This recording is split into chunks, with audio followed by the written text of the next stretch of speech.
Shadow Slave, Lord of the Darkness. By author Zerotime. Chapter 1-25. Welcome to Fanfic Audiobook, your go-to place for immersive audiobooks. If you enjoy the content, don't forget to like the video and subscribe to our channel for more amazing stories. And those who want to support me, I have a Patreon channel. Get early access to video on Patreon. Chapter 1 Nightmare. Uriel found himself frustrated, angry, and visibly upset for several reasons, one of which was that he was not at home in his soft, comfortable gaming chair with his gaming PC, playing the best games humanity had to offer. Worst of all, he had left his animes unfinished, needing only 34 more episodes to catch up with One Piece. Letting out a sigh, he stopped banging his head. Anyone who saw him would undoubtedly think he was crazy. Inhaling the air, he wrinkled his face in a grimace of disgust. The air was horrible, a mix of strong chemicals, rotten garbage, and death. The worst part was that the body he was using carried the same irritating smell. Ever since he was little, his nose had been very sensitive to smells, something that had always bothered him as he constantly had to deal with even slight odors. However, in this situation, he could only resign himself. Looking at his body, Uriel frowned. He was thin, very thin. His light, somewhat tanned skin was covered in dirt and dust. He had bruises and traces of blood that stained his only garment, a shirt with a hole in the chest area, stained with blood but with no wound underneath. The only good thing he could take from it was that his vision was quite good, and he didn't need glasses. But everything else stank. Letting out a sigh and then a yawn, ever since he had arrived in this world a few days ago, he had felt an enormous, abnormal amount of sleepiness. His strength was gradually fading, and he felt he could fall asleep at any moment, yet he resisted. Pulling an opaque brown tube from his pocket, he removed part of the wrapper and let the pasty liquid reach his mouth before swallowing it. After swallowing, he tried to vomit but managed to keep it down in his stomach. That pasty sludge was horrible. Uriel would kill for even a piece of decent bread, even with a bit of mold. However, all he had was the synthetic paste the government gave to the people from the outskirts. Stretching a bit, he began walking toward the nearest police station. 3 days ago, he had discovered where he was, and what he found made him simply resign himself. He was in Shadow Slave, a cruel and merciless world where the only way to survive was to be strong and kill your enemies. The world was similar to Earth, except that it had been severely damaged by resource wars centuries ago. The war had killed billions, eradicating thousands upon thousands of species like elephants, bears, cats, tigers, lions, and a long list of others. Added to the Great War, the nightmare spell came afterward, causing another massive upheaval. However, little of that truly mattered to him. He knew this world and its mysteries, the sovereigns, the gods, destiny, the demons, but that knowledge served him little or nothing. There was nothing he could do to change it, not at the moment. He was a reincarnated person in a world heavily influenced by destiny. Perhaps his arrival was the work of destiny, or a move to defy destiny, or simply an error unseen by destiny. These and more questions crossed his sleep-deprived mind. However, one thing he was sure of was that his arrival in this world would bring something. His purpose was something he could faintly feel inside. At some point or another, he would interact with the group of protagonists, but that would be in the future. As long as he didn't get involved with them, he'd be fine. His only concern was surviving his first nightmare. When Uriel set his thoughts aside, he realized he had stopped in front of the police station. Inside, there was an officer who looked tired. He gave Uriel a quick glance and frowned with evident displeasure. "Are you lost, kid?" Uriel looked around. He could see reinforced armor plates on the walls, and poorly hidden turret nests in the ceilings and walls. The officer looked unkempt and had a mean appearance. "Hey, I'm talking to you." Uriel blinked, snapping out of his trance. "No," he responded, pausing for a moment before adding, "as required by the third special directive, I am here to surrender as a carrier of the nightmare spell." Upon hearing this, the officer's face changed instantly, from annoyance to wariness. He scrutinized the fragile-looking young man with intensity. "Are you sure you're infected? When did you start showing symptoms?" "About 9 days ago," Alexander replied. In fact, he was surprised about how long he had resisted the urge to sleep. At first, he thought he was simply tired. When he realized what it was, 7 days had already passed, and it took him another 2 to reach the nearest police station. Alexander watched as the officer's face turned pale. "Shit." With a quick movement, the officer pressed a button on his terminal and shouted, "Attention. Code black in the lobby. Repeat, code black, comma." For Uriel, everything happened in a blur. Within minutes, he was immobilized by several officers in a strange chair that prevented him from moving his body. The turrets were deployed and ready in case he turned into a nightmare creature if he failed the spell test. He felt he was reaching his limit. At most, he had a few minutes left before falling asleep. The reinforced door of the chamber opened, and a young-looking police officer entered, perhaps in his 30s. His face was scarred, and one of his eyes was covered by a patch. The officer checked the restraints and then took a quick look at his watch. "What's your name, kid?" "Uriel." The officer nodded. "Do you want me to contact your family?" Alexander shook his head. "I'm an orphan. Don't bother." The officer's expression darkened for a few seconds upon hearing this, then returned to normal. "All right, kid. How long can you stay awake?" Maybe another 5 minutes," he explained. "Then we don't have much time for the full procedure. Try to resist as long as you can and listen very carefully." "Understood." Uriel nodded slightly, though he was partially asleep. "How much do you know about the nightmare spell?" "As much as anyone. Not the dramas or videos on the net," he explained. "Good. That will speed things up. When you sleep, you will be transported into your first nightmare. Nightmares are trials created by the spell. Once inside, you will encounter monsters, of course, but also people.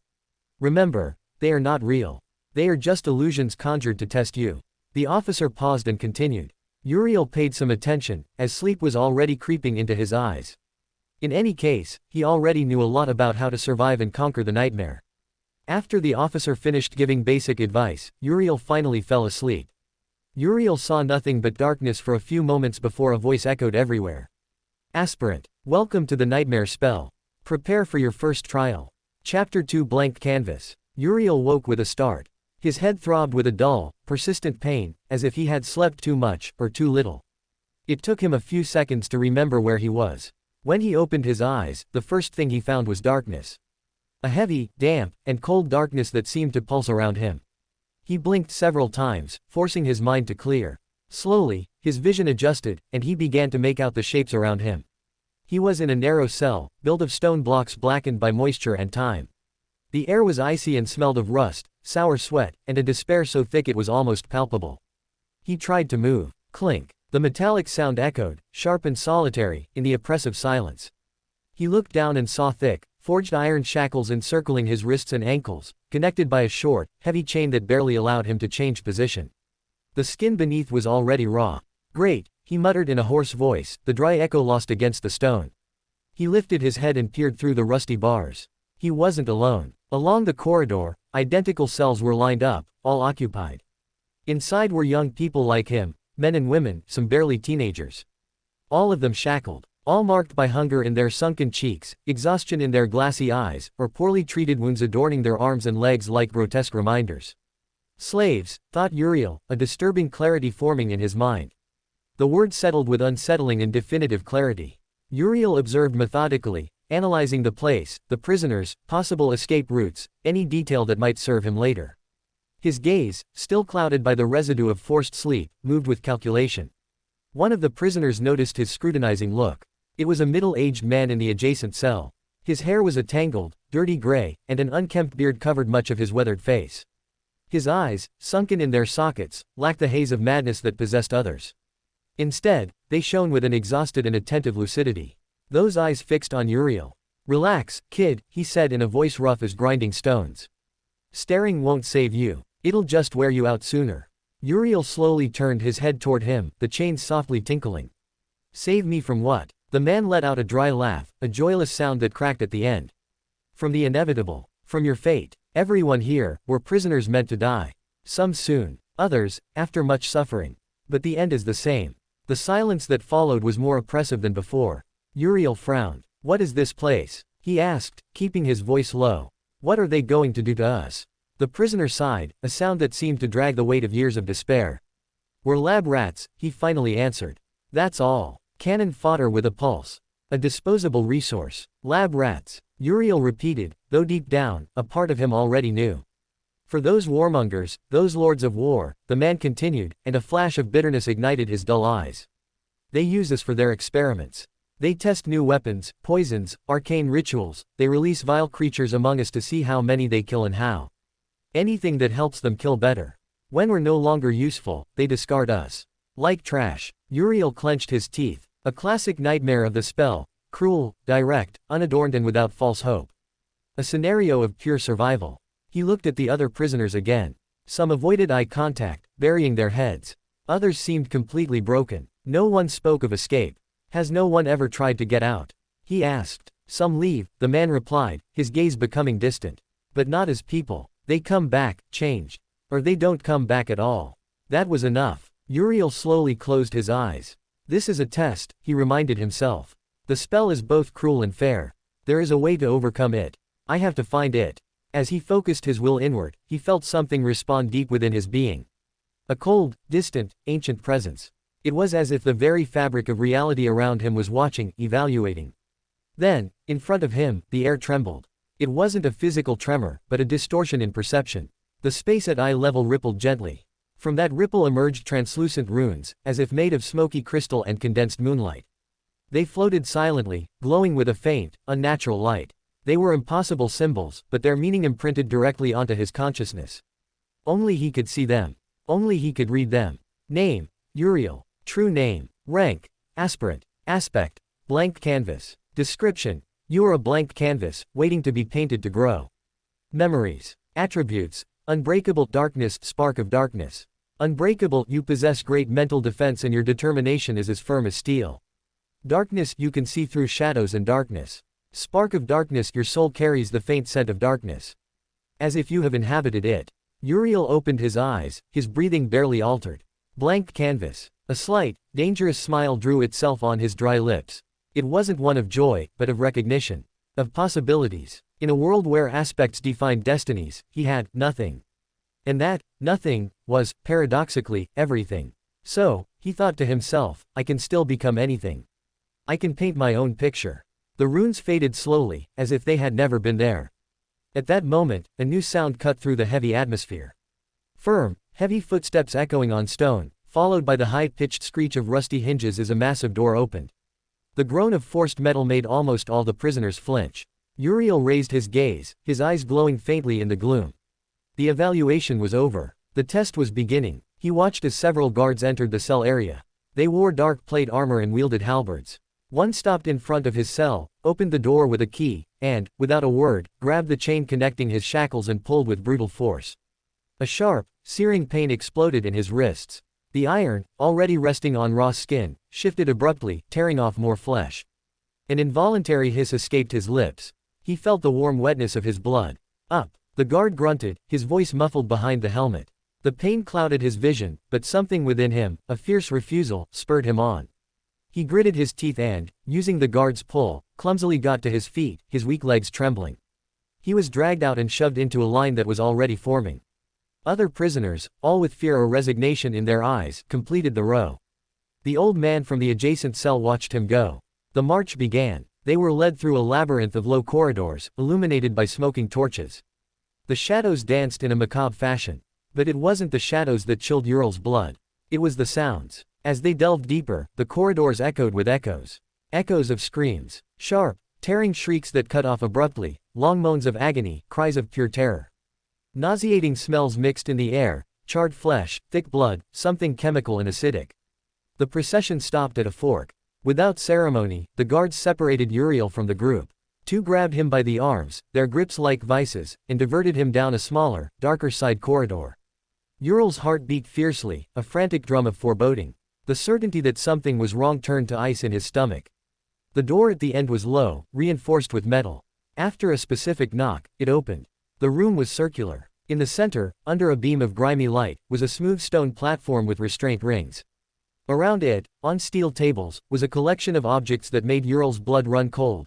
Metal cylinders with dials and long, thin hypodermic needles, glass boxes with unnaturally colored liquids that bubbled on their own, plates engraved with inert and sinister runes. A laboratory. No, he managed to utter, his voice raspy. He tried to resist. He dug his heels into the cold, viscous floor, twisting. It was futile. Like a puppy against wolves, his efforts only made the guards tighten their grip. One gave him a sharp blow to the stomach with the hilt of his halberd. The air left his lungs with a painful whoosh, bending him at the waist. Dizzy and gasping, he was dragged toward the platform. He was slammed onto the cold stone. His bloody wrists and ankles were forced into the slots, which closed with a mechanical clunk, holding him with relentless force. Immobilized, on his back, Uriel looked up into the blinding beam of light. He made out the silhouettes of the guards retreating and the figure of another person, dressed in a dark robe, approaching from the shadows. In their hands, something metallic and sharp reflected the light. Fear, animal and primal, tried to take hold of him. His mind clung to observing every detail. Chapter 3 Painted black. The robed figure uttered no word. They approached one of the tables with the mechanical precision of someone who has performed this ritual countless times. Their hands, gloved in black leather, selected a thin metal tube connected to a glass reservoir filled with a liquid. It was no ordinary liquid. It was a substance of black, so profoundly black it seemed a fragment of solid void, a hole in reality that absorbed the light from the surrounding torch rather than reflecting it. At the tube's end, a long, cruelly fine hypodermic needle gleamed with a sinister purpose. Uriel, immobilized on the icy slab, watched it approach. Fear became a ball of ice in his throat, but Unbreakable kept his mind anchored, observing, refusing to shatter under terror. The needle settled on the skin of his left arm, already bruised and bloodied. There was no preparation, no disinfectant. Only pressure, and then a cold, metallic penetration forcing its way through muscle and tendon. The pain was sharp, a line of white fire. The robed figure depressed a small piston on the tube. The pain changed. It was not a pain of cutting or penetration. It was as if they had injected molten lava directly into his veins. A virulent, corrupt heat that erupted from the entry point and branched out like the roots of a poisonous tree through his arm. Uriel held his breath, his muscles straining against the restraints until he thought his bones would crack. A stifled groan escaped between his clenched teeth. The needle withdrew, only to settle on his right arm and repeat the atrocity. Then, the left leg. The right. Each new injection was a wave of agony added to the last, a fire spreading through his limbs, merging into an inner sea of torment. The black liquid, that anti-light substance, flowed within him, and with it came a sensation of invasion, of something alien and voracious trying to rewrite his very cellular essence. The final needle was placed over his pectoral, right above the heart. Uriel, bathed in cold sweat and blood, his vision blurred by pain, stared fixedly at the ceiling. The beam of grimy light now seemed blinding. The needle descended. This time, the scream could not be contained. It was a raw, primitive sound that tore from his throat and filled the stone chamber. The black heat, now pumped directly near the core of his being, erupted like a supernova of agony. It was no longer just his arms or legs. It was everything. His entire body, soul, and spirit.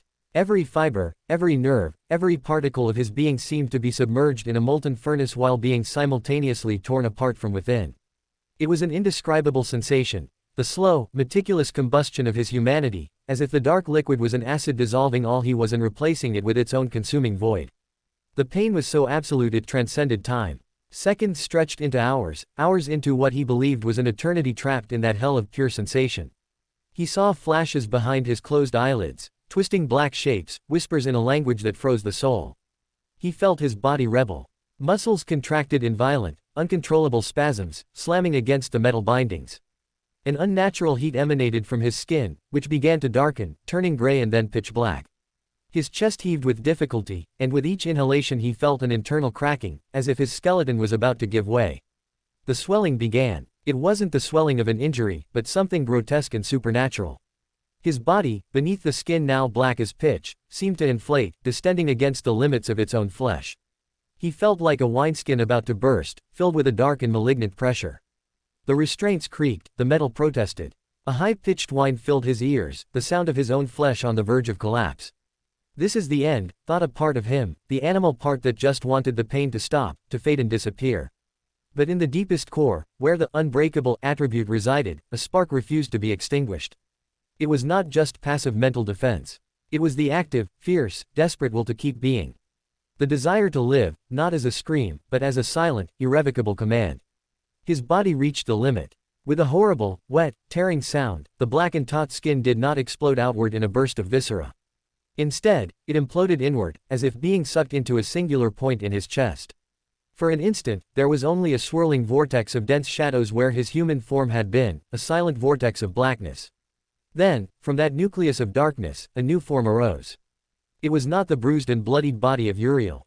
It was a human silhouette, but composed of tangible darkness. Not a simple absence of light, but a living substance that rippled gently around its contours, like heavy smoke or liquid silk made of night. It retained his general shape, but now it was a statue of coalescing shadows. Where his eyes should have been, 2 points of a faint, cold, alabaster white light ignited. Uriel, now cloaked in and made of darkness, breathed. It was not a breath of air, but a flowing of the shadows around him. The agony had ceased. In its place was an expansive coldness, a serene and terrible power. He felt the room in a new way. Through the darkness attribute, he not only saw through the shadows but felt the room through them. Every corner, every texture of the stone, the residual heat of the torches like annoying stains in his new, cold perception. And the spark of darkness in his soul resonated, singing in harmony with this new form. It was as if he had finally returned to a home he didn't know he had missed. The robed figure had retreated several steps. The professional indifference in their hands had been replaced by a barely perceptible tremor. The assistant or scientist stared at the dark form that had arisen from his experiment table, and in their eyes, barely visible under the hood, was a mix of awe and a sudden, visceral fear. This was not what usually happened. Subjects exploded, twisted until they died, or turned into misshapen creatures. Uriel, the entity of darkness, slowly turned its head toward his torturer. The 2 points of dark white light fixed on him. There was no rage in the movement, only a glacial curiosity and an inherent justice. He extended what had been his arm, now a tentacle of condensed shadows that maintained a vaguely human shape. From his dark palm, without any apparent gesture, tendrils of pure blackness sprouted. They moved with supernatural speed, snaking through the cold space of the chamber. They met no resistance. The black tendrils pierced the torso of the robed figure with the ease of a hot knife through butter. There was no sound of torn flesh, only a soft hiss and a dull crunch of shattered ribs. The man didn't even have time to scream. His eyes widened behind the hood, surprise freezing in them before life was instantly extinguished. His body slumped, and the tendrils of darkness withdrew, cleanly, absorbing back into Uriel's undulating form. An absolute silence filled the chamber, broken only by the distant crackle of a torch. Uriel observed his dark hand, the black energy pulsing softly beneath its surface. The canvas that had once been blank was now painted with an abyssal black. It drank the light. It drank the color. It drank the very sound from the air. He was no longer an aspirant waiting to be painted. He had become the brush, the paint, and the first furious, definitive stroke upon himself.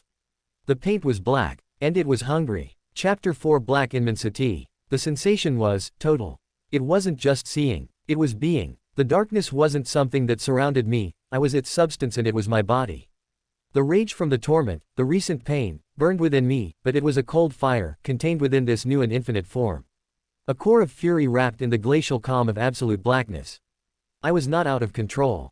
On the contrary, for the first time since I arrived in this hell, I felt total control. I felt the world through the shadows. Not 5 senses, but like an expanded whole.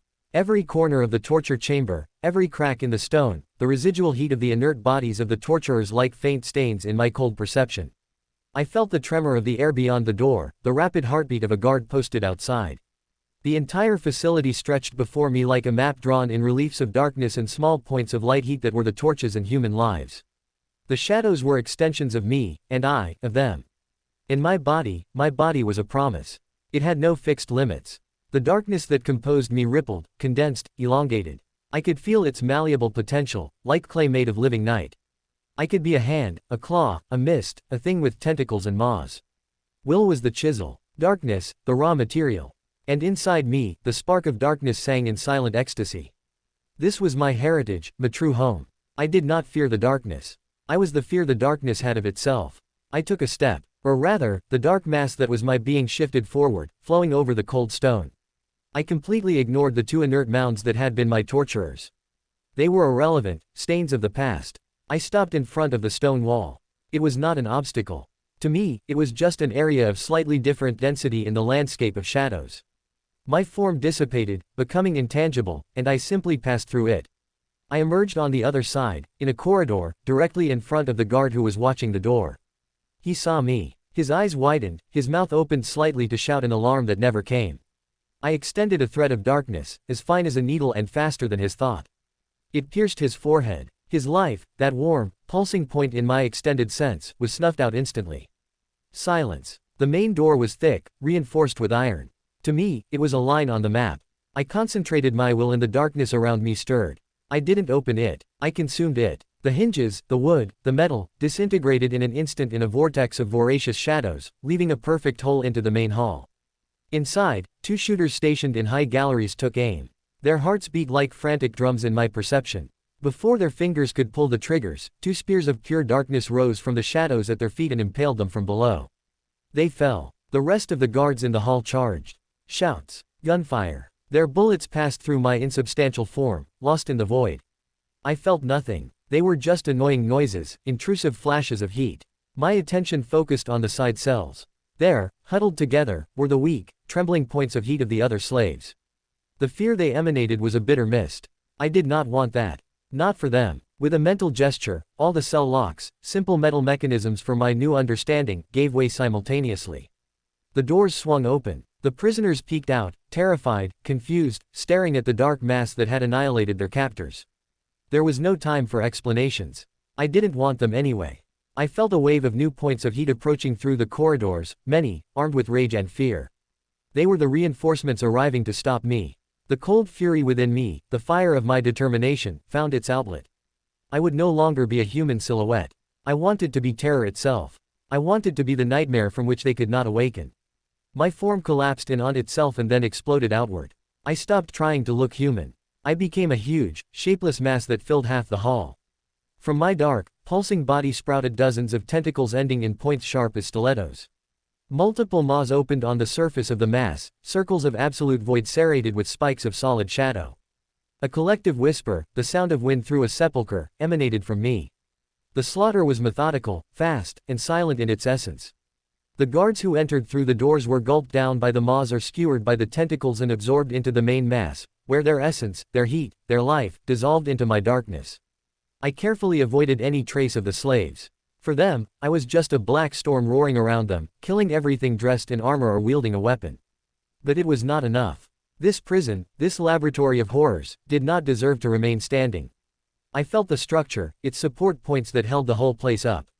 I concentrated all the vast energy of the darkness that was now me, all the cold fury, on a single point in front of me, in the outer wall. The darkness around me contorted, compressed into a nucleus of infinite density, and then released. There was no explosion of fire and debris. There was a collapse. A voracious hole of blackness, a small inverse sun, appeared and devoured. Stone, metal, beams, furniture, fleeing guards, half the facility simply ceased to exist, erased from reality, leaving a clean, smoking cut open to the night sky and freedom. The cold night wind blew through the hall, carrying the dust of what had been. The slaves, covered in that dust, stared open-mouthed at the hole to freedom. My job was done. The dark mass that was me began to contract, to become denser. That's when I felt it. A different point of heat. Not the weak heat of a human, nor the furious heat of a guard. It was a concentrated, powerful nucleus, burning with disciplined intensity. It was moving towards me with a firm step, unhurried but unceasing, through the rubble. And awakened, stronger than anything that had been in this place. He crossed the threshold into the hall. He was a man in gray armor, helmetless, with scars crossing his severe face. In his eyes there was no fear, only a cold assessment and palpable disdain. He wielded a long sword that shone with a pale white light, antithetical to my essence. Abominable monster. He roared, his voice resonating with an authority that sought to impose order on the chaos. By the sovereign of the East, your chaos ends here. Your existence is an error I will correct. Surrender and your end will be. I ignored him. His speech, his titles, his threats, were just the buzzing of an insect. An irrelevant noise in the black immensity I inhabited. He saw a monster to defeat. I only saw a more intense point of heat than the others. A source of energy. A threat to the newly won freedom of the weak points of heat. I did not charge. I did not adopt a stance. Simply, from the dark mass that was me, one of the maws opened disproportionately, becoming enormous, a portal to nothingness. A black tentacle, faster than the reflex of his luminous sword, wrapped around him. He shouted, a curse mixed with surprise, and swung his sword. The white light cut a section of the tentacle, which dissipated like smoke. But it was like cutting a river. More darkness replaced it instantly, immobilizing his arm, then his body. His light fought, sputtering against my darkness. It was irritating, like a lit match in a deep cave. Annoying, but not a threat. With a mental pull, I dragged him towards the open maw. His screams were choked off. His light went out. His powerful point of heat was absorbed, digested, added to the black immensity that was me. His essence, his strength, his very memory, dissolved into my nothingness, becoming part of the canvas. Then, silence. Only the wind through the giant hole, the muffled sobs of the liberated slaves, and I, a mass of darkness pulsing softly amid the destruction. I felt the test coming to an end. The purpose had been fulfilled. The canvas had been painted with strokes of vengeance, freedom, and a terrible, cold power. My consciousness began to detach from the dark mass. The form dissolved, not into flesh and bone, but into scattered shadows that merged with those of the night. And then, there was nothing. A vast and deep darkness, different from that of my form, deeper and more complete. In that nothingness, a voice resonated, impersonal, ancient, and slightly impressed. Aspirant, your nightmare has ended.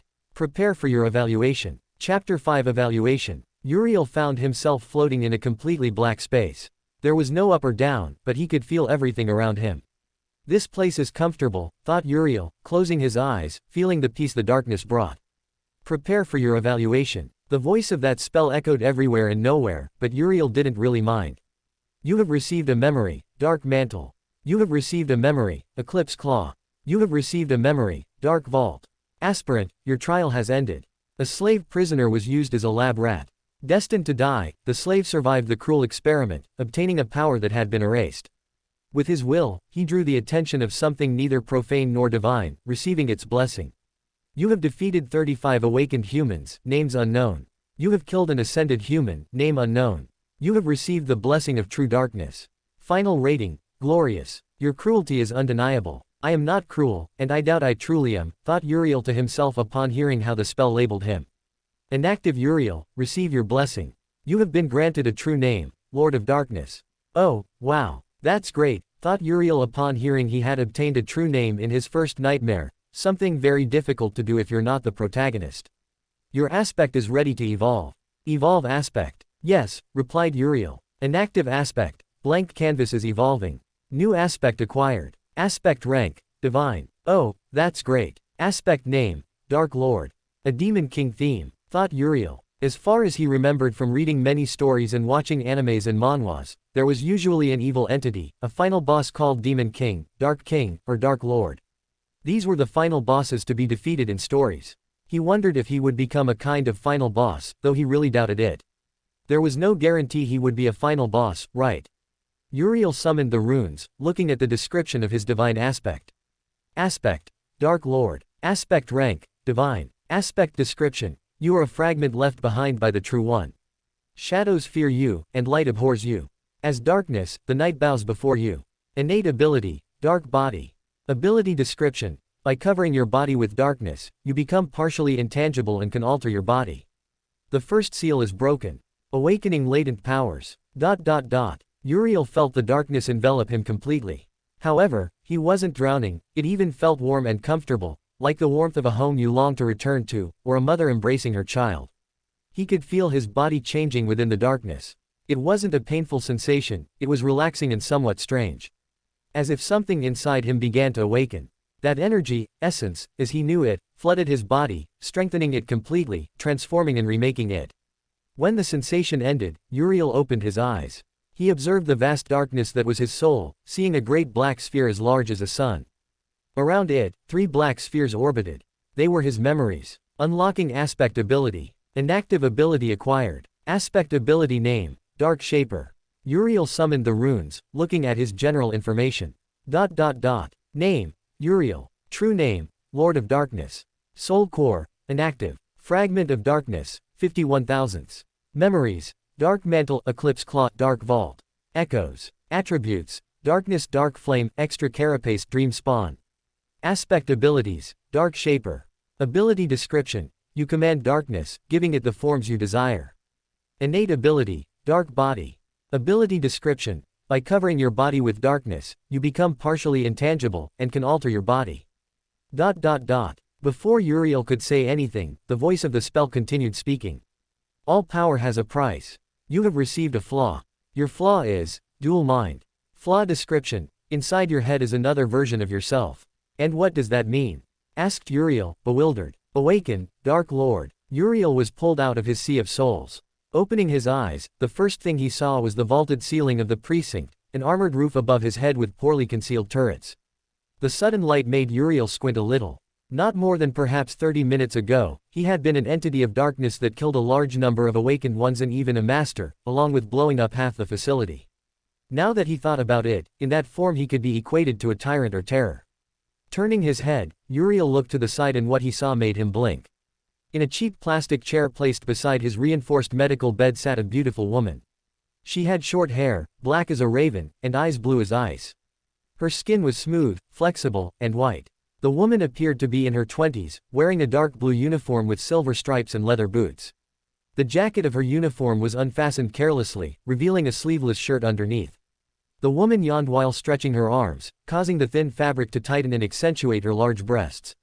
Damn, now those are two great reasons to join the government. That's true, responded Uriel, then he froze like a stone. That thought wasn't his, well, it was, but it wasn't.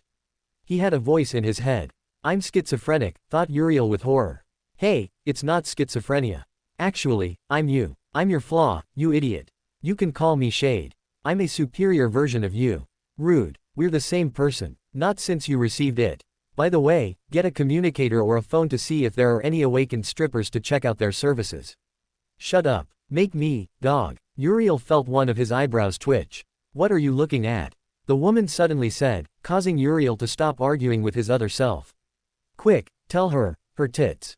Nothing in particular. I just spaced out for a moment, he said in a flat voice. Wuss. Shut up, Uriel yelled internally. Miss, can you remove these restraints?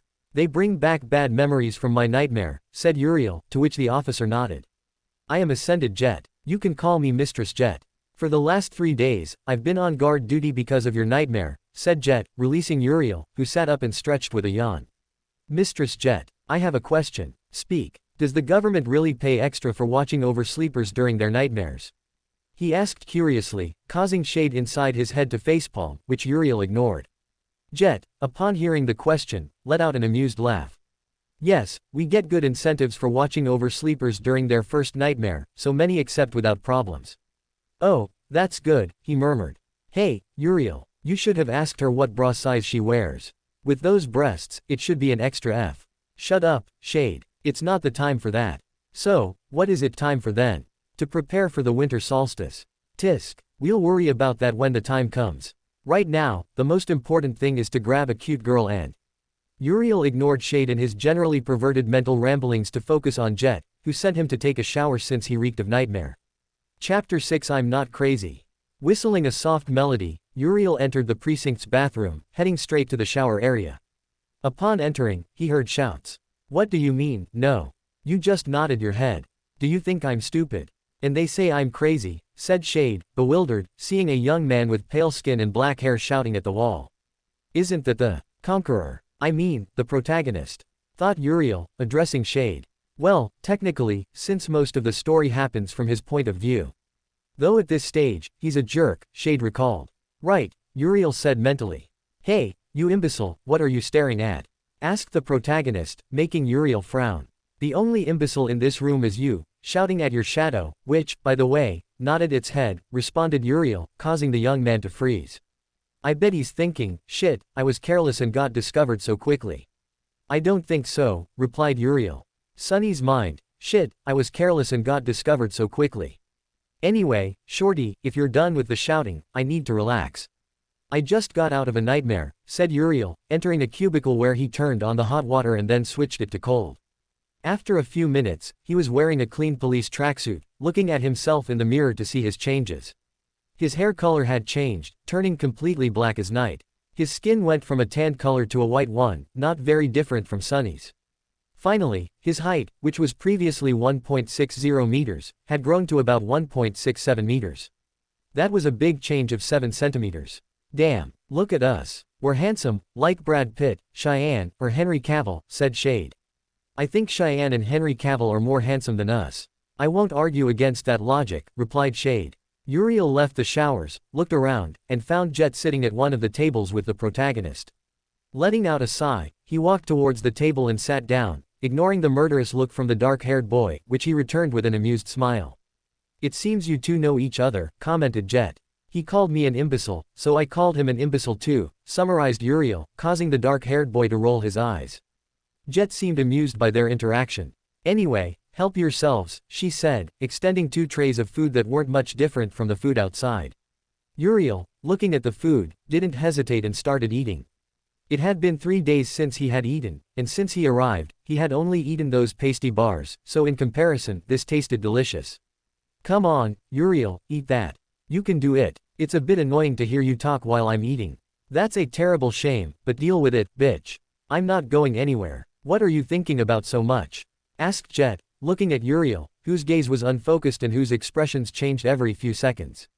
Even his companion next to him, who was lost in his own thoughts, looked at his expression with interest. Just arguing with a voice in my head, and I'm losing, said Uriel. I think you'll need psychological help, murmured Jet. I don't need it. This is something I've unfortunately had since I was little, he said with a sad expression, though neither of them believed his lie. At that moment, the second dark-haired boy decided to change the subject of the conversation. And what happens now? He asked. Jet nodded. All right. Since it seems you've finished your meals, then according to protocol, I'm obligated to inform you of a few things. It's more of a formality. First, regarding your nightmares, she said, looking at both of them. You have the right to receive free psychological counseling, she said, looking at Uriel, who looked away.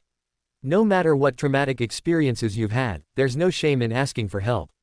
Your mind is as important as your body, it's only fair to keep it healthy. Are you interested? Sunny tilted his head. Jet looked at Uriel, who had a serious face. I told you there's no way that if I kissed a frog, a cursed princess would appear, he said before blinking and looking at both of them. Sorry, but I'm fine mentally, he responded. Sure, said Sunny with a smile. You're not one to talk, kid who shouts at shadows. Sunny frowned as if he had eaten something bitter. His smile got wiped away, sang Shade in Uriel's mind. While Uriel continued his argument with Shade, on the outside he maintained an attentive face to Jet's words, listening only superficially. And some might end up trying to take that life once inside the spell, said Sunny. Uriel stopped arguing with Shade, paying attention, as the conversation seemed to have progressed quite a bit. True, but it seems you found a good companion for the dream realm, said Jet, looking at Uriel. I won't team up with that crazy person. I'm not crazy, you're the crazy one. Even your personalities are the same, said Jet. You'll undoubtedly be great friends. They said at the same time. So, will you go to the academy? Asked Jet. Yes, responded Uriel, while Sunny nodded. Chapter 7 Academy. Today is a small step for a transmigrator and a giant leap for a future legendary hero beloved by many women, chanted Shade in Uriel's mind. Oh, please, Uriel said mentally. Don't you have anything better to do? Actually, no. You know, this place is empty, so maybe later I'll do some things to pass the time. What kind of things? You know, things. Nothing really relevant, he replied. Uriel looked at the enormous gates of the academy, which functioned as a city within the city. Built like a fortress with high walls made of hard alloy, a deep moat, countless high-caliber turrets, and a deadly dome that suppressed the air. This place is incredible. They must have invested billions to build it, said Shade. I agree with you, said Uriel. Uriel looked down, seeing the thin layer of snow forming. He only had 3 weeks before being sent to the dream realm and falling into who knows what spell. He felt a little cold and already missed the darkness. Looking around, he saw that besides Sunny, there was another sleeper next to him, a girl with short silver hair wearing headphones, with a distant gaze, carrying a tracksuit and no personal belongings. Wow, she's pretty for having autism, commented Shade. Hey, Uriel, what if we tried? You know, create a bond and in 10 years when she discovers passion, you know what I mean, right? Uriel sighed. No, he responded calmly. Wuss, chicken, man with no chest hair. What does chest hair have to do with anything? It's the symbol of masculinity, Shade responded firmly. You're crazy. I'm you, so we both are, to a certain extent. Out of the corner of his eye, Uriel noticed Sunny staring intently and scrutinizingly at the girl. Hey, Sunless, what's your ideal type of girl? Uriel asked with a slight amused smile, making the boy tense up and after 3 seconds give in. Tall with a big butt, he responded before closing his mouth. I see, said Uriel, looking at the girl. Seems like the attraction started here, said Uriel. Right, responded Shade. By the way, do you have any plans? Not really. Just take Julius's classes and battle class, and chat a bit with Cassie. With the blind girl. You know that could be a bad idea, right?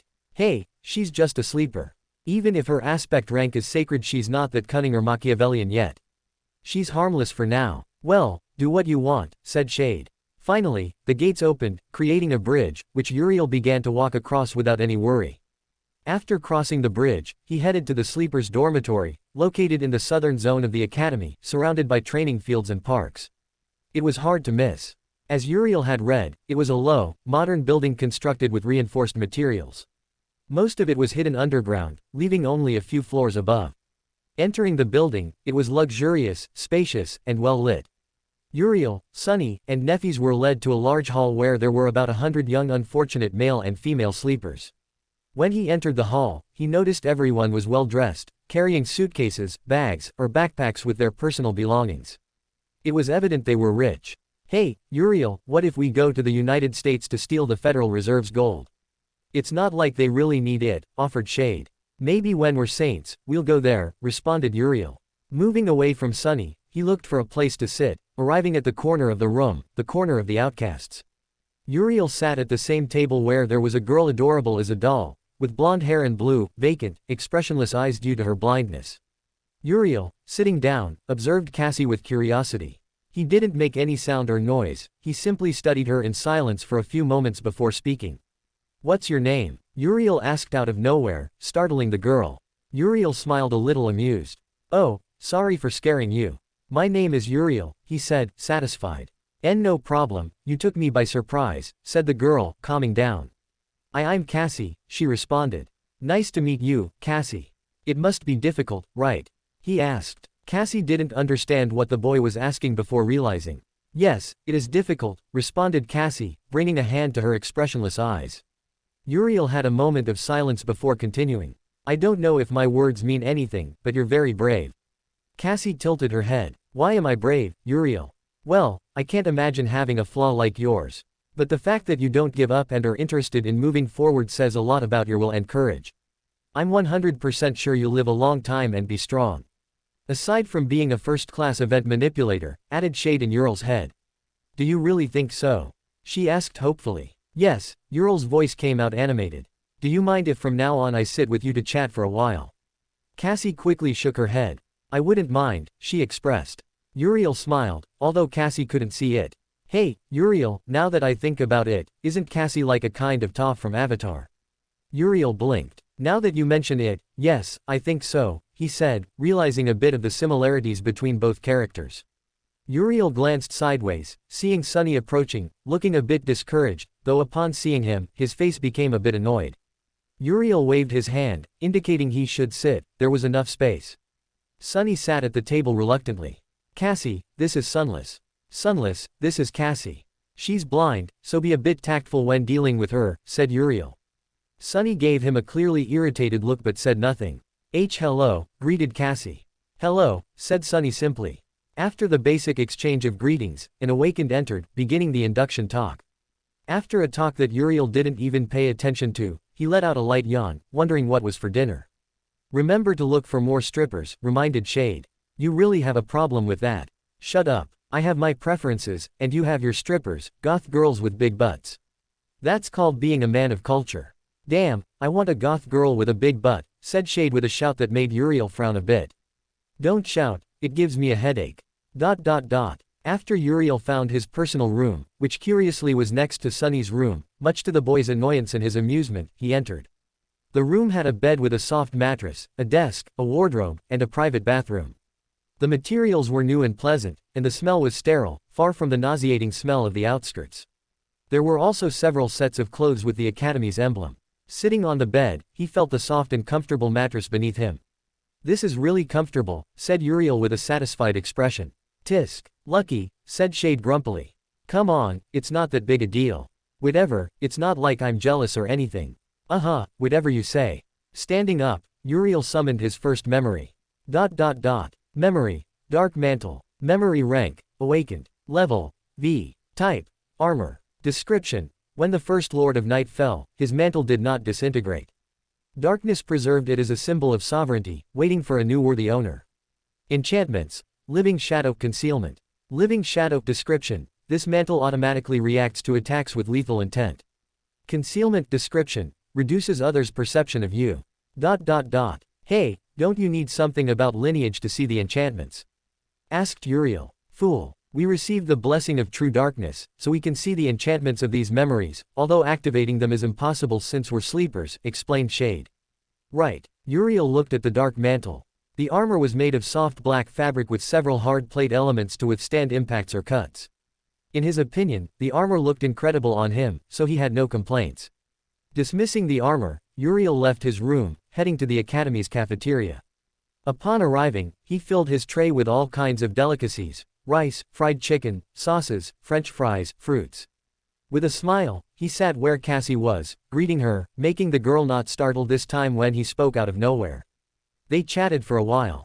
After Uriel finished eating, he headed to his appointment with the academy staff. The interview was quite simple.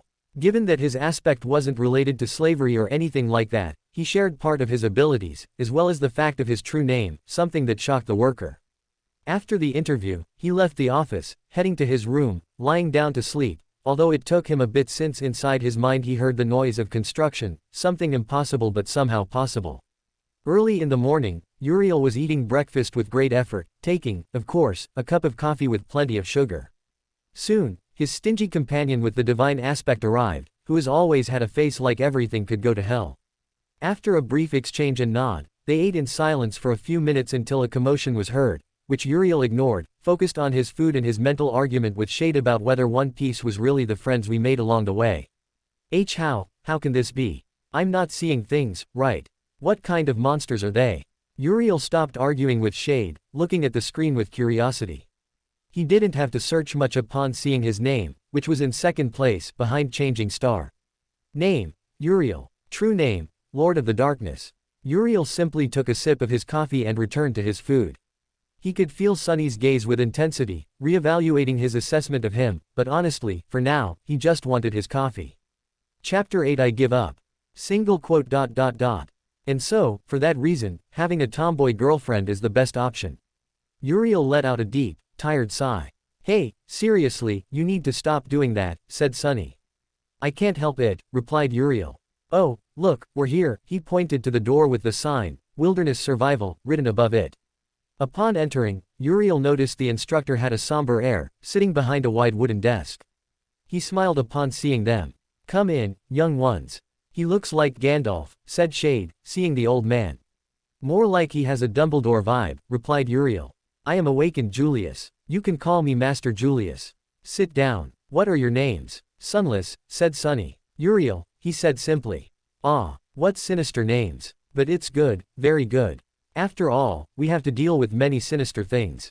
Hey, Uriel, now that I remember, do you think in this world they've already discovered what One Piece is? Uriel frowned slightly. I don't think so. Let me check, he replied. Taking out his communicator, he typed, One Piece, into the search bar but got no results. Well, it doesn't exist in this world, said Uriel. What if we invent it? Wouldn't that be plagiarism? It's not plagiarism since it doesn't exist. And we can also create Naruto, just removing the filler parts and with a better plot. That way we make a lot of money. We can also write famous stories and epic phrases. Think about it, we'll be like entertainment revolutionaries. Young man, is it normal for your expression to change so much? Asked Julius, looking at Sunny, who shrugged. Master Julius, he's a bit crazy. I'm not crazy, Sunny, the world is crazy, responded Uriel with a wise tone. That is true, said Master Julius. By the way, young Uriel, among all the classes you could choose, why did you choose this one? The awakened who monitored me during my nightmare recommended this class, so I chose it. That is very wise advice, he said, nodding. Well, let's start the curriculum. Are you taking other courses? Asked Julius, looking at his two students. Sunny spoke first. None. For the next 4 weeks, I'll focus entirely on wilderness survival. Julius nodded and then looked at Uriel. I also took combat classes, but they don't start until around 5, he explained. Good. Wonderful. In these 4 weeks I will make you immortal. Over the next few hours, both Uriel and Shade felt their heads would explode from the amount of information they were digesting, provided by Julius. Since Uriel literally had 2 minds, memorizing and learning wasn't a problem at all. He also took the opportunity to tease the protagonist a bit for his lack of knowledge, though he was reprimanded by Julius, much to the young man's delight. When 5 o'clock came, Uriel said goodbye to Julius since he had to go to his other combat class. Leaving, he headed towards a large dojo where combat classes were being held, led by the awakened Rock. You know, he doesn't look like the Rock, said Shade. Right, it's a shame he has that name. At least he should go bald and exercise more, replied Uriel. Uriel looked towards the large dojo, settling his gaze on one of the shadows in the dojo, observing a shadow figure watching attentively. Does he really think no one sees him? Asked Shade. He's confident, said Uriel. What if we give him a scare? What do you have in mind? Let's use our aspect. You know we need to be awakened, right? Right, said Shade, depressed. Uriel noticed it was his turn to hit the measuring machine. Approaching the machine, he threw a focused punch, making the machine tremble and taking a while to calculate. Finally, 2 numbers appeared. 25. Everyone looked at Uriel, mouths agape at the display. More than one look of respect was directed at Uriel, who possessed a true name as a sleeper, just like Changing Star. Uriel could feel the slightly astonished gaze of the legacy boy and a curious look from Nephis. Finally, the combat part arrived. Uriel watched as one after another lost to Nephis. "Hey, Shade, I was thinking something," he said, watching as another sleeper lost. "And what would that be?" "Well, can we switch? Let you take control of the body and then switch back." Shade made a thoughtful noise inside Uriel's mind. "I think it's possible. Let's try. I'll try to take control, and you let me. To switch back, it should be the same." "Agreed," said Uriel. Uriel felt a kind of tug, and after a moment, he was in a large furnished room with a huge flat-screen TV, popcorn, and soft drinks. "How on earth did you make all this, Shade?" he asked, astonished. "I made it while sleeping. Since it's a shared mental space, I can alter it and shape it as I wish, except for living beings," replied Shade. Uriel could hear Shade's voice quite clearly and could see, hear, and feel the same things. On the outside, Uriel blinked, and his eyes turned blood red. Shade moved his hands, then his body, feeling it was quite natural and comfortable. Finally, Shade smiled and entered the circle. He wanted to fight Nephis and test the body to know its limits. Entering the ring, the sleepers who had been defeated watched with growing anxiety what would happen. They wanted to see the outcome of 2 true name users. In a corner, Sunny's shadow paid close attention to the fight about to happen. Shade let out a smile while doing small jumps before disappearing and appearing above Nephis, launching a kick, which Nephis blocked with eyes wide open at the force of the kick that made her stagger backward. The sleepers only saw how Uriel had disappeared and the next moment had pushed Changing Star back with a single attack. Shade jumped back, moving his right arm. "Hey, Uriel, this body is incredible, it has great talent for combat," Shade said mentally. "Yes, I noticed that too. Just don't hurt them too much, okay?" Yes. Now enjoy the show." Shade lunged at Nephis, throwing a devastating punch. However, his opponent had read his movement, managing to tilt her body slightly to deflect the punch. Yet, even though she had avoided the full blow, the speed and force were insufficient, letting the dark-haired boy's fist impact her shoulder, making the girl spin. Shade moved, lunging forward to end the fight with the next move. Knowing his opponent expected him to fall for her feint, he devised an effective counterattack.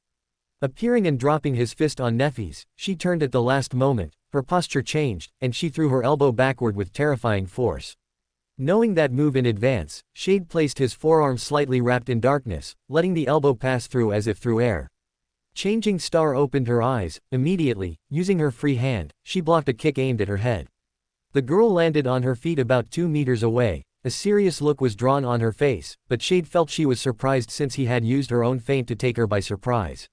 The entire exchange hadn't even lasted 7 seconds. Shade sighed. "I give up," he said to the air, making everyone, including the instructor, open their eyes in surprise. All the sleepers were confused. Clearly, he had been leading the entire fight. Why withdraw now? Shade smiled, feeling the perplexity and slight annoyance of Changing Star at abandoning the fight, but he didn't care. Turning around, he left the combat area, disqualifying himself and, by default, giving Nephis a victory. After that, the introductory class had ended. All the sleepers were sore except Shade and Castor, one because he hadn't suffered any blows and the other because of his speed aspect. Entering the boys' locker room, Shade began changing out of his combat uniform. Doing so, he noticed something he hadn't before. "Uriel, did you notice our body is very defined, right?" "Yes, yesterday we barely had muscles, but now we have every muscle trained and defined as if we've worked out for years," said Uriel. "Most likely it's because of our aspect," said Shade. "Yes, that's the most probable. Oh, I didn't know you had recreated the One Piece manga up to chapter 500 in color. It was in your head, so I just gave it shape," he explained. "Interesting. Oh, right, you can keep our body a bit longer until I finish reading this." "I refuse. Uriel, you imbecile, stop ignoring me." "Uriel, that was incredible," said a sleeper, looking at the dark-haired boy, who noticed the looks from the boys. Thanks. But why did you decide to give up against that girl Nephis?" "She didn't have a chance," said the sleeper. "You're wrong," replied Shade. "I lost, that's why I gave up. But you were leading, a little more and you would have won." Shade shook his head. You wouldn't understand, even if I explained it, said Shade, finishing changing to leave. But then he stopped. Ah, and by the way, that girl is Nephi's from the Immortal Flame clan. After saying those words, he left the room, leaving the sleepers, except Castor, in shock at that information. Everyone knew about the Immortal Flame clan and who they were. Well, I'm hungry, time for dinner, he said with a fairly animated attitude. However, when he was about to reach the Academy's cafeteria, he was stopped by Nephi's herself, who had a serious and perhaps somewhat annoyed face. Oh, Changing Star, what do you need? Nephi's didn't respond immediately. After 1 or 2 seconds, she replied. You. Inside Shade's mind, Uriel, who was climbing the stairs to the second floor of the mental house, tripped and fell in an inelegant manner. Inside a room, Sunny would never admit he had fallen off his chair upon hearing the declaration from Nephi's of the Immortal Flame clan. Shade made an amused face. Hey, sorry, but at least invite me for coffee. I'm not that easy, you know. Nephi's frowned. Not in that sense. She paused again. I want another fight. Shade blinked. Okay, but I'm starving, so later. How about around 10? Asked Shade. Nephi's nodded. Shade, without saying anything, passed by her, entering the cafeteria while a shadow returned to its master.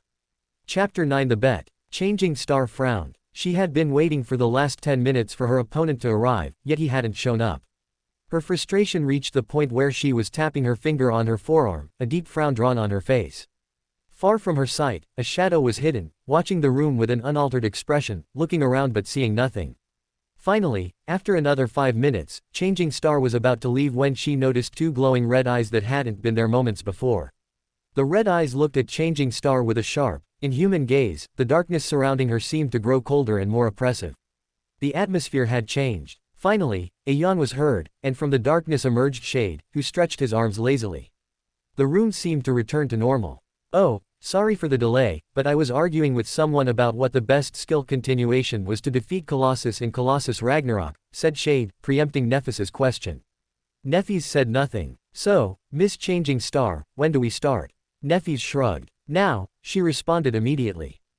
Shade made a thoughtful noise, looking towards a corner, making a dark shadow freeze under his gaze.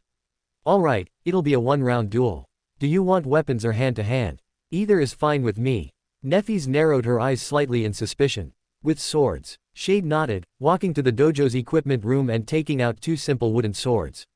He took one and threw the other to Nephis, who caught the weapon between her hands. Shade began walking, resting the sword on his shoulder with an amused but attentive look. Let's make a bet. What kind of bet? Oh, it's simple. If you defeat me, I'll answer one question, any question you want, about the past or the future, what will happen in a year, 3 years, or 10 years. What do you say? Asked Shade. And what do you get if you defeat me?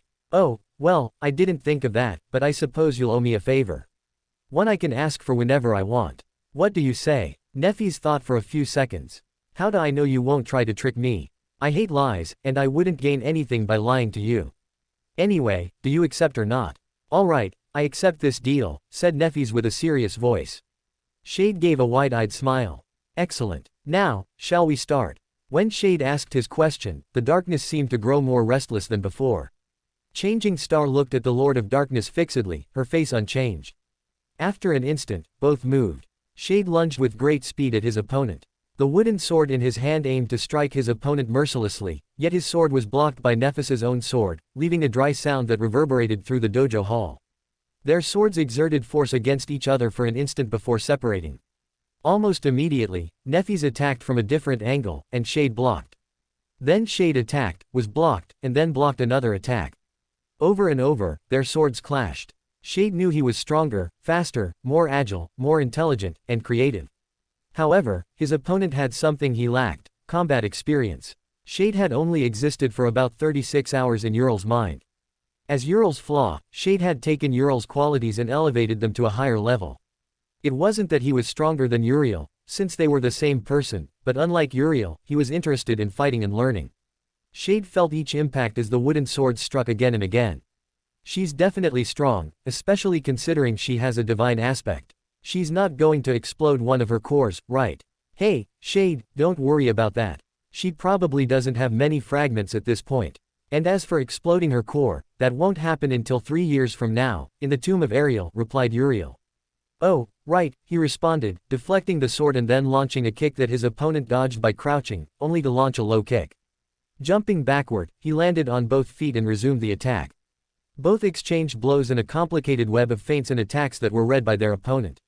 Shade moved his wooden sword with millimeter precision towards Nephis's face, which she avoided by mere millimeters, or so she thought, when a thin cut appeared below her left eye, from which a thin line of blood seeped, but a white flame sealed the wound instantly. Oh, so it's like a passive, thought Shade. What do you think, Uriel? That it's a cheat ability.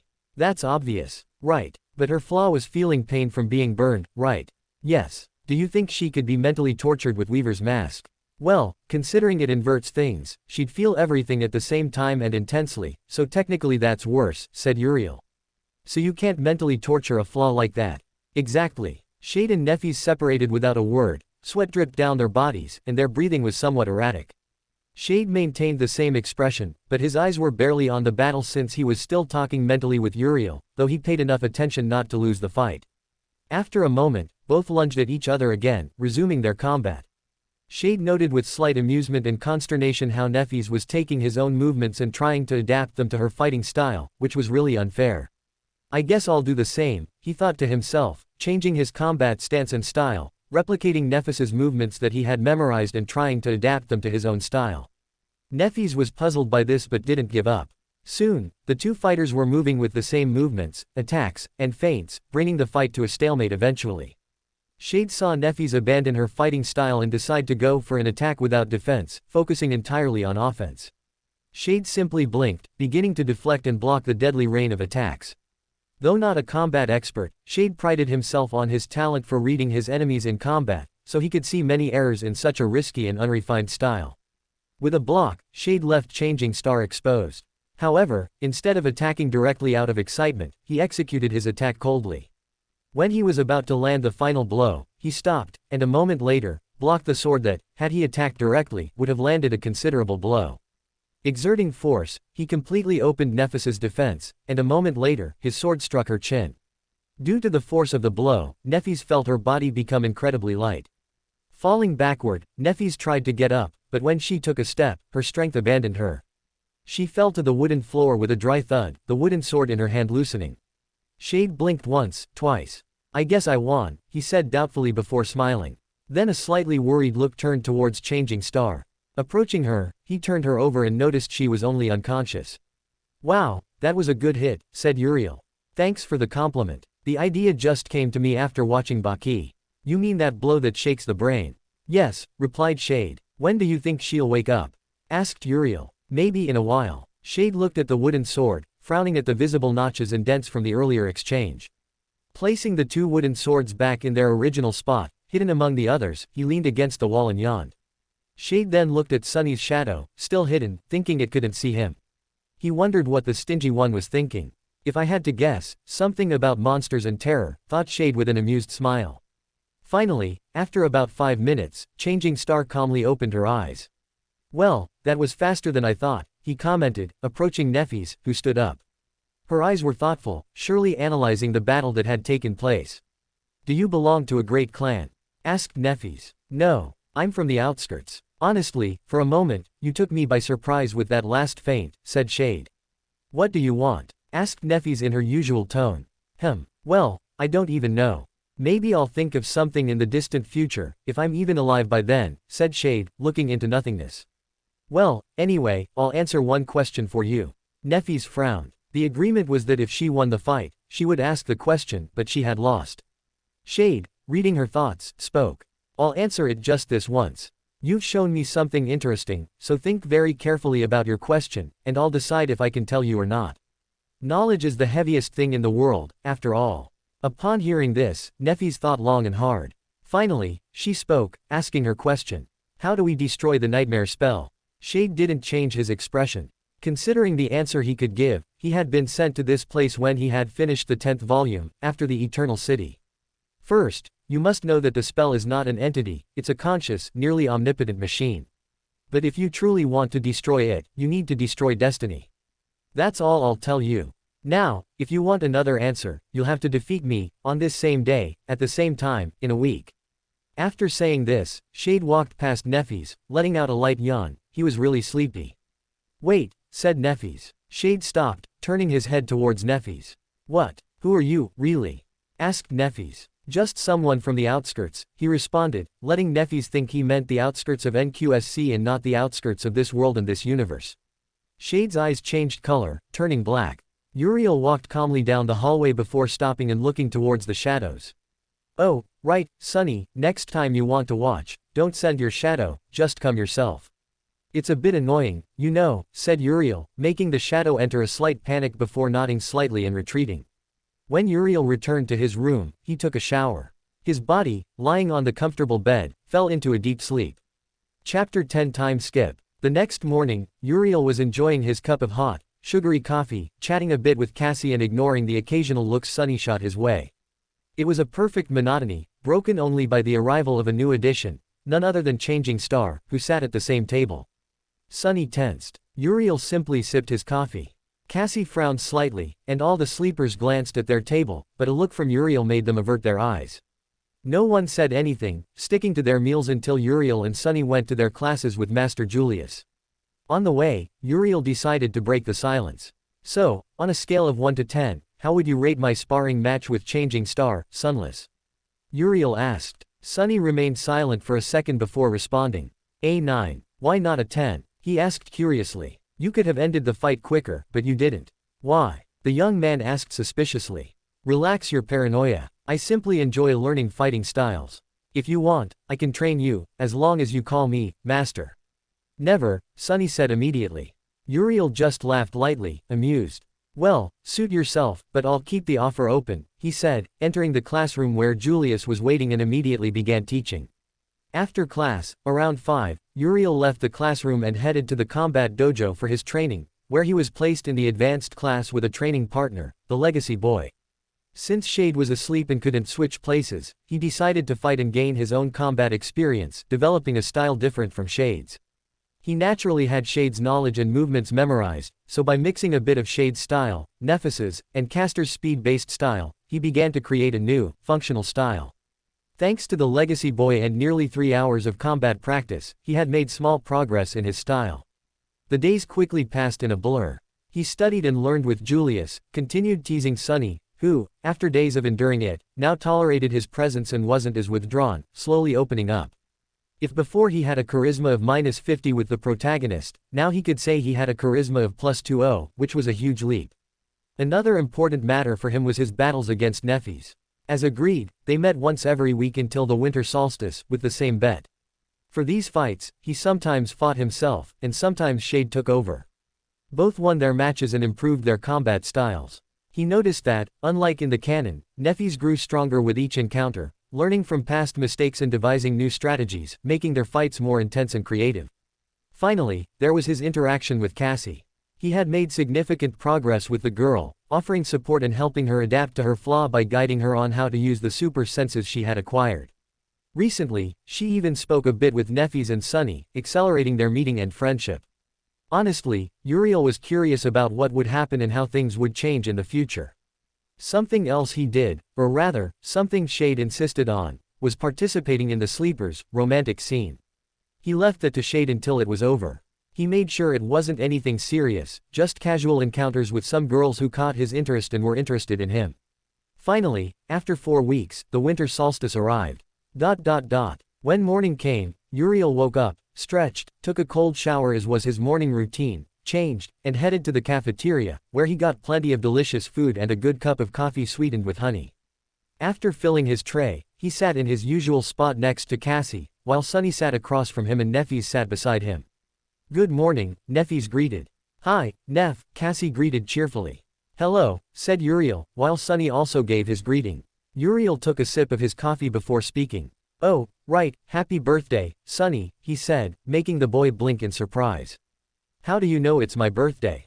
Sunny asked. I asked you 2 weeks ago, Uriel reminded him. Sunny blinked, remembering that. He had been more immersed in studying runes at the time. Thank you, the young man said. Happy birthday, said Cassie. Happy birthday to you too, said Neffys, looking at the boy shorter than her. Sunny felt overwhelmed by the congratulations, feeling a smile slip onto his face. Later, as night fell, Uriel observed the capsule where he would be trapped for a long time. Where do you think I'll end up? Uriel asked Shade. My answer is the same as yours, said Shade. Maybe if we're lucky, in some citadel. Or who knows, maybe we'll end up in Godgrave, he said with a sinister smile. I hope that's not the case. Not even saints come out alive if they go alone, not to mention the cursed creatures in that place, said Uriel, entering the capsule. Right, but anyway, we could leave if we get to the top of the bone and take the path to Revenheart or Bastion. Uriel didn't respond as he watched the capsule close. Finally, he closed his eyes, and the voice of the spell whispered in his head. Welcome to the Dream Realm, Uriel. Chapter 11 Dark City. Uriel landed on the earthen ground. Immediately looking around, he was attacked by an abomination, a shell centurion. Using Dark Body, he let the creature's attack pass through him thanks to his intangibility, then changed the shape of his hand into a sharp point, jumped, and stabbed directly into one of the centurion's eyes. Extending the dark needle that was his arm, it pierced its head and came out the other side. The centurion fell dead to the ground. You have killed an awakened monster, Shell Centurion. Your darkness grows stronger. You have received a memory. Hey, Uriel, we really got quite a welcome in this city, said Shade, amused. Uriel looked around. Black threads wrapped around his body, condensing into his armor. A cloak as black as night covered his body. The material was soft and flexible for movement and very difficult for second-rank creatures to tear. The dark mantle had metal protections on vital areas of the body, as well as a hood, which he didn't put on. Now that he was no longer naked, Uriel walked towards the centurion's corpse, summoned the Eclipse Claw, used it to cut through the monster's hard chitin, and extracted 2 glowing fragments. Taking one, he crushed it. Your darkness grows stronger. A smile slipped onto Uriel's face. He could obtain fragments by killing monsters and consuming them. Uriel summoned his runes. Name, Uriel. True name, Lord of Darkness. Soul Core, inactive. Fragment of Darkness, 53 1/1000. Memories, Dark Mantle, Eclipse Claw, Dark Vault, Blue Lance. Echoes. Attributes, Darkness, Dark Flame, Extra Carapace, Dream Spawn. Aspect abilities, Dark Shaper. Innate ability, Dark Body. Flaw, Dual Mind. Well, it seems we get the same number of fragments as the rank of what we kill. So we killed one monster, got 2 dark fragments, and by consuming 1 soul fragment, we got another point, said Shade. Yes, replied Uriel, looking at the remaining fragment. With this, it'll be easier to get a second core, maybe even a third before they reach the city. Are we sticking with our original plan? Uriel made a thoughtful noise. Yes, I don't want to be trapped here for a year. Since we have about 2 months, we can gather the sleepers into an army, collect moonlight fragments, maybe even the zenith fragment, Uriel responded mentally. And what about Gunlog and the legacy boy? Let Sunny and Nephis kill them. Fine. A spider-type monster leapt from the deep darkness. However, the passive enchantment of the dark mantle activated. The cloak turned a deeper black and rose into the air, impaling the monster. You have killed an awakened monster, Iron Spider. Your darkness grows stronger. Uriel extracted the 2 cores, crushing only one and keeping the other in his hand. Uriel summoned his storage memory, which was a black ring that absorbed whatever it touched, as long as it wasn't alive. He had tested it and discovered several things. First, time didn't seem to pass inside the ring, preventing things from spoiling. He discovered this by storing food that would spoil quickly, leaving it for a week, and finding it unchanged when he took it out. After discovering that, he started storing a lot of food from the academy, fruits, vegetables, seasonings, instant food, as well as many bottles of water and toilet paper just in case, though he doubted he'd need it since his body didn't seem to produce waste like a human's. This convinced him that, to some extent, he was no longer truly human. Taking out an apple, Uriel began eating it while advancing through the ruined streets. Despite the darkness that filled the ruins of the ancient city, Uriel could see everything with great ease, as if it were as clear as day. Hearing the sound of fast movement, he observed a blur pass by his side. Uriel blinked before continuing his walk. After a few seconds, the blur stopped, revealing Castor, who was wearing a green cloak and holding a giant sword in his hand. Hello, Castor. Looks like we ended up in the same place, said Uriel, taking another bite of his apple. Castor gave a small nod. Uriel, good to see you. Uriel looked at the sword with a raised eyebrow. Are you planning to kill me? He asked curiously. Castor blinked before shaking his head. I know my limits, the brown-haired boy responded. In other words, he was saying, you'd kill me before I could even try anything. A smile settled on Uriel's face before he took out another apple and tossed it to Castor. Castor caught it. Why are you giving me this? Because I want to. Do you think there are other sleepers from this generation here? Uriel asked as he walked. I don't know. I arrived a few minutes ago in a fighting zone between two awakened creatures, Castor responded. And you? I think so, replied Uriel, finishing the apple. The spell is cruel but fair in its own twisted way, so it wouldn't just throw two sleepers into an unexplored zone of the dream realm. Castor nodded at Uriel's logic. The duo advanced in silence as the darkness slowly receded, giving way to a new day on the forgotten shore. It took them almost an hour to reach the outer settlement of the castle.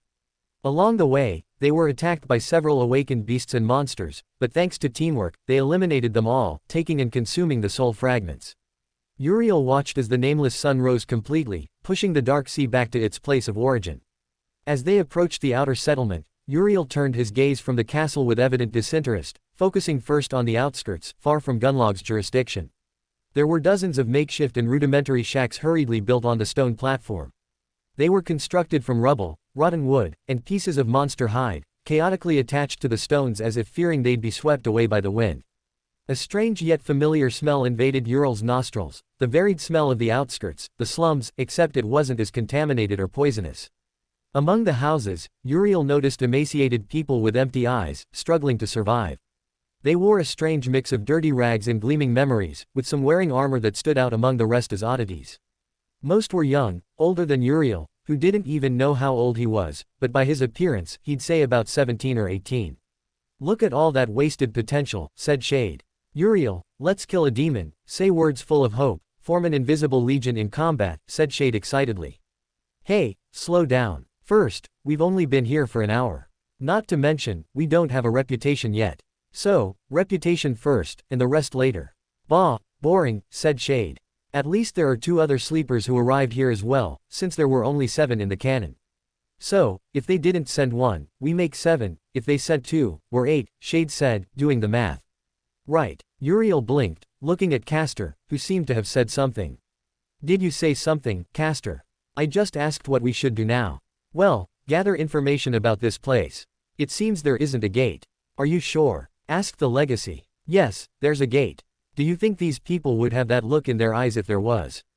Uriel asked. Castor frowned but then nodded. He had also seen the sleepers' gazes. I think we should split up to gather information. Uriel took out a soul fragment. Go to that castle and get information. Why don't you do it? I'm not very sociable. Castor blinked, perplexed, looking at Uriel. It was impossible to tell if he was being serious. Uriel seemed like the type of person who liked to talk a lot and be the center of attention, so the idea of him being antisocial left Castor a bit off balance. Castor took the fragment and nodded. All right, but what will you do? Gather information here. Uriel began to walk away. See you later, he said before leaving. Castor looked at the soul fragment before simply shrugging and heading toward the castle that seemed to shine. Well, the legacy boy is gone. Now what? Asked Shade. Oh, quite simple. Hunt a bit. We need to start saturating the core. Saying this, Uriel began to move away, delving deeper into the ruins of the city. Chapter 12 Allies. Uriel landed on a nightmare creature. His hand had transformed into sharp, black tendrils that stabbed into the monster's body. With a sound of crushed flesh, the creature, resembling a stony humanoid, was torn apart, leaving only 2 soul fragments. You have killed an awakened monster, Stone Walker. Your darkness grows stronger. Jumping aside, he avoided the decapitating bite of a lion with red fur. The beast lunged at Uriel again. Summoning the blue lance, Uriel made a wide swing that cut the beast, forcing it back. The beast lunged at Uriel again. Claws and steel clashed for a few seconds until the lance pierced the beast. You have killed a fallen beast, Infernal Fang. Your darkness grows stronger. It was weak for a fallen beast, said Shade. We're just stronger, that's all, said Uriel, collecting the fragment and placing it in his ring. Fragment of darkness, 62 1/1000. Still a lot of work ahead, thought Uriel, looking at the counter. True, said Shade with a yawn. I'm going to sleep. I'm pretty tired, so you'll be free of me for at least a few hours. Uriel's expression turned to one of happiness. He'd have several hours alone without Shade constantly talking in his head. Uriel advanced along the illuminated path of the ruins. Since it was daytime, monster activity was significantly lower than at night. Uriel used his innate ability, taking a great leap before another, covering a large distance. His dark body ability granted intangibility and allowed him to alter his body. By reducing his weight, he could move with much greater ease and speed without worrying about surprise attacks. Arriving at a different area, he observed a monster as large as a house. Its body resembled an alligator turtle with sharp spikes on its shell. Uriel dropped with all his weight, driving the lance into the head of the abomination, which was distracted by its prey. Crunch! The lance plunged deep into the monster's head. The turtle let out a loud cry of pain before losing its strength and collapsing lifelessly on the ground. You have killed an awakened monster, artillery turtle. Your darkness grows stronger. You have obtained a memory. Oh, that's great, he thought to himself, observing how he had saved a sleeper. It was a girl about his age, perhaps a year older, with intense red hair and yellow-orange eyes. Her skin was white and smooth. Uriel sat on the head of the dead monster. His body returned to normal, the lance resting on his shoulder while a small smile played on his face. If he had to say it, his pose was cool. Hey, are you okay? He asked, looking at the girl, who nodded slowly, emerging from her initial shock. You're new, right? Uriel asked, and the girl nodded again. Yes. Good, me too, he said, noticing the girl only had simple cloth scraps covering her body. Summoning his runes, he checked his new memory. Memory, turtle cloak. Memory rank, awakened. Memory level, 3. Type, garment. Memory description. Used as an artillery weapon, the artillery turtle marched steadfastly, supporting its allies in battle. Enchantments, sturdiness, swiftness, minor healing. Sturdiness enchantment description. This garment provides good defense against attacks. Swiftness enchantment description. Increases movement speed.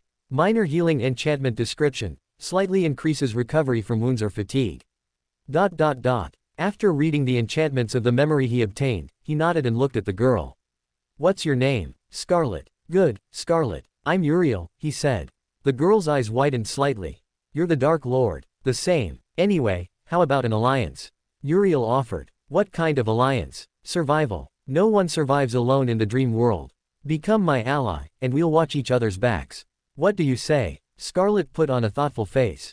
After a few seconds, she nodded. All right. Good. Uriel gave a wide-eyed smile. Uriel jumped to the ground, landing on his feet, and approached Scarlet, placing his hand on her shoulder and transferring the memory.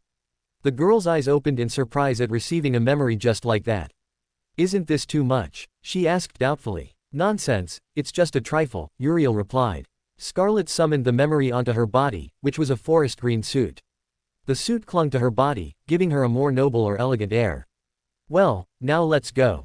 Where to? To fight beasts. We need to start saturating the soul core while there's still sun in this place, said Uriel, extracting the 2 soul fragments from the dead turtle.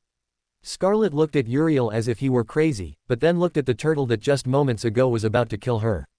Scarlet followed Uriel and observed with surprise the difference between someone who obtained a true name in their first nightmare and those who didn't. She watched as Uriel eliminated nightmare creatures with methodical precision and speed. In about 6 hours, 24 awakened beasts and 6 awakened monsters were eliminated. Uriel let out a light yawn as he walked with Scarlet toward the outer settlement. The girl was still amazed at how easily the beasts and monsters were being eliminated. When they arrived, Uriel headed toward a house on the outskirts of the settlement, entering and seeing broken and ragged furniture. Nobody lives here, right? Asked Scarlet. No, it's on the outermost part, and many wouldn't dare come here for fear of creature attacks, Uriel explained, taking out 2 apples and tossing one to Scarlet. Where did you get this apple? It's a secret, he said, taking a bite of the apple. And what can you do, Scarlet? Uriel asked, sitting on the remains of a table. My aspect is related to fire, she said, showing her palm, where a reddish-yellow flame emerged. That's good, he said, taking another bite. You already saw my aspect, he said, while his left arm turned black, elongating the limb like a thick tentacle, then dividing it into several thinner ones. Finally, it returned to his original arm. It's related to darkness, as well as seeing in the dark and shadows, said Uriel. After eating the apple, he took out the soul fragments and gave about 12 to Scarlet. Why are you giving me these if I didn't even fight? Consider it a bribe for your loyalty. If you're strong, you can fight and survive, and the stronger you are, the better, said Uriel, starting to consume the fragments, feeling himself strengthen slowly but steadily. After finishing, he looked outside. Let's rest for tonight. Tomorrow we'll go hunting, I want to get a better weapon. Scarlet nodded, she was equally tired from walking so much all day. Scarlet gave Uriel a strange, even suspicious look, which puzzled the dark-haired boy. I won't do anything if that's what worries you. I didn't save you just because you look pretty, Uriel said simply. Scarlet, for some reason, felt humiliated by being so cruelly dismissed. Finally, the girl leaned against the wall and closed her eyes to sleep. Uriel likewise leaned against the opposite wall and closed his eyes, falling into a light sleep. The next morning, Uriel woke up, noticing Scarlet was still asleep. Leaving the wooden house, he sat on the edge of the cliffs. Sighing, he observed the ruins with a calm gaze. Wow, I go to sleep for a few hours, and when I wake up, you're already with a girl. You're quite the Don Juan, Shade teased. Tell me, did you do it? Uriel rolled his eyes. Are you seriously asking that, of all things? Of course, there are priorities, you know. Whatever you say, said Uriel. Will you wait for Castor to return to start the plan? Maybe, maybe not. I'm still half asleep, so ask me again in a few hours. Uriel looked toward the settlement with half-closed eyes, seeing an abomination heading along the main path. It would arrive soon. By its size and the dark stains he saw, it was clearly a fallen monster. Standing up, he transformed into his darkness form and headed out at great speed. The hunters were preparing for their usual hunt when they observed a large nightmare creature heading toward them at high speed. It had the body of a four-legged beast, with several eyes illuminating its face along with sharp tails and claws. The monster let out a deafening roar that stunned them and left them unable to move. However, before they could even react, a swift figure landed from the sky, crashing onto the monster's head and forcing it to the ground, raising a cloud of dust. The hunters from the outskirts heard the nightmare creature's screams for a few seconds until the sound of something heavy hitting the ground. As the dust cleared, they saw a young man with almost pale white skin, wearing a black suit with a black trench coat. His eyes were blood red, freezing the blood of more than one person. The young man's arm was replaced by a dark mass that was inside the nightmare creature, piercing it from the inside out. Who are you? Asked a nervous sleeper, seeing how the enormous beast had fallen with extreme ease. I am the Lord of Darkness, a sleeper like you who just saved you, he said as the darkness receded, reforming into his arm, revealing two glowing fragments. The sleeper's eyes widened upon hearing the name. It was a true name. No one in the Dark City even had a true name, not even the city's lord. You're going hunting, right? Uriel asked the group of 10 sleepers, who nodded. Good, I'll go with you. I'm curious to see how you work, said Shade. Yes, said the sleeper, then looked at the creature's corpse, which Shade noticed. Take it and distribute it among the sleepers, said Shade, using his storage memory to extract several corpses of other beasts he had stored for this moment. The sleepers who had gathered by chance opened their eyes upon seeing 10 enormous corpses, all of awakened monsters. What are you waiting for? Do it, ordered Shade, snapping the sleepers out of their shock before moving the corpses inside the settlement. Soon, news of a new sleeper killing a fallen monster, along with killing 9 other awakened monsters and giving away the meat, spread, reaching the shining castle within hours through the guards. Shade and Scarlet were with a group of sleepers, watching as they fought against some awakened beasts. Shade inevitably had to intervene in the fights, killing the creatures or leaving them badly wounded for the sleepers to finish off, ensuring that for the first time, all sleepers in a hunting party returned alive, further increasing his fame. After a week, the situation had changed. Before, the outer settlement's inhabitants were lost and barely had the will to live. However, thanks to the Lord of Darkness, a true name possessor with overwhelming strength for a sleeper, he ignited the hearts of the sleepers, bringing new hope. Uriel was sitting on a pile of wood that was one of the ruined houses, or what was left of it. Uriel watched as the sleepers were distributing the meat from the latest hunt. Fragment of Darkness, 122 1/1000. It's good progress, Uriel whispered. Yes, undoubtedly, though it's a bit slow. We need to kill faster, said Shade. A full week has passed.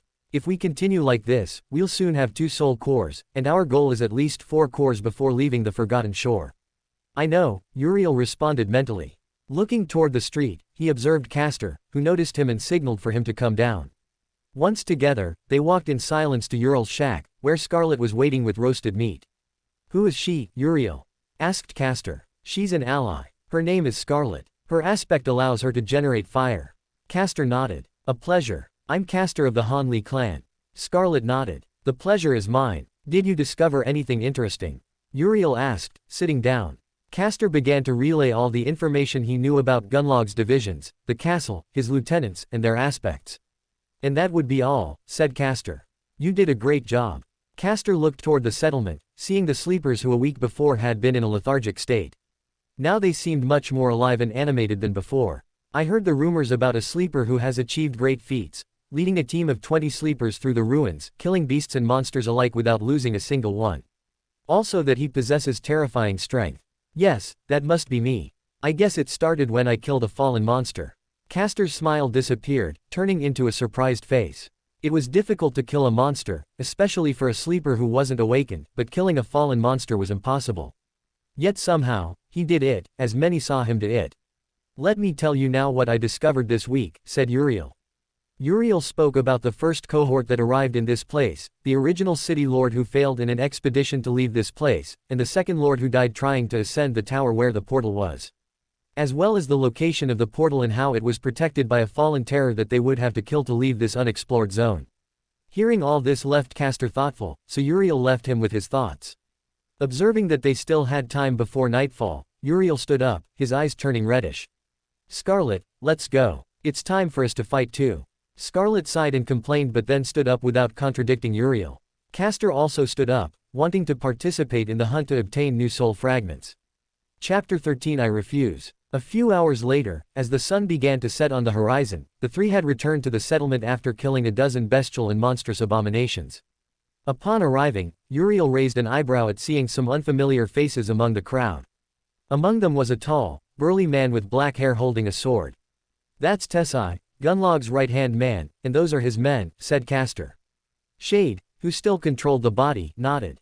The atmosphere was tense. Tessai turned his head and smiled upon seeing that the person he had been waiting for had finally arrived. You must be Uriel. Or should I say, Lord of Darkness, the man said in an indifferent tone. And you are Tessai, the castle lord's lapdog? Shade asked with his characteristic mocking smile. Tessai frowned slightly but didn't let the insult get to him. What are you doing here? As far as I know, you only care about your castle and let the sleepers outside your walls die. That's true, said Tessai without a hint of remorse in his words. The sleepers who heard this gave angry looks, but none dared to utter a word. I come in the name of the castle lord to make you a proposal, said Tessai. Shade raised an eyebrow but didn't interrupt. The message is as follows. Lord of Darkness, I offer you the opportunity to become one of my lieutenants. You will live within the castle, enjoying the highest rank, in exchange for your submission, Tessai stated. Shade made a thoughtful noise. That sounds really tempting, said Shade, making the sleepers' hearts fill with uncertainty about what their savior would do. But I'm afraid I refuse. Tell your lord that I reject his proposal. I don't follow those who don't even try to leave this place, Shade declared. Tessai frowned. So you reject Lord Gunlog's invitation? Tessai's question made the temperature drop. Yes, Shade said firmly, not letting himself be intimidated. The darkness responded, growing deeper and more threatening. The two stared at each other for a full minute until Tessai clicked his tongue. Fine, Tessai finally said. We're leaving. I hope you enjoy your life, Lord of Darkness, he added threateningly. Tell your lord to think 10 times before doing something he'll regret. With that final exchange of words, Tessai and his soldiers returned to the Shining Castle. Once they were gone, Shade looked at the sleepers, who had looks of relief and great respect for him for standing up to Tessai and essentially telling him and Gunlog to go to hell. Hey, Shade, that was awesome, said Uriel. Thanks. I drew inspiration from the villains of One Piece and Naruto. You just need a deep voice, a cold gaze, and elegant words. Uriel sweated a drop. Sure, whatever you say. Uriel's eyes returned to their black hue. Do you think he'll send Horus? I doubt it. You made our position very clear. Gunlog isn't the type to do something reckless. So he'll wait for an opportunity to use some excuse and make his move, replied Uriel. After that encounter with Tessai, things continued on their new path. The total number of inhabitants in the outer settlement was around 600 sleepers, while about 500 lived inside the castle, making a total of 1,100 inhabitants in the Dark City. The second week passed, with Uriel, Castor, and Scarlet becoming the central core of the sleepers due to their abilities. Thanks to their strength and the fact that they gave away the meat of the monsters they defeated for free, the sleepers regained their strength and will to fight and challenge the unknown. Soon, what started as a hunting party of 3 grew to 10, then to 100, and then to 300. With these numbers, the beasts began to lose ground constantly. However, everything had a price, and not everyone would survive until the end of the hunt. In the second week, Uriel met Effie, who was exactly as described in the novel. After chatting with her, they reached an agreement where she would keep a portion of the monsters and act as a scout due to her great experience with the beasts of the Dark City. On the 14th day, an awakened demon attacked the settlement, but Uriel, Castor, Effie, and Scarlet defeated it without much difficulty. Uriel landed the final blow and obtained a new memory, an ascended sword of the first level, which he replaced his lance with, making it more effective at cutting through monsters more easily. Name: Uriel. True name: Lord of Darkness. Soul core: inactive. Fragment of Darkness: 372 1/1000. Aspect: Dark Lord. Aspect rank: Divine. Aspect ability: Shaper. Aspect rank: Divine. Innate ability: Dark Body. Echoes. Attributes: Darkness, Dark Flame, Extra Carapace, Dream Spawn. Memories: Night Mantle, Eclipse Claw, Dark Vault, Blue Lance, Sword of the Night, Infernal Armor, Blood Flower, Dark Mask, Hunter's Bow, Comfortable Chair, Black Rope, Armor of the Four Senses, Aqua Pearl. Flaw: Dual Mind. Look at that, we look like hackers, Shade commented amusedly. Uriel let out a laugh. He was alone, so he could talk to Shade as much as he wanted. 2 weeks have passed. Those three should have arrived at the Ash Barrow by now, or they'll arrive soon, said Uriel. Are you worried about those three? Not really. They're strong, Uriel expressed. Anyway, now what concerns us is what to do with this, said Uriel, taking out a piece of paper with a few words written on it. Come to the east wall of the Shining Castle tonight. I'll be waiting for you there. Obviously, it's a proposal, said Shade. You think so? I mean, I'm handsome, but what if it's a trap? Relax, you sound like Sunny with his crazy paranoia. No sleeper in this city can be a threat, well, except Gunlog, Tessai, and Seishan. And we have enough ability to get out of any situation thanks to Dark Body, said Shade. Fine, agreed. We'll go, said Uriel, returning the paper to his dark vault before taking out a tomato and eating it. Oh, so here you are, Darkness, said Effie, making Uriel look back. Oh, if it isn't Mr. Muscles. Want an apple? Uriel offered, showing a bright red apple, making Effie nod. Where did you get it? I have my tricks, he replied with a teasing smile. And what are you doing here? Effie asked curiously. Thinking about what to wear for my date. Effie almost spat out the mashed apple in her mouth in surprise. You, on a date? Effie couldn't help but laugh. You're a terrifying guy. You having a date? Oh, gods, that's good. I'm serious. I was very popular at the academy, he defended himself with a smile. Effie shook her head. Whatever you say. Anyway, isn't it time we go kill a few abominations? My meat is running out. Uriel looked at Effie in horror. You finished all that meat in 2 days. You forget what my flaw is. Uriel blinked. Well, what can you do? We'll try to kill an awakened demon that's lurking on the outskirts of the settlement. Uriel observed, hidden in the darkness. He had arrived at the east wall, as indicated in the message. Curiously, this area was empty, with no one daring to explore or leave the castle at this hour. Uriel observed the figure who had sent the message, and he was undoubtedly quite surprised. It was a woman in her 20s, with black hair and dazzling beauty, wearing a wine-red dress and an intricate silver necklace. However, the most striking feature was her gray, corpse-like complexion. Holy Mother, it's a zombie. Shade shouted. If we bite her, will she turn human? Shade asked curiously. I don't know, maybe, thought Uriel, tilting his head. Well, your turn. Yes, said Shade excitedly, quickly taking control. His eyes turned an intense blood red that seemed to pierce the soul of anyone who looked directly at them. Shade smiled and emerged from the shadows, seeing how Seishan, the head of the castle maidens, had noticed his presence. I never imagined meeting one of the princesses of Revenheart, said Shade amusedly. Princess Seishan, I am the Lord of Darkness, but you can call me Uriel. Now, what do you want to discuss with me that you sent a message directly? I didn't expect you to come, Seishan responded with a slight smile. I'm someone driven by curiosity, that's all.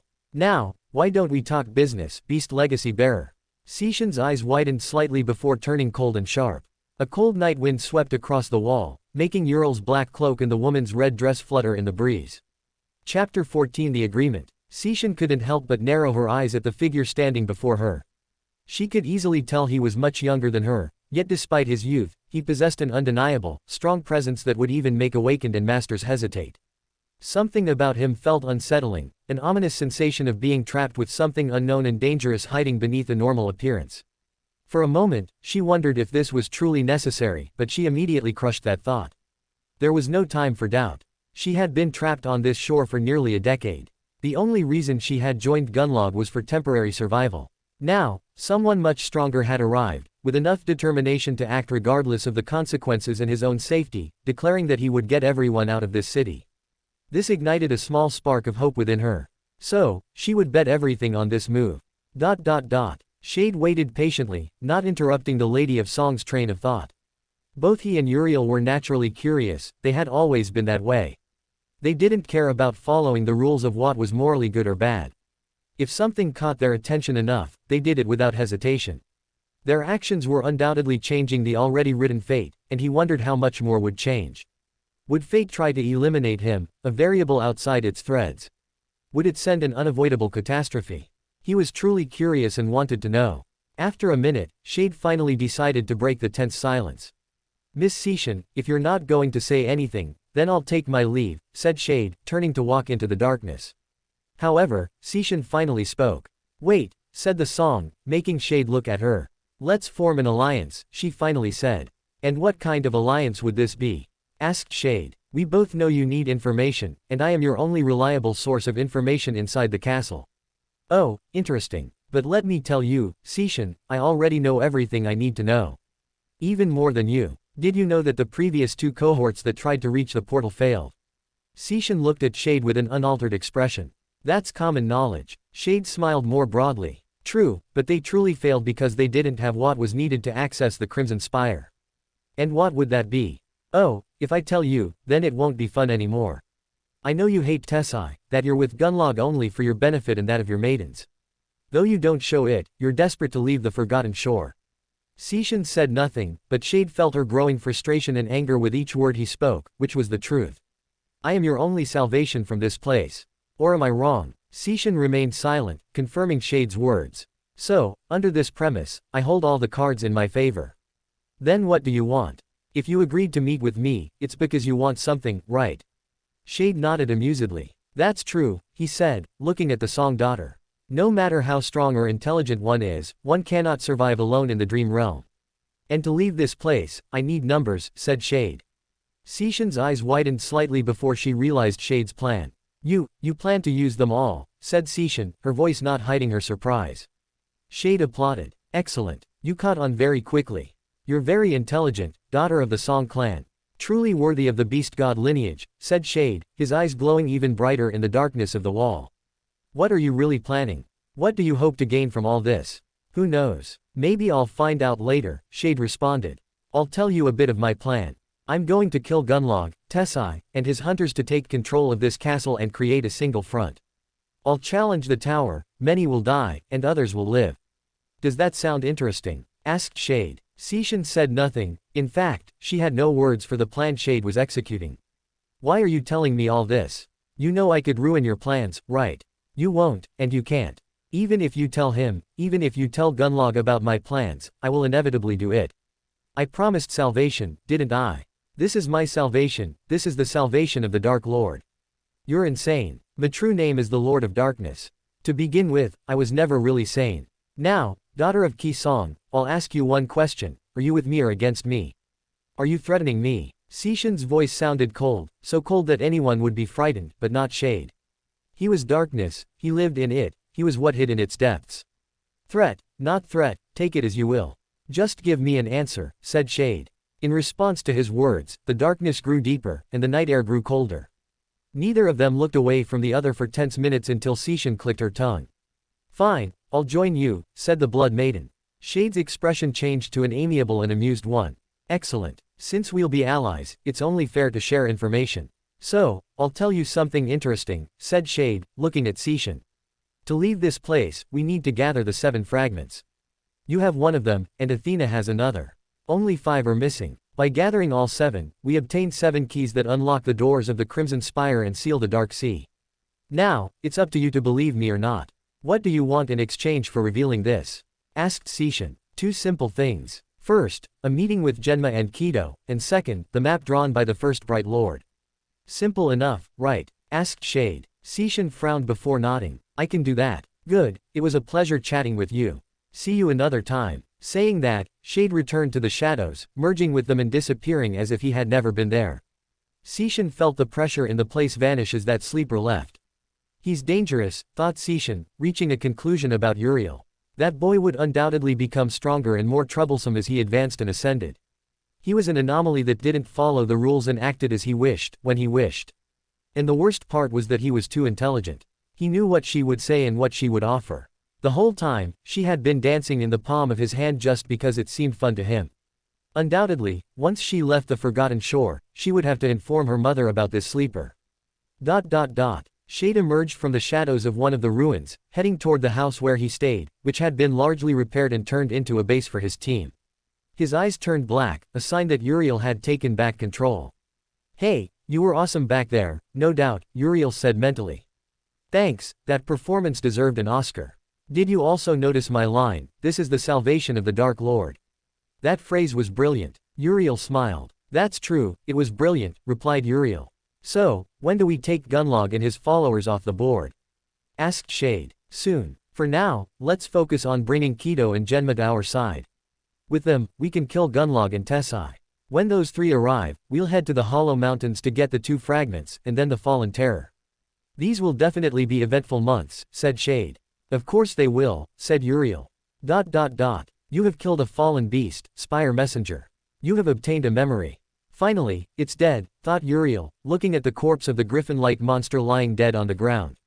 Exactly 1 month had passed since his conversation with Sishin, and she had joined his side.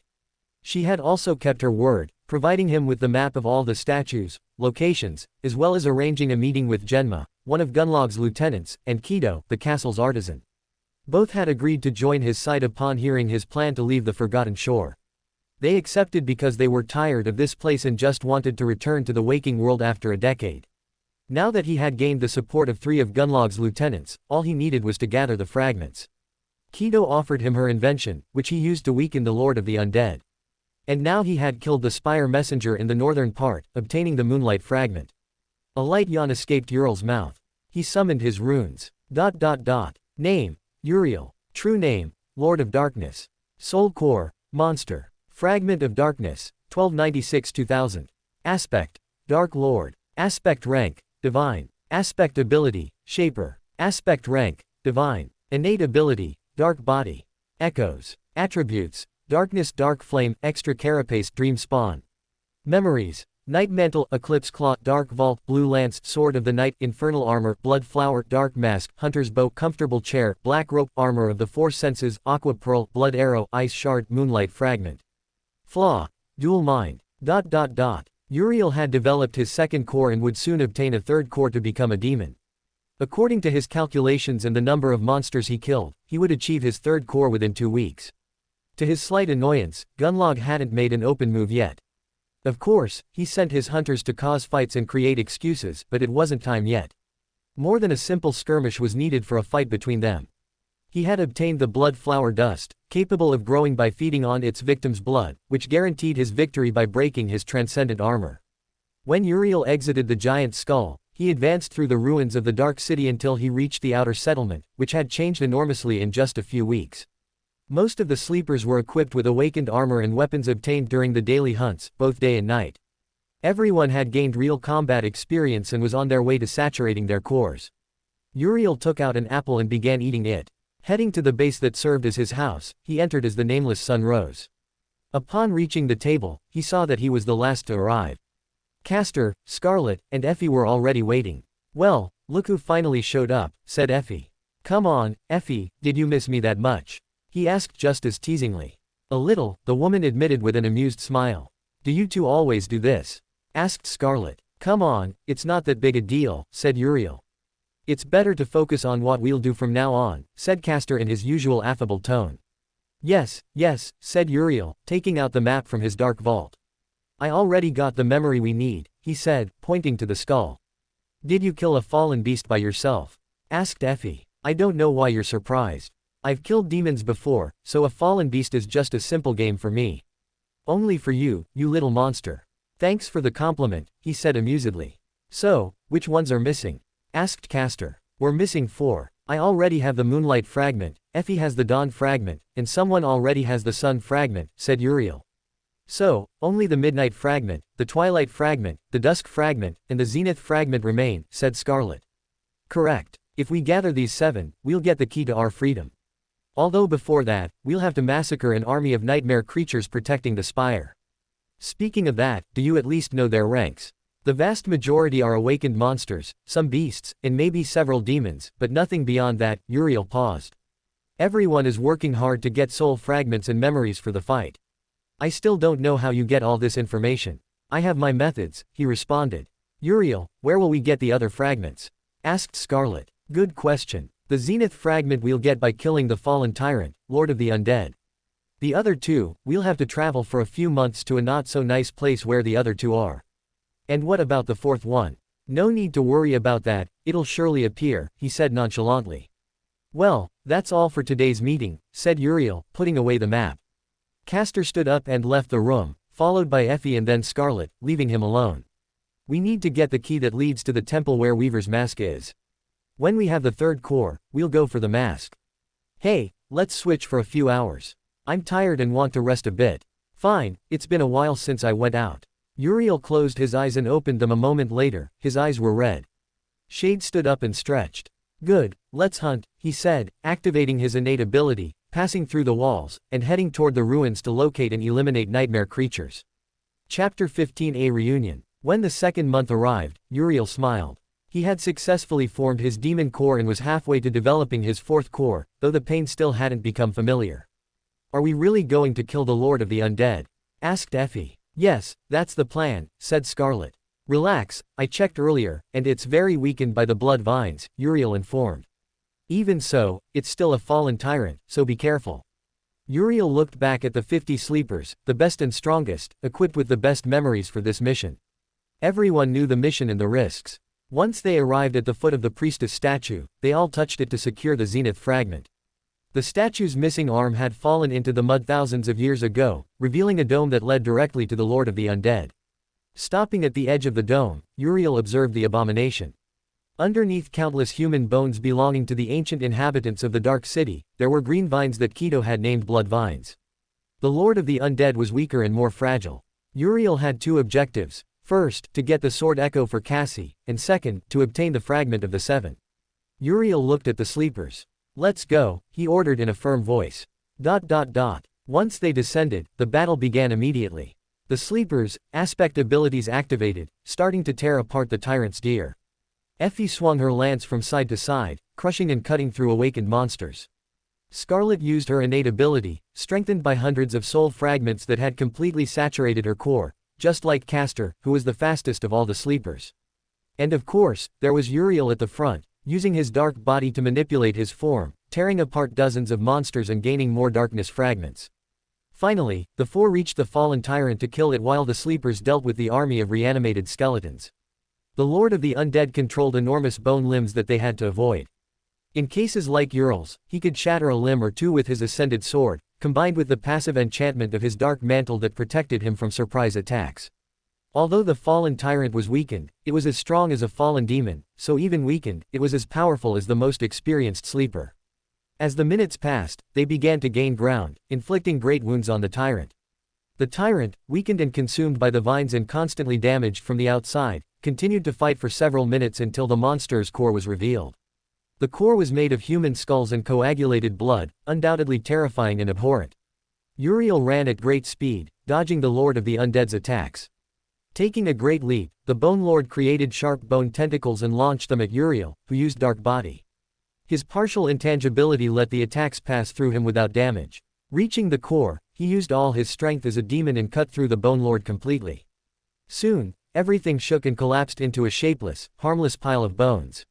You have killed a fallen tyrant, Lord of the Undead. You have obtained a memory, Starlight Fragment.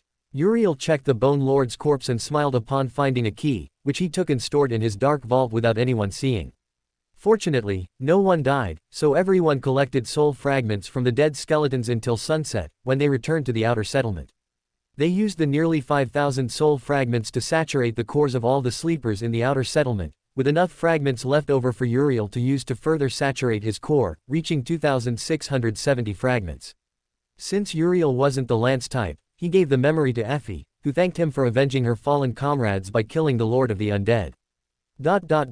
When night fell on the Dark City, Uriel met with Seishan, who had informed him of Gunlog's plans and how more and more sleepers were leaving the castle to join his faction, so he would soon make a move. After thanking her for the information, he returned to think things over. We didn't get the silent dancer, said Shade in Uriel's mind. Yes, it's a shame, thought Shade. Summoning his runes, he focused on his memories, which were increasing and which he had studied out of boredom. Memory, armor of the four senses. Memory rank, ascended. Memory level, 2. Type, armor. Description, a warrior who lost her sense of sight on a battlefield created her own armor, honing her other senses, making her even deadlier as a warrior. Enchantments, sensory field protection, physical reinforcement, sightless enhancement. Sensory field description, the user can sense everything around them within a 100-meter radius, providing a mental image. Protection description, this enchantment provides great physical protection and defense against mental attacks. Physical reinforcement description, physical abilities are passively increased. Sightless enhancement description, enhances the previous abilities for users lacking the sense of sight. Will you give that armor to her? Asked Shade. Yes, replied Uriel. Aren't you spoiling her too much? Uriel shrugged. I really don't know, and I don't care. We got this armor by diving into the Dark Sea and dealing the final blow to a corrupt monster. So it's not like we fought to the death to get it. Shade sighed inside Uriel's mind. Fine, he said with a yawn. 2 months have passed, so they should arrive here soon. Uriel stood up, looking at Effie. Hey, Darkness, let's go hunting. Effie, didn't we just kill a fallen tyrant a few hours ago? You want to fight abominations again? Asked Uriel. And they say I'm crazy. It's because you are crazy. Touché. Well, let's go. I'm also a bit hungry, said Uriel, accompanying Effie on the hunt. A few hours later, both were sitting on a pile of bones, with a large bonfire in the middle and pieces of meat cooking over it. Uriel blinked in surprise, watching Effie literally devouring the monster bones, crunching them with her teeth. It still surprises me that you keep doing that. I have strong teeth, said the girl, chewing more bone. You seem more like you were raised by wild wolves, said Uriel, grabbing a piece of roasted meat and starting to eat. Hey, by the way, Uriel, how do you do the trick where your eyes change color? Asked Effie. Oh, it's related to my flaw, replied Uriel, taking another bite before stopping and smiling upon noticing a shadow figure entering the dark room illuminated only by the large bonfire. Well, they finally arrived, thought Uriel amusedly while continuing to eat. Effie finished the bone and burped loudly without any sign of embarrassment before continuing to eat. Honestly, Effie, I really feel sorry for your future partner and their wallet. Do you want to die, little monster? Asked Effie with a smile. No, replied Uriel, looking away. Effie grabbed a bone and threw it into the darkness. Uriel watched as the bone flew past Sunny's cheek, leaving him frozen in shock before he summoned the midnight fragment a moment later in a defensive stance. Hey, Effie, calm down. They're not terrifying monsters, said Uriel with his mouth full. That's what you told me when I met you, and you're the most terrifying monster in this city. Is that an insult or a compliment? Asked Uriel. Take it as you will, said Effie, having the last word. She definitely got you, Uriel. Of course, I wouldn't lose in a battle of words, said Shade. Uriel rolled his eyes at Shade's comment. Uriel? Asked a female voice, making Uriel look toward the familiar trio and giving them a smile. Well, it's been a while. I didn't expect to run into you guys in this city, Neffys, Cassie, and Sunny. The gremlin frowned, one of his eyebrows twitching. Call me short again, and I'll kill you, Uriel, said the young man. Come on, don't get angry. I'm just teasing you about your height, or is it your hair? He asked. Effie let out a snort of amusement, while Sunny boiled with rage inside, his good mood evaporating instantly. Oh, let me introduce you. Effie, these are my friends from the academy, Neffys, Cassie, and Sunless, Uriel introduced. Guys, this is Effie, Uriel introduced. Hello, Effie greeted simply. Come on, sit down, and let's catch up over these 2 months. Both Effie and Uriel sat down, as did the other three, around the bonfire. So, you come from the labyrinth. It's truly amazing that you managed to survive for 2 months in that place, said Effie. That's quite a feat. Congratulations. Uriel, did you come from the castle? Are there more survivors? Asked Sunny. Sunny and Neffys noticed how their friend's face darkened for a few moments before returning to normal. Yes, there are indeed people in the Shining Castle. But I suggest you don't go there. Why? Asked Neffys, tilting her head slightly. Well, princess, that's simple. Little monster here is in a cold war with the castle lord, Effie recounted, making the three look at Uriel with bewildered eyes, wondering what the hell he had done now. Wait, before you answer, is there a gate to return to the waking world? Asked Sunny. Well, not anywhere in this ruined city, Uriel revealed, making the three open their eyes in shock.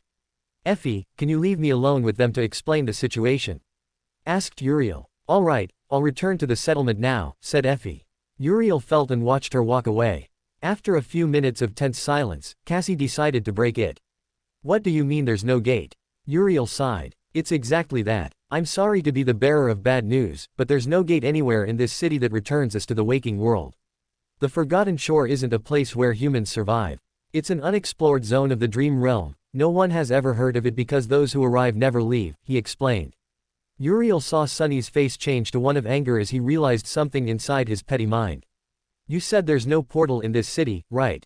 Asked Neffes. What about outside? Sunny and Cassie looked at Neffes, noticing that small detail they had overlooked due to their initial surprise at the lack of a portal, which Changing Star hadn't missed. Uriel nodded. Yes, there's no portal in this city, but that doesn't mean there isn't one. It exists, but getting to it is very complicated and requires meeting certain conditions.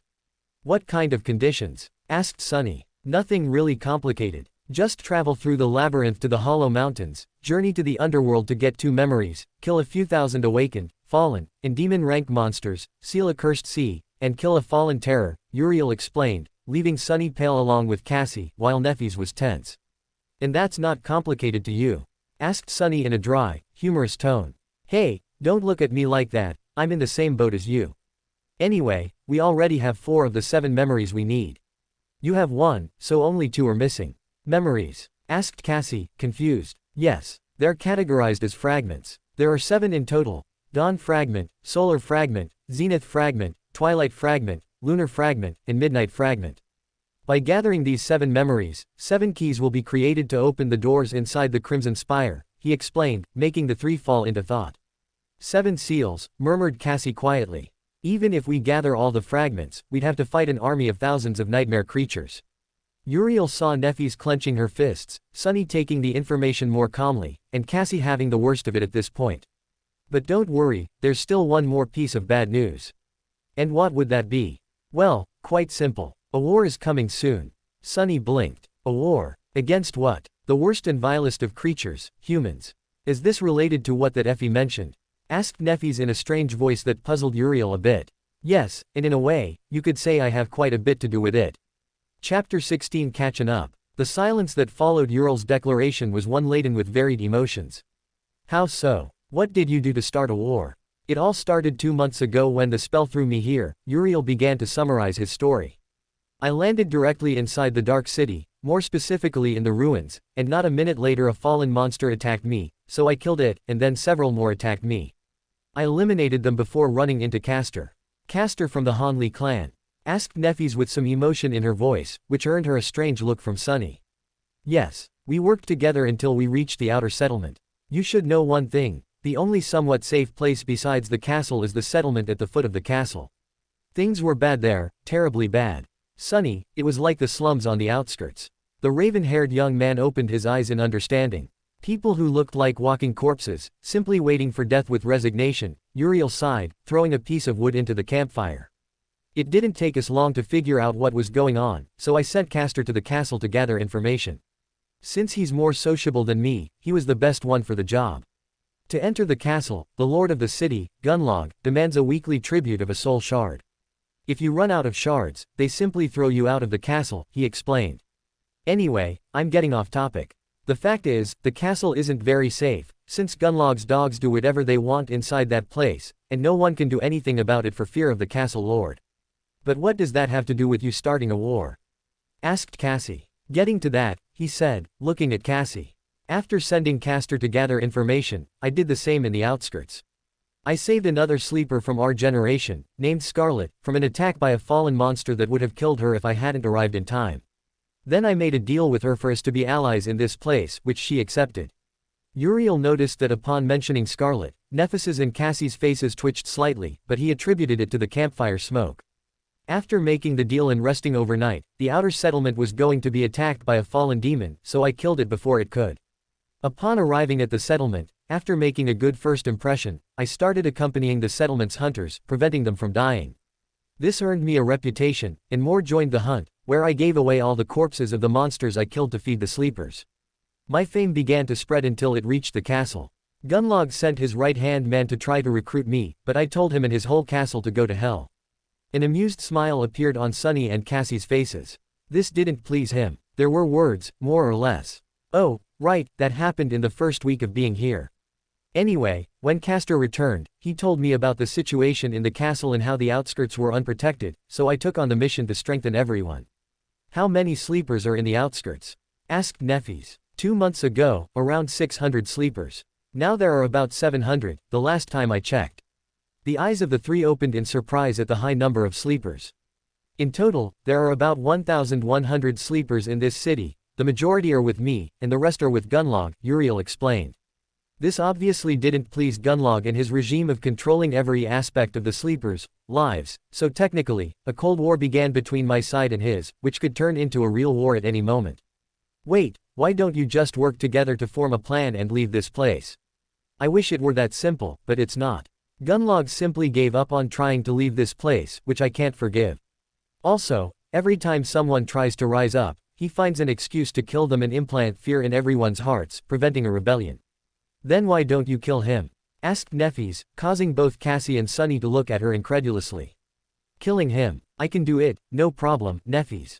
I would have done it in the first few weeks, but doing so would have led to a 5-faction territorial war, Uriel explained. The city would be divided. My faction, the Castle Maidens faction led by Seishan, the Dogs faction led by Tessai, the Artisans faction, and the Genma Hunters faction. It would be a war of attrition, and many lives would be sacrificed uselessly.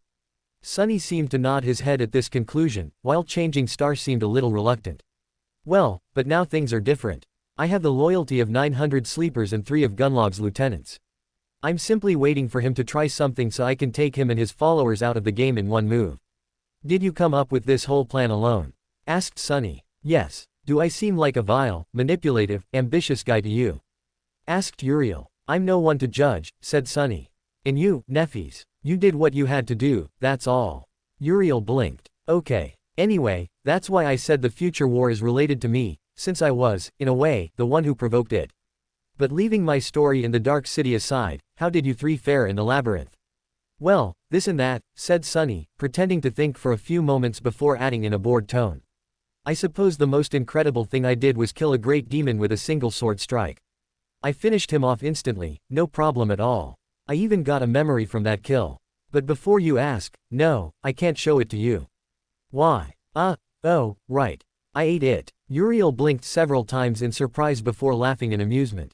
Oh, dear friend Sunny, did you really kill a great demon? He asked, amused. I see your sense of humor has improved. Sunny pretended to be offended. What do you mean, sense of humor? It's the honest truth. Uriel snorted, amused. Don't believe me if you don't want to. Unlike your crazy feats in this place, we had a truly insane adventure.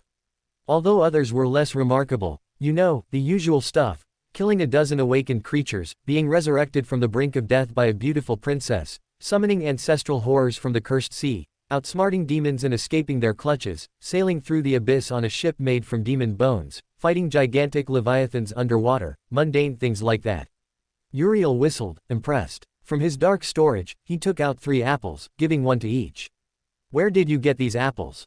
Asked Sunny. Oh, that. I have a memory that allows me to store many things unaffected by time, so I simply took a bunch of food, sauces, and condiments from the academy cafeteria and stored them.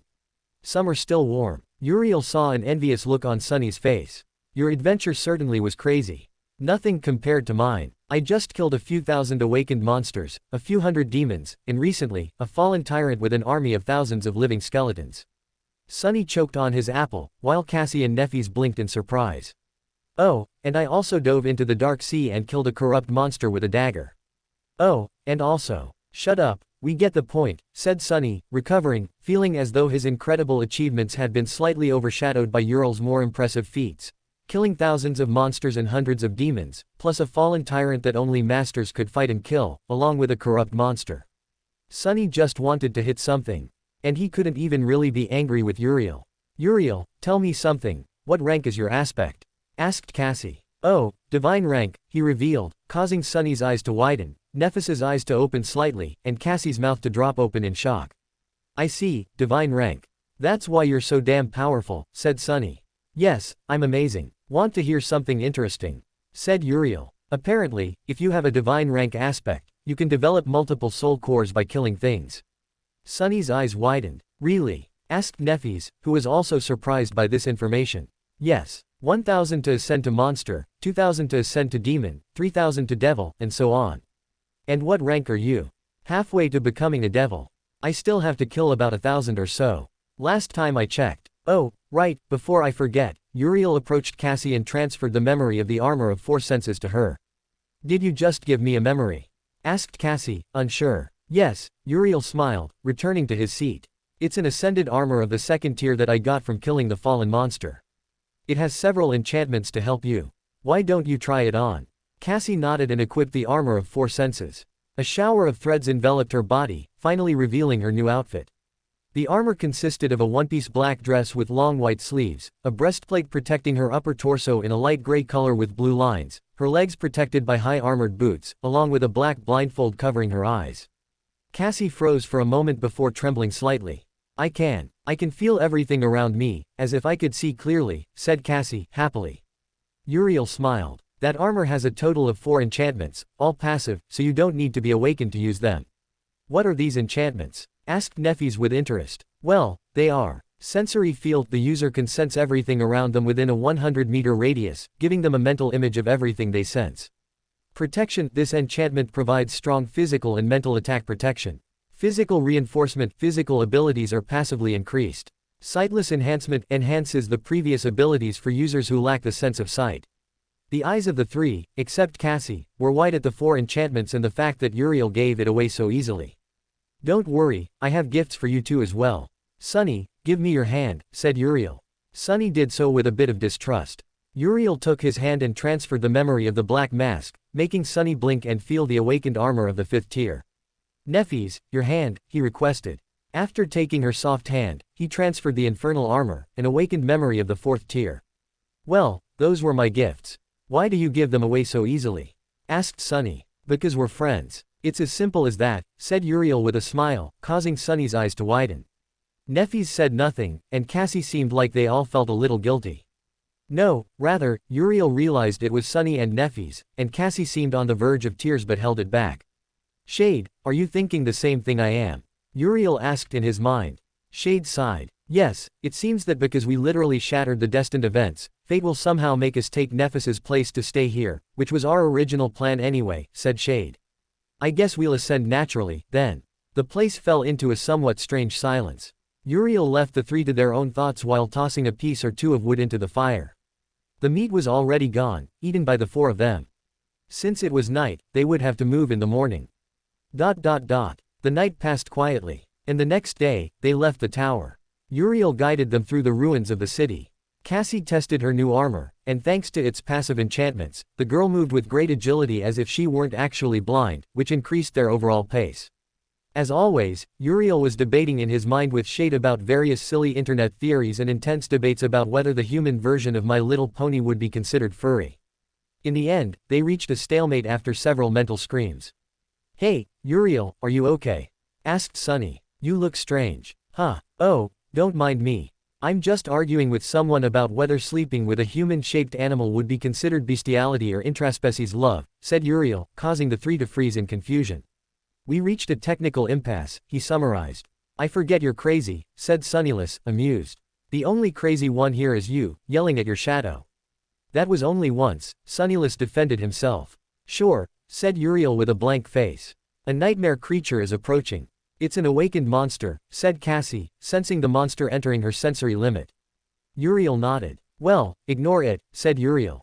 A few seconds later, the monster arrived, attacking Uriel, who summoned a sword and, with a simple movement, cut the dog-like mutated monster, the size of a horse, in half. Well, let's continue, he said, taking out the 2 soul shards and crushing them in his hand, ignoring the surprised faces of the 3, who had fought an awakened monster and almost died, while Uriel simply killed it like an insect. Sunny wondered if Uriel had accompanied them during the 2 months they spent in the labyrinth, things would have been incredibly easy. The bastard is like the cheat character in a game, Sunny thought. Sunny, I'm not a cheat character. And no, I can't read minds. I just know what you're thinking by your face, replied Uriel, turning slightly, making Sunny open and then close his mouth while Cassie and Neffes laughed lightly. This angered Sunny. As they advanced through the ruins, the 3 were surprised not to find even traces of nightmare creatures in the nearby areas. Why aren't there many creatures? Asked Nefis. We eliminated most of them in this area. It turns out that 700 sleepers besieging and massacring hundreds of awakened monsters and beasts caused most of them to run away to another zone before we eliminated them too, said Uriel. You're crazy, you and everyone who follows you. Hey, I'm not crazy. I'm just a normal guy with a normal life, he said, amused. Finally, after another hour of walking, they reached the road made of white stone, which they used until they reached the zenith of the hill, offering a full view of the bright castle. After looking away from the castle, Sunny and Nefis observed dozens and dozens of sleepers moving quite animatedly. Some talked among themselves, others drank and ate. The two realized that everyone possessed armor and weapons they had obtained by killing nightmare creatures, and unlike the ruins of the houses, those in these zones seemed to be in slightly better condition. There was food, chatter, and laughter. Did you achieve all this? Asked Sunny, surprised. It was a joint effort from everyone. Oh, right, come on. Let's saturate your soul cores. We must still have a few thousand fragments left from the Lord of the Dead hunt. Sunny's eyes widened like saucers, and he almost tripped. Sunny reached a conclusion. Uriel wasn't human. He was a legendary entity who shattered, time and again, the moral sense of this insane and strange world. Chapter 17 New Cohort Members. Once they arrived at the settlement, Sunny and Nefis watched as the sleepers looked at Uriel with respect, happiness, and devotion as he passed by. The trio themselves received curious glances. Lord Uriel greeted a tall sleeper in his 20s, wearing heavy black armor.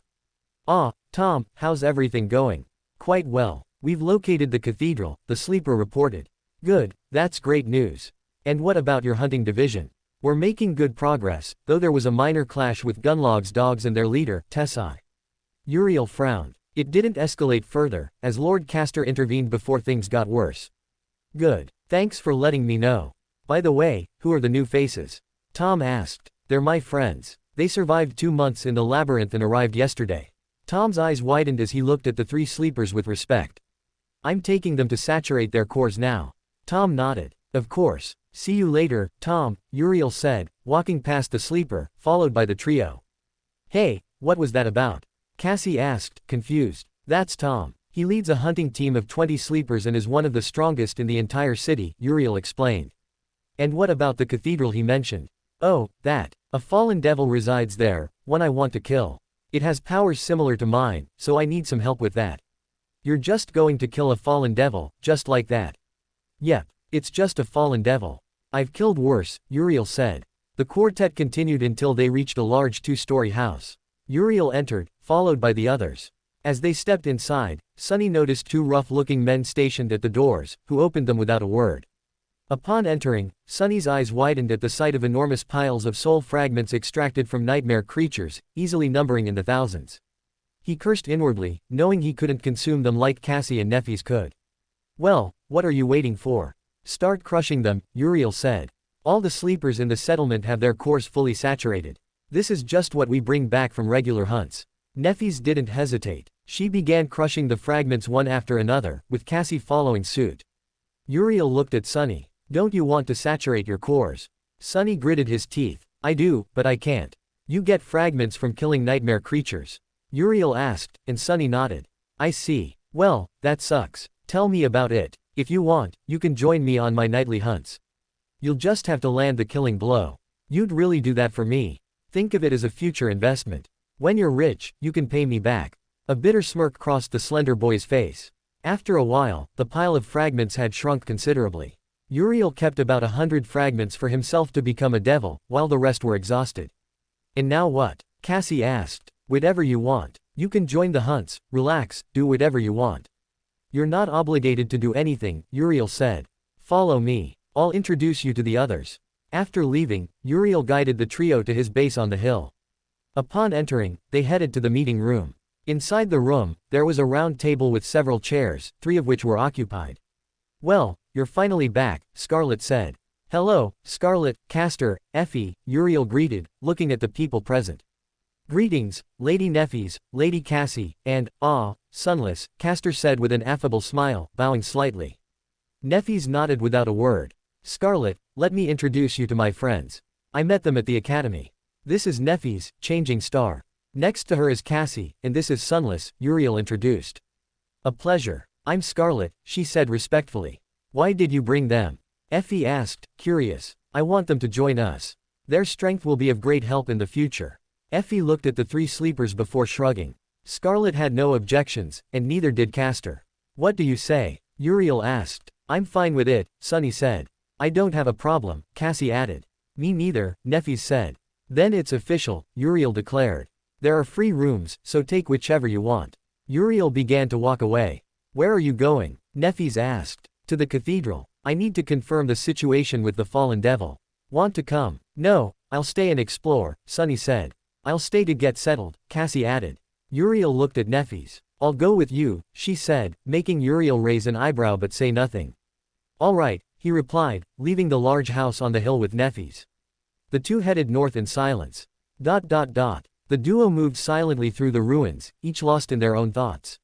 That was until Neffys broke the silence. You owe me 8 matches. Uriel almost stumbled at the blunt way she started the conversation, though given Changing Star's limited social skills, it was to be expected. Really? Neffys nodded. I still haven't beaten you in a fight. Oh, so she's the type who doesn't give up even after multiple defeats, Shade remarked. I suppose. But that'll have to wait. There are things I need to do first. What kind of things? Well, killing a fallen devil, for example. Neffys frowned slightly but said nothing. When they arrived at the cathedral after a while, Uriel smiled upon seeing a tall figure. The man, taller than Uriel, turned his head upon hearing footsteps behind him. A smile spread across his delicate, handsome face. Ah, hello, Uriel. I didn't expect you so soon, the young man said in a melodious voice. His appearance was undoubtedly splendid, reddish-brown hair and captivating green eyes. He wore dazzling armor with a great sense of aesthetics and fashion that suited him perfectly. His face reflected a radiant smile. This was Kai. Ah, hello, Kai, Uriel greeted simply. Kai, let me introduce you to my friend, he said, glancing at Neffys, who took a step back. Her face was pale, and her eyes were wide and glassy. Oh, what an interesting reaction. Uriel, is your friend all right? Kai asked with concern. Uriel looked at Neffys. She'll be fine in a moment, he said, watching as Neffys remained frozen. After a few seconds, Uriel was pulled back by Neffys, who spoke in a voice filled with surprise and disbelief. Uriel, what is Knight doing here? He's my friend. I asked him to keep an eye on the cathedral. Neffys shook her head. No, I mean, what is he doing here? Uriel blinked before understanding what she meant. Oh, I met him 3 weeks ago, saved his life. He asked a lot of questions about things he didn't know, and I convinced him to join us. Neffys shook her head again. I don't understand what you're trying to say, Neff. Can you be clearer? Neffys stared at Kai as if he were a stranger or a puzzle. You don't know who he is. Not really. Is it important? That's Knight, you idiot. Nightingale. The Knight, she said, as if that explained everything. I still don't get it. Neffys glanced at Kai, paled even further, and finally whispered. He's simply the best and most famous idol group of the last decade. 3-time Orpheus winners, 100 consecutive weeks at the top of all charts, 6 diamond albums. That Nightingale. That Knight. The lead vocalist. Oh, Uriel said, blinking before looking at Kai. So he's from a band, he said with disinterest, checking Neffys's reaction to his indifference about Kai's identity. Hey, Kai, why didn't you tell me you were rich from making songs? Uriel asked, slightly annoyed, mostly at the fact that he had a friend with deep pockets. Kai smiled, a little embarrassed. I actually told you when you saved me. Uriel frowned. Did you really? Yes. Well, anyway, Neff, Kai has been trapped here for 2 years, Uriel said, making Changing Star's eyes widen. 2 years. But the news said Nightingale was just on hiatus for Gale's solo project. I'm afraid not. I've spent all this time here, in the Dark City. I guess my agency had to come up with a cover story. Given the circumstances, they can't even turn things around and release an album. Poor them. You know, technically, I'm not dead or even hollow. Just asleep. Uriel blinked. He hadn't understood even half of Kai's words, but Neffys seemed to grasp it. Neffys nodded timidly. Ah, I see. The atmosphere turned a little awkward, so Kai tried to lighten the mood. By the way, it's nice to meet another friend of Uriel's. I'm surprised a terrifying monster like him, has so many friends. Your name was. Oh, this is Neffys. Like me, she has a true name, Changing Star, from the Immortal Flame clan. She's strong, terribly strong, though not enough to beat me in a fight yet. Uriel watched as Kai paled upon hearing that Neffys was close to Uriel's strength. A pleasure to meet you, Lady Neffys. I hope we get along, Kai said with a charming smile. Neffys turned away to hide the blush on her cheeks. Why yes. All right. Now that introductions are over, Kai, tell me about the fallen devil situation. Kai's expression turned serious as he began explaining the situation and the abilities he had observed the devil using in fights against other nightmare creatures that entered the cathedral. After Kai finished reporting everything he knew, Uriel nodded. We'll attack soon. I still need to prepare. Understood, Kai said before literally flying back to the settlement.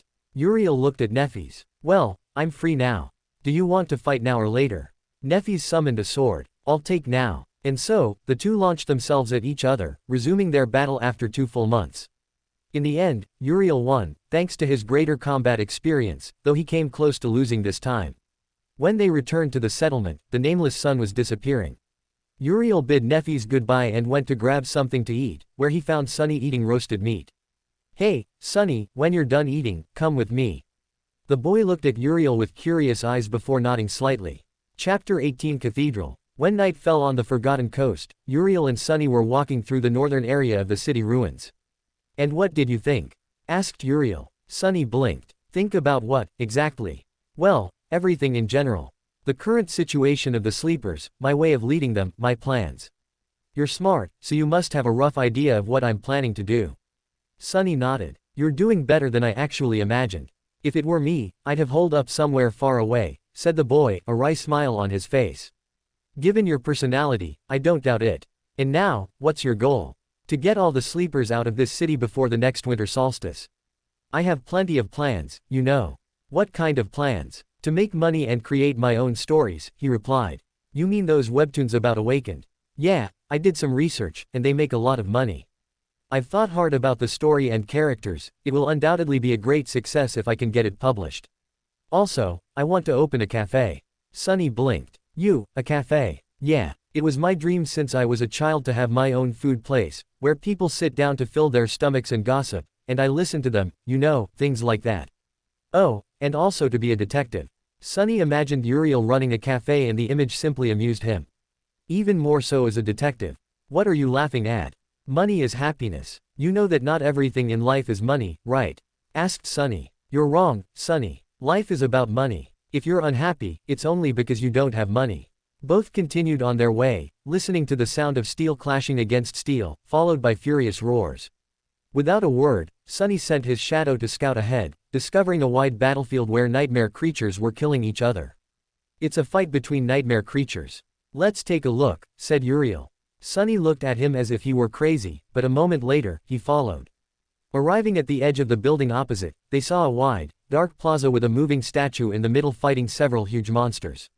Living statues? Sunny asked in a low voice. Yes. These statues used to protect this place from the creatures. There were several of them, each capable of facing fallen beasts. But it seems that ended today, said Uriel. Scattered across the plaza were the corpses of fallen beasts in the shape of spiders with quite hard bodies. Uriel observed the last figure standing, a small stone saint compared to a monster the same size as Sunny. Uriel watched as Sunny observed the fight with curiosity to know the final outcome. After nearly a minute of combat, the stone monster killed the 2 fallen beasts, though in the end, it collapsed, exhausted. Uriel climbed down from the building, followed by Sunny. Both approached the stone monster lying broken on the ground. Uriel studied it up close. His black armor was slowly turning to stone. In the gaps, he could slightly see skin as smooth and clear as polished granite, with a dark gray color. Terrible wounds leaked ruby-colored dust like blood. 2 crimson gems that served as its eyes slowly moved, focusing on the 2 of them. There was no expression in them, only a weary stillness. Do you do it, or do I? Sunny asked Uriel. I'll do it, said Sunny, summoning the midnight shard, which he plunged through the visor of the dying creature's helmet. You didn't know who you were messing with. But you showed them. Uriel observed with a raised eyebrow, and a moment later, he noticed that Sunny had obtained the echo of the stone saint. What happened? An echo. I got an echo. Congratulations, said Uriel. Oh, by the way, we should leave here before its future inhabitants arrive. Sunny nodded, and they both left. Over the next few hours, Uriel kept his word. He weakened and subdued the awakened monsters so Sunny could deliver the finishing blow, taking the kill in their cores, so it was a win-win for everyone. When the first rays of sun were rising, Sunny was leaning against a wall, breathing with difficulty. On the other hand, Uriel was calm. 120, Sunny murmured. You subdued 120 awakened monsters. You're crazy for jumping into a war between those monsters. Hey, but look on the bright side, you killed a lot of them, didn't you? Yeah, the young man admitted reluctantly. Let's rest for a while before heading back to the settlement. Uriel, I have a question for you, said Sunny. Oh, do you finally want access to my vast knowledge, Sunless? Go ahead, ask, but I'll decide if I can answer or not. Sunny nodded and thought long and hard. Do you know what the unknown is? Asked Sunny, making the atmosphere grow much colder than before. Sunny, I can't answer that. Why not? Didn't you say you knew everything, or was that a lie? Uriel shook his head. It's not that I don't know, it's that if I tell you, you'll be corrupted. Corrupted. Knowledge is dangerous, Sunny. Simply knowing things you shouldn't could cause your death. Maybe when you're an awakened, or better yet, when you're a saint, I'll answer that question. For now, you're too weak to bear the answer. The dark-haired boy frowned at Uriel's serious words. Do you have another question? Asked Uriel. Yes. Do you know what Aster Song Vale and the domains are? Those are two questions in one. Then answer the first one. Well, Aster Song Vale. They are acronyms for the Companions of Broken Swords cohort, said Uriel, making Sunny's eyes widen. Ki Song, Anvil of Valor, and the other. Why do you say, the other? What's his name? Uriel shook his head. It's better you don't know.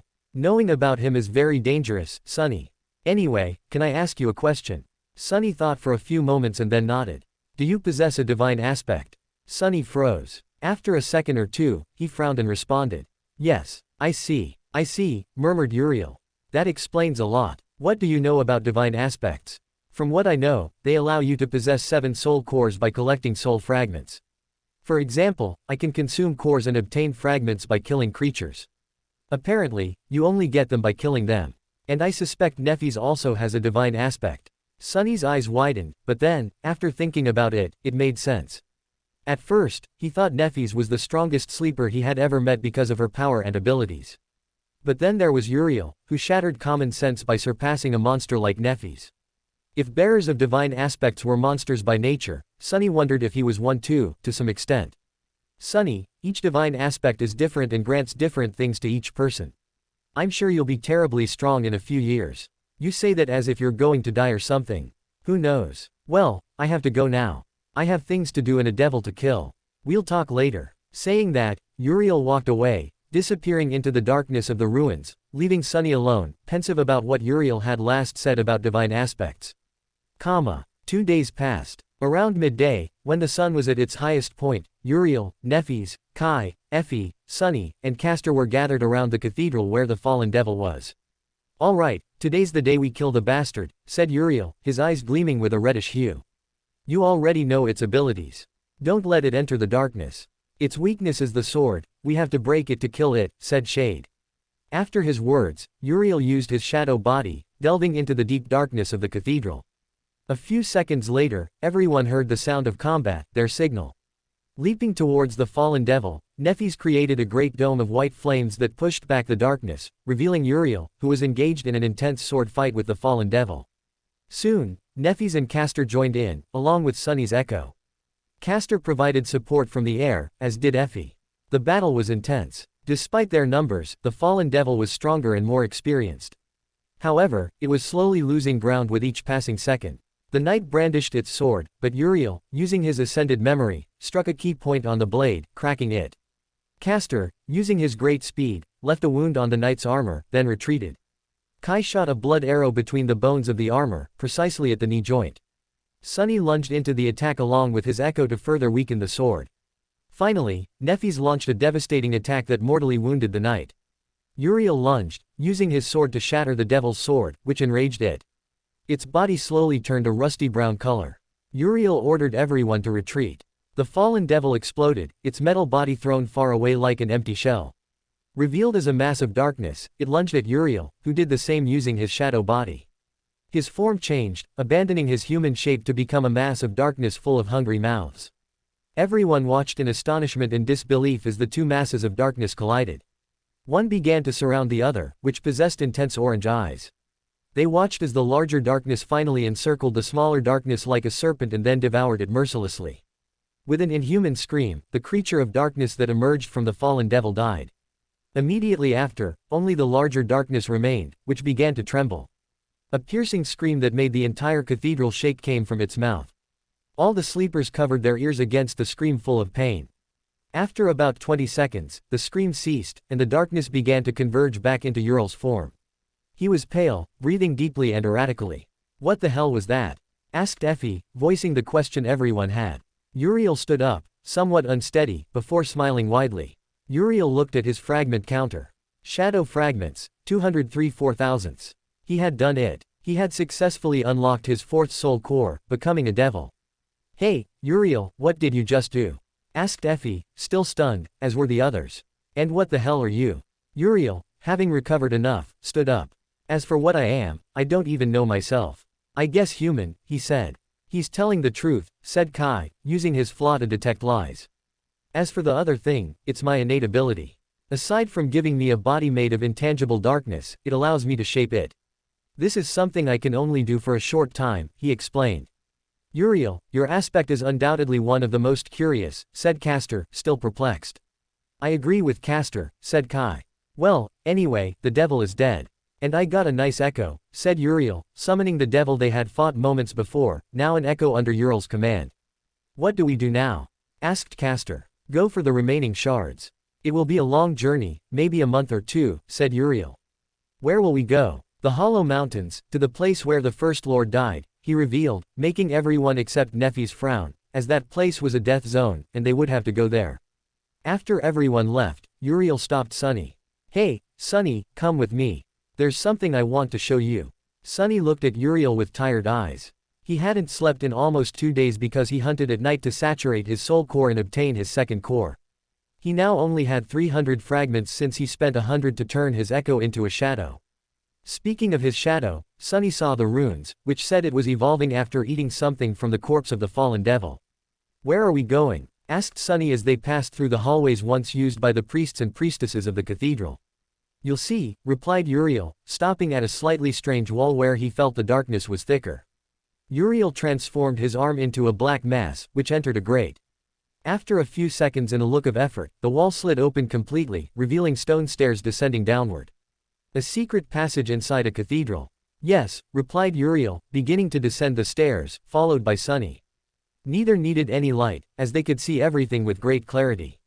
After descending for a minute, they arrived at large black doors illuminated by 2 torches with blue lights. How long have those torches been lit? Possibly thousands of years, said Uriel, approaching the doors. Uriel took the key that had been on the corpse of the Lord of the Dead from his shadow storage and placed it in the lock. After turning the key, a click sounded inside the doors, and then they opened silently. The faint light from the torches faded. For some reason, Uriel felt a bit relaxed by the profound darkness surrounding the room. Behind the door, in a carved-out room, at the center was a corpse with a dark cloak, chained to the floor inside a circle. The corpse was hard to distinguish as male or female, there was a strange mask covering its face. The mask was made of wood lacquered in black and carved to resemble the face of a fierce demon. It showed teeth, with 4 fangs protruding from its mouth. The mask was crowned with 3 twisted horns. Within the black abysses of its eyes, there was nothing but absolute darkness. Uriel ignored Sunny and walked toward the corpse. Uriel entered the circle, weathered by time, and observed the runes. However, he felt absolutely nothing. So, as we know so many things, we have immunity to corruption, said Shade. It seems so, Uriel replied. Sunny, do you remember that knowledge is dangerous? Yes. Uriel pointed to the runes on the floor. Try to read one. Sunny looked at the place Uriel pointed to. As he did, he collapsed to the floor, vomiting the contents of his stomach. Arg, damn it. What happened to me? Asked the young man. That is knowledge you are not ready to know. That's why I didn't answer your question about the unknown, said Uriel, making the room grow much colder than before. A ghostly wind manifested out of nowhere before disappearing. Sunny tried again to read the runes, but it was impossible. His very being refused to read and interpret them, his soul was still too weak to bear the weight of knowledge forbidden by the world. Sunny averted his gaze. How come looking at them doesn't affect you? Sunny asked. I know many things that are supposed to kill me, but they don't. Do you want to know what is written in those runes? Yes, said Sunny. All right, listen carefully. Thus spoke Weaver. They will open the gates. And they did, bringing misfortune and destruction upon us. Now, in the ruins, the gods lie dead, and the demons have fallen. What did you say? Asked Sunny, confused. I already told you, but you're not ready to hear it.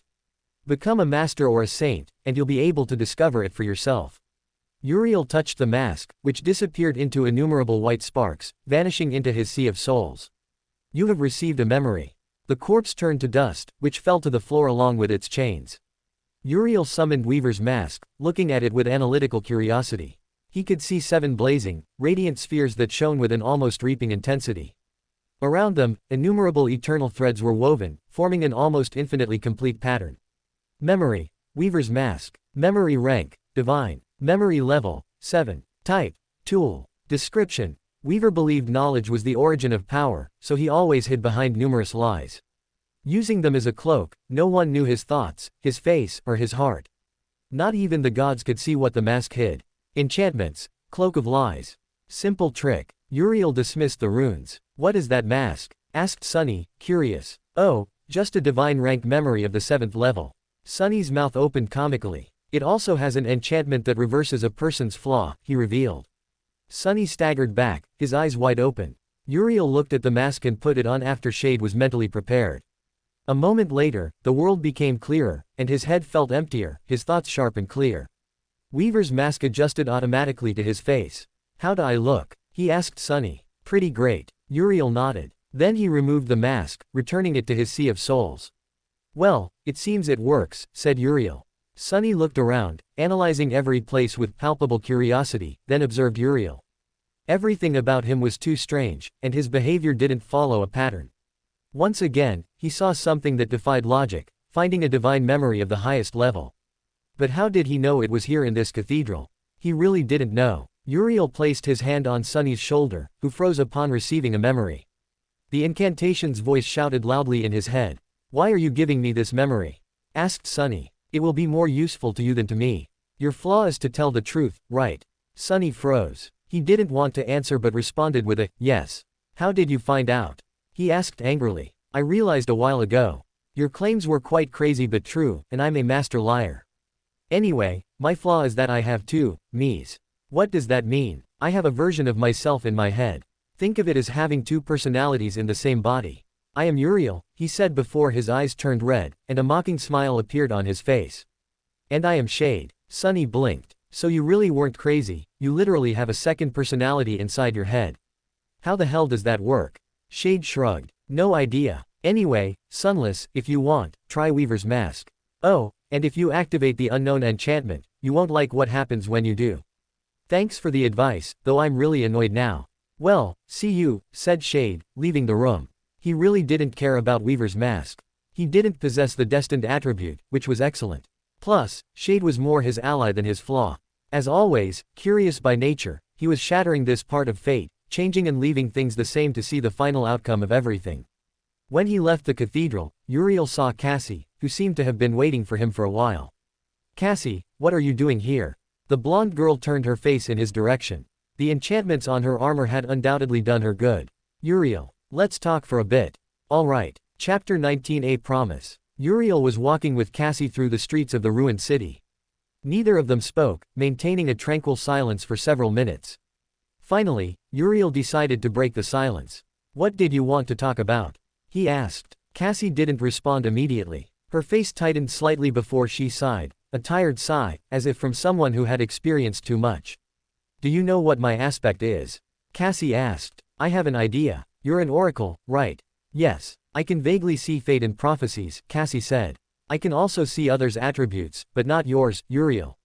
Everything about you is strange. I can't see you. You are blind, you know, he said with a raised eyebrow, stating the obvious. Cassie let out an amused laugh. I don't mean my lack of sight. I mean something else. I can't see your attributes. You're like a huge black blot to me. That's curious. Maybe it's because my attributes are linked to true darkness. True darkness? She asked, curious. Yes. Unlike shadows, darkness is deeper and more dominant, and it doesn't like being watched too closely. I see. So that's why. Yes. Have you had any prophecies? Or do you know what I'm really planning? Uriel asked, looking at Cassie. Yes. I know you plan to gather the 7 fragments of the 7 heroes. You plan to lead a battle against countless nightmare creatures and reach the portal, Cassie said. But that's not the point. The prophecy I had was about you. Uriel frowned. That shouldn't be possible. We're not supposed to be part of fate. We came from a completely different world, far from the influence of this universe's destiny, Shade said. I'm a bit lost here too, Uriel replied. What kind of prophecy? Cassie sighed, stopping and staring at Uriel with an expression hard to describe, a mix of emotions crossing her doll-like face. At first, I saw infinite darkness sealed behind 7 locks. Something immense stirred within the darkness. I felt that if I looked directly at it, I'd lose my mind. As I watched in terror, the 7 seals broke one after another until only one remained, and then that seal shattered too. Then I saw a human castle at night. A lone star shone in the black sky, and under its light, the castle was suddenly consumed by fire, with a river of blood flowing through its halls. I saw the corpse of a golden armored figure sitting on a throne, a burly man whose head was severed in one swing, a slave man dying at the hands of a treacherous shadow, a woman with a bronze spear drowning in a tide of monsters, an archer trying to pierce the sky with his arrows, and a woman who summoned a hell of flames. In the end, I saw a colossal, terrifying crimson spire. At its base, 7 severed heads guarded 7 locks. And at the top, was an immeasurable, terrifying darkness that shattered a dying angel and devoured the hungry shadows. When I saw that scene, I felt as if everything important to me had been ripped away. I felt so much sorrow, pain, and rage that what little sanity I had left seemed to vanish. That's when I woke up. Cassie finished her prophecy in a solemn tone. Uriel fell silent. The prophecy had changed too much from its original version, especially the last part. Its meaning was incredibly clear to him. So that's the price for changing fate, Shade said. Every action has a reaction, Uriel thought. Now he understood the looks the trio had given him when they found him in the Dark City. They knew what would happen, the meaning of those words. Uriel sighed, then began to laugh in amusement. Oh, gods, this is really good, Uriel said, confusing Cassie. Why are you laughing? Do you understand what will happen at the end of this journey? Cassie asked. Yes, I know. I'll end up fighting Neffys and Sunny, and they'll lose terribly. But don't worry, Cass. I know what I have to do. Cassie made a surprised expression. I see. You'll pay the price, the girl said. That's right. Cassie, I want you to do something for me. When everyone reaches the portal, I want you to return to the waking world without hesitation. Cassie clenched her hands into fists. There should be another way. You were the first friend I made at the academy. I'd be dead if not for you. Even now, after 2 months, you gave me this armor with the enchantments I needed to survive. I owe you so much, and I don't want you to stay here in this cursed place. Uriel placed his hand on Cassie's head. Don't worry, and stop overthinking with that little head of yours. I'm Uriel, the Lord of Darkness, the most powerful sleeper in the world.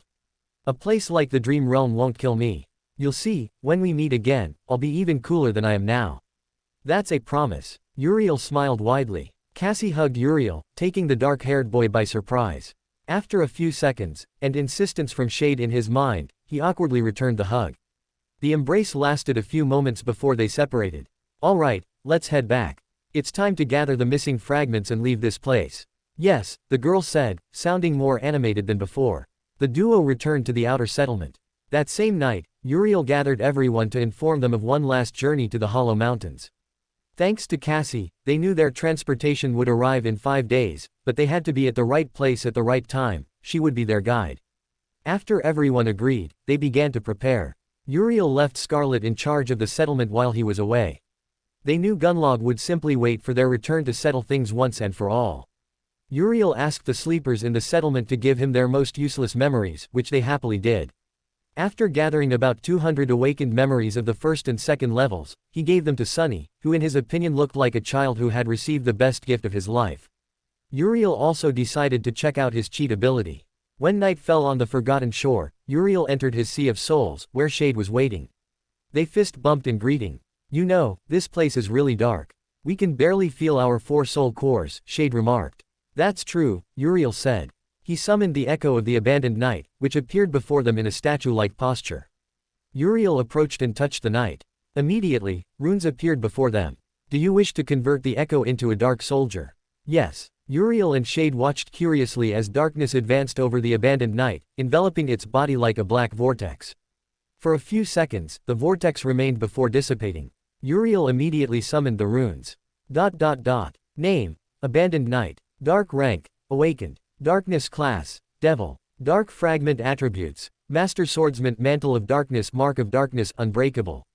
Dark fragment description: The Dark Night was created by the Lord of Darkness in the infinite darkness of the Forgotten Shore. Dark fragments: 0 400ths. 400. Isn't that too much? Shade asked. It is too much. Why? Uriel summoned a simple, useless memory and gave it to his Dark Knight. Your memory has been destroyed. Oh, its counter increased by 1. So it eats memories, Uriel said with a frown. I hope it's worth it. Uriel dismissed the knight, letting it disappear as it had appeared. Chapter 20 Riddle. Early the next morning, the 7 sleepers decided to begin their journey after preparing the night before and discussing everything they needed. The team division would be as follows. Uriel, Nefis, and Castor would act as the front line. Effie and Kai would serve as the second line, while Sunny would focus on scouting with his shadow moving ahead of them to detect any threats. Finally, Cassie would act as their guide through the Crimson Labyrinth, leading them to the Hollow Mountains and the Underworld. For additional safety, Uriel had summoned his Dark Soldier, the Abandoned Knight, to act as a bodyguard against surprise attacks, along with the Echo of the Stone Saint, making a total of 9. We're being followed, Cassie said. I can sense it. Sunny frowned immediately and sent his shadow to scout. A few minutes later, he spoke with a hint of concern. It's a hunchbacked man, but he looks terrifying, gives me the creeps. That must be Horus, Castor said. You know him? Nefis asked seriously. He's Gunlog's executioner. During my stay at the castle, I saw him kill a man from the outskirts over an incident caused by Gunlog's men that resulted in a young sleeper's death, Castor explained. What do we do? Sunny asked. We just keep moving. I don't want to escalate the war by killing Horus now, Uriel said with a slight yawn. Hey, Darkness, I know you're strong, but the reason he's Gunlog's enforcer is that no one knows his aspect. All we know is that if he comes for you, you're dead. I'm sure his aspect is related to stealing senses or something like that. Anyway, we have plans, so let's move. Effie, we'll move through the catacombs. Since we destroyed the Lord of the Undead, it should be safe now. Effie nodded. All right. Nefis, Sunny, and Cassie were confused but followed the cohort. Entering the ruins of a lighthouse, Effie summoned a radiant memory while Uriel brought out the torch he had taken from the cathedral basement where he found Weaver's mask. After jumping into the large hole connecting to the catacomb tunnels, the cohort advanced. Under the light of the luminous memories, they could see white, ancient bones that unsettled them slightly. Since when are there catacombs here? They've been here for thousands of years, Effie said.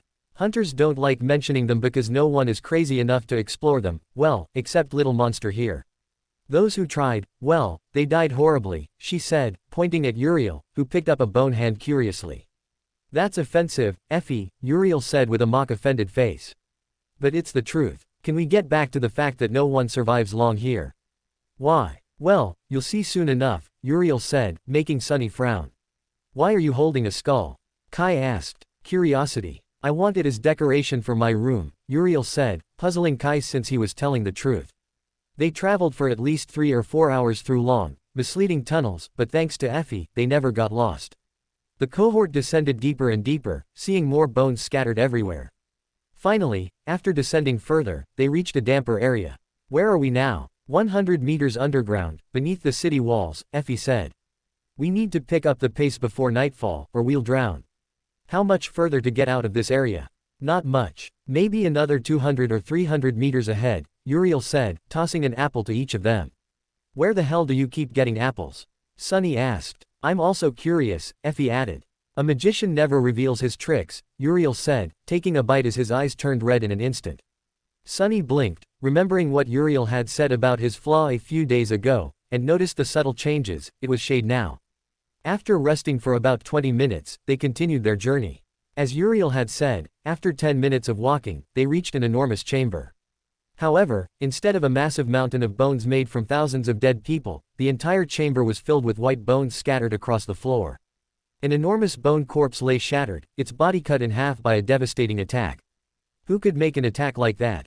Sunny asked. Oh, I did that, Shade said, amused. Effie, Castor, and Kai nodded. Sunny looked at the corpse, then at Uriel, and blinked in disbelief. Even Nefis's eyes were wide with surprise. I said I killed a fallen tyrant, didn't I? Well, there's the proof. It was a tough opponent, but I was tougher in the end. These bones won't rise as zombies, right? Sunny asked. Relax, they won't, Castor said. That thing was what controlled them. When it died, all its minions followed. Most were awakened beasts, so we harvested thousands of fragments to saturate everyone's cores in the outer settlement, Uriel finished. The cohort moved calmly until they exited the area, reaching the statue missing one of its hands. The group advanced, emerging from the giant crater after a while, and entered the Crimson Coral.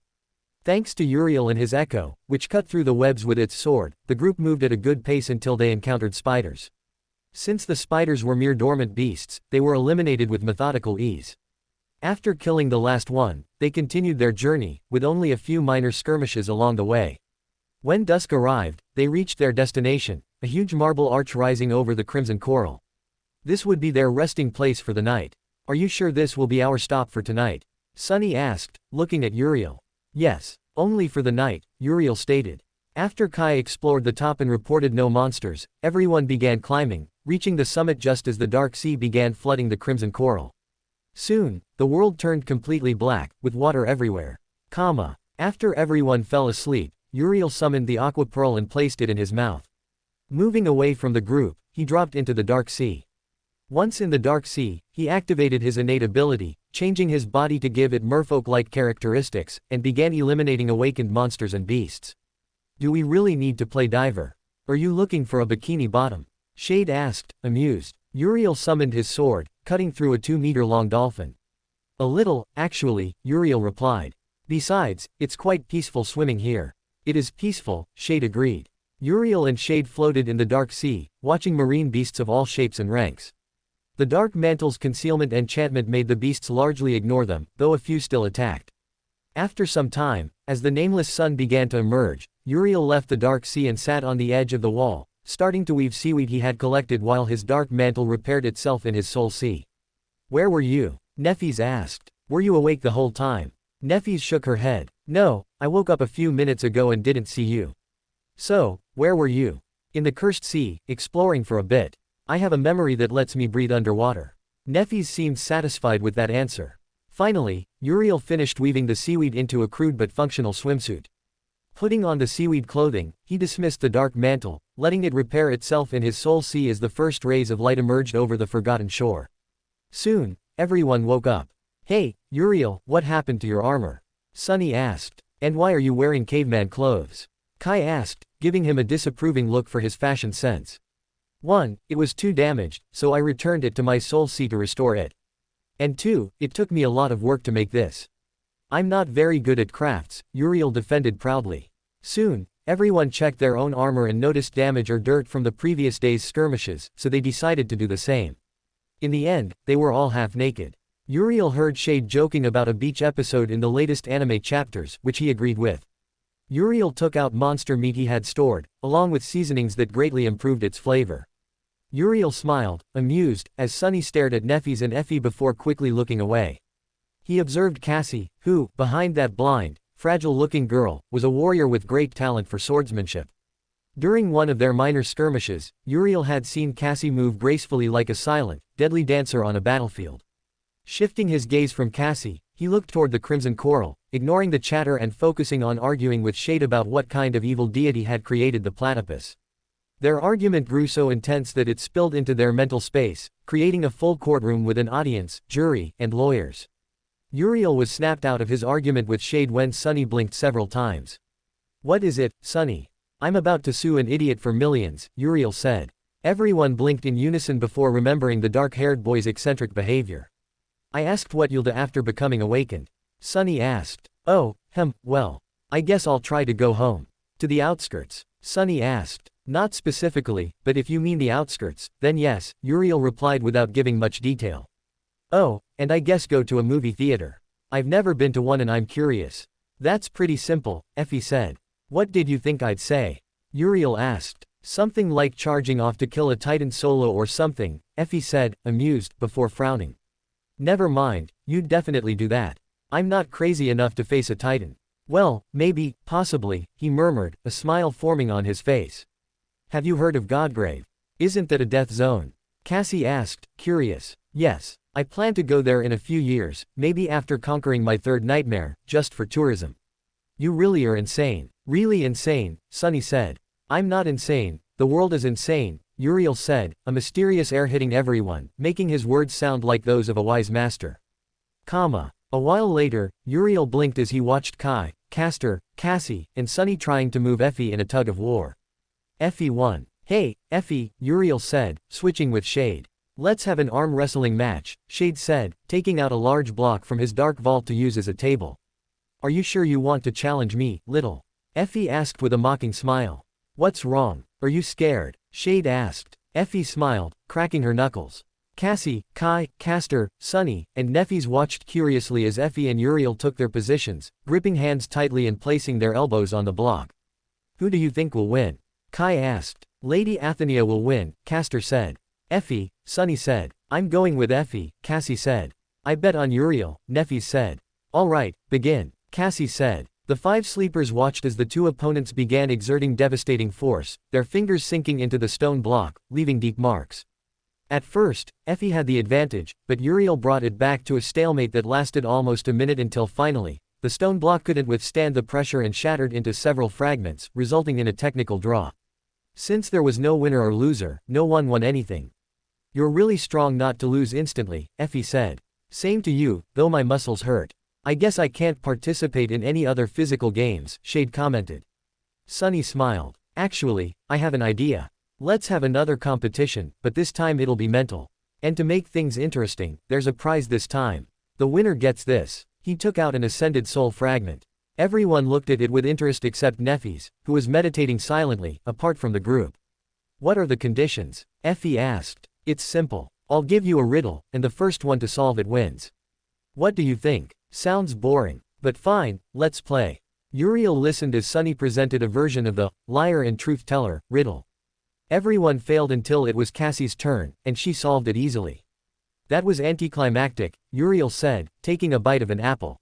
Seriously, where do you get these apples? Who knows? Anyway, I have my own game, a simple one. It's a riddle. If you answer it, I'll give you this. Uriel summoned a sword. It's an ascended sword I got a while ago, he explained, piquing everyone's interest. What's your riddle? Sunny asked eagerly. All right, here's the riddle, Uriel said, smiling. A man lives on the 20th floor of a building. When it rains, he takes the elevator down to the first floor. When it doesn't rain, he only goes down to the 10th floor and walks the rest of the way. Why? Upon hearing the riddle, everyone fell silent, thinking it over, repeating it again and again, trying to find an answer. I've got it, Kai said. He only goes to the 10th floor because the other floors are under maintenance.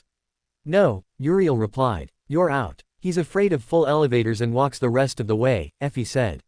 No, you're out. Uriel saw that only Sunny, Castor, and Cassie remained. The building has 2 elevator zones, from 20 to 10 and from 10 to 1, and he prefers to walk the short distance when it doesn't rain, Sunny said. No, you're out, Uriel said, making the boy frown. The 10th floor is a technical floor, and the elevator stops for safety, Castor said. No, you're out. Uriel looked at Cassie, who had been silent. Cassie made a thoughtful noise before finally speaking. The man is short. Her answer made everyone look at her. Congratulations, you got it right, Uriel said with a smile, transferring the memory.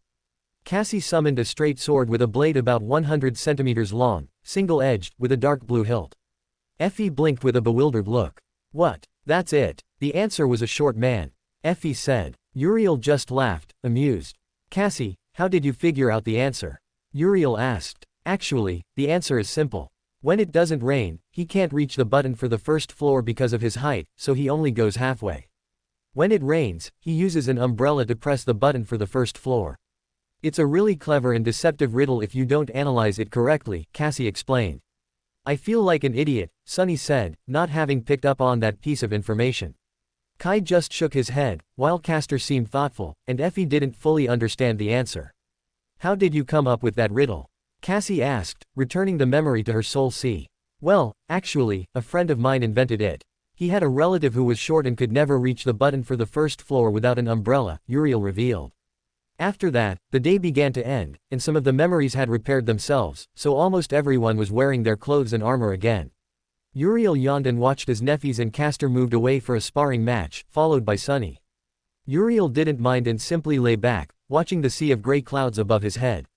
In the background, he could hear the sound of metal clashing against metal at high speed. When night fell on the forgotten shore, Uriel looked at the dark sky with an expressionless face before closing his eyes to sleep. Chapter 21. So they're spiders. So what? The next morning, Uriel let Shade take control of the body while he took a backseat to simply relax without doing anything at all. After breakfast, everyone left the marble arch and continued their journey deeper into the labyrinth. So, Uriel, Sunny began, how exactly will we reach our destination in just a few days? He asked. Shade gave his characteristic amused and mocking smile. We'll take some pretty interesting transportation. That doesn't answer the question, said the dark-haired boy. We'll ride a statue, Cassie said. Shade looked at the blind girl with a slightly annoyed expression for ruining the surprise and the perfect moment to see everyone's reactions. A statue? Effie asked. Cassie nodded, glancing at Effie out of the corner of her eye despite her eyes being covered by a blue blindfold. Yes, it's a special one that has wandered the forgotten shore for thousands of years. It'll take us to our destination. Though the journey will be difficult. Hey, Cassie, don't ruin the surprises, Shade said. Oops, I thought it was the right moment, the girl said with the same smile as Shade's, making him blink in slight confusion. Sue her, Shade. That smile is trademarked. Uriel yelled. I will. No one steals my cool smile. What are you doing now? Oh, nothing really important. Just looking at some stuff on the computer. What's this folder named? Calculator. Shade stopped abruptly, making the group look at him. They saw he had turned a bit pale. A moment later, his eyes changed to a dark hue. Is a monster coming? Castor asked. Huh, no, I just remembered something, but I don't think it's important. Kai was about to say it was a lie, but a look from Uriel shut him up immediately. Well, let's continue, Shade said, recomposing himself, his eyes changing back to an intense red like two rubies. The journey of the 7-member team continued, fighting in continuous small skirmishes against nightmare creatures, which they eliminated quickly. Thanks to Uriel's map, they could find reference points in the direction they needed to go. At night, while everyone rested, Uriel would dive into the dark sea for several hours, killing awakened and fallen beasts, continuing to saturate his devil core to become a tyrant. The memories he obtained after checking them and feeding them to the abandoned knight, he would return 3 hours before dawn.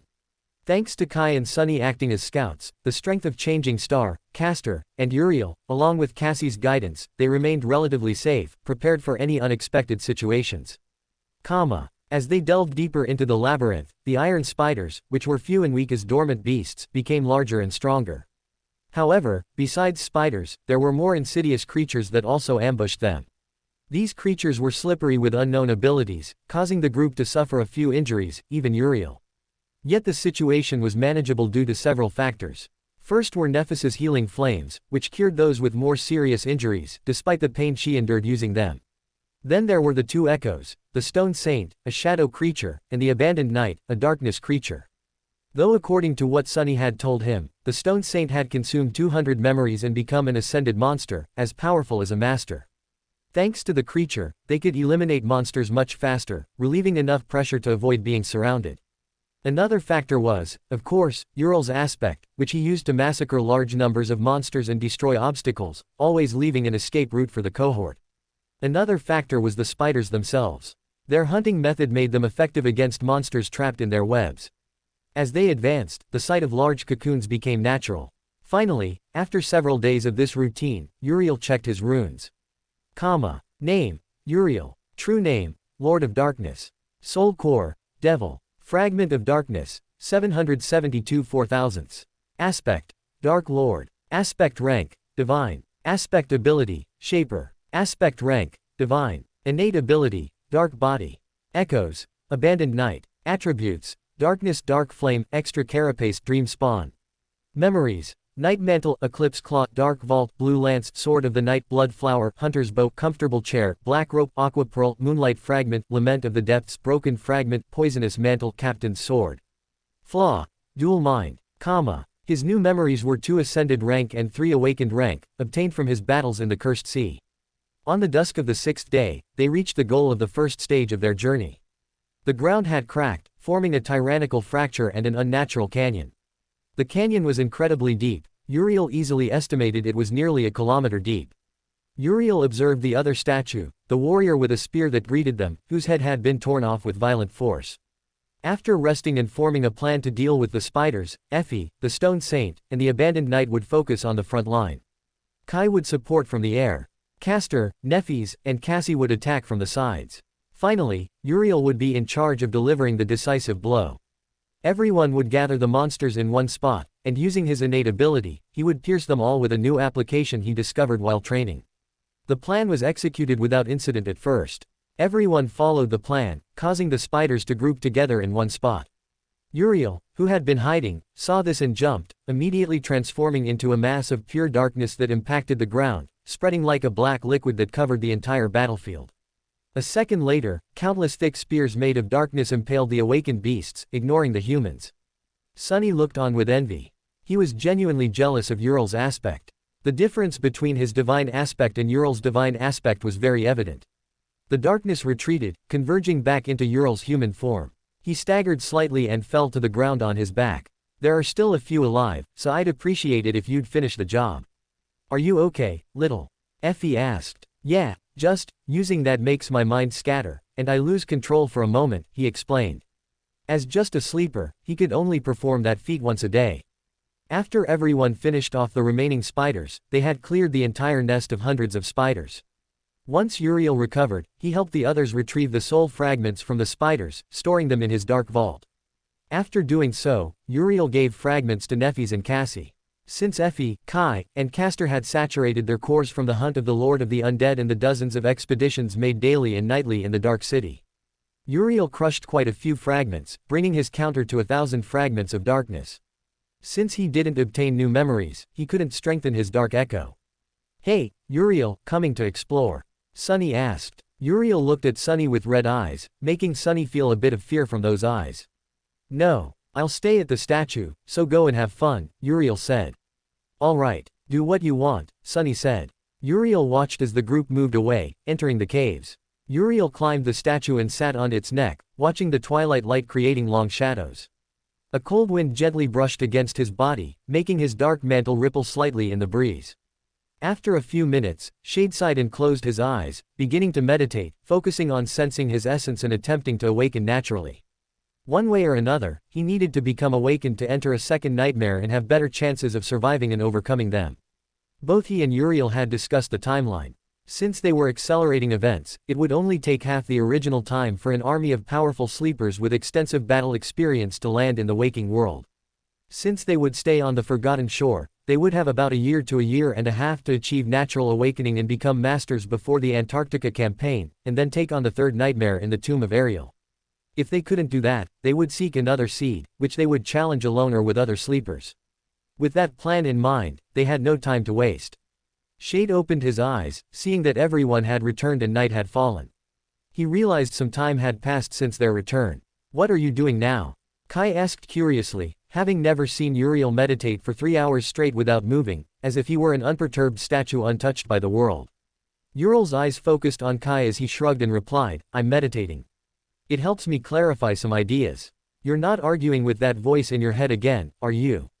Castor asked. No, we both reached a temporary agreement after I won a lawsuit against him, Shade explained.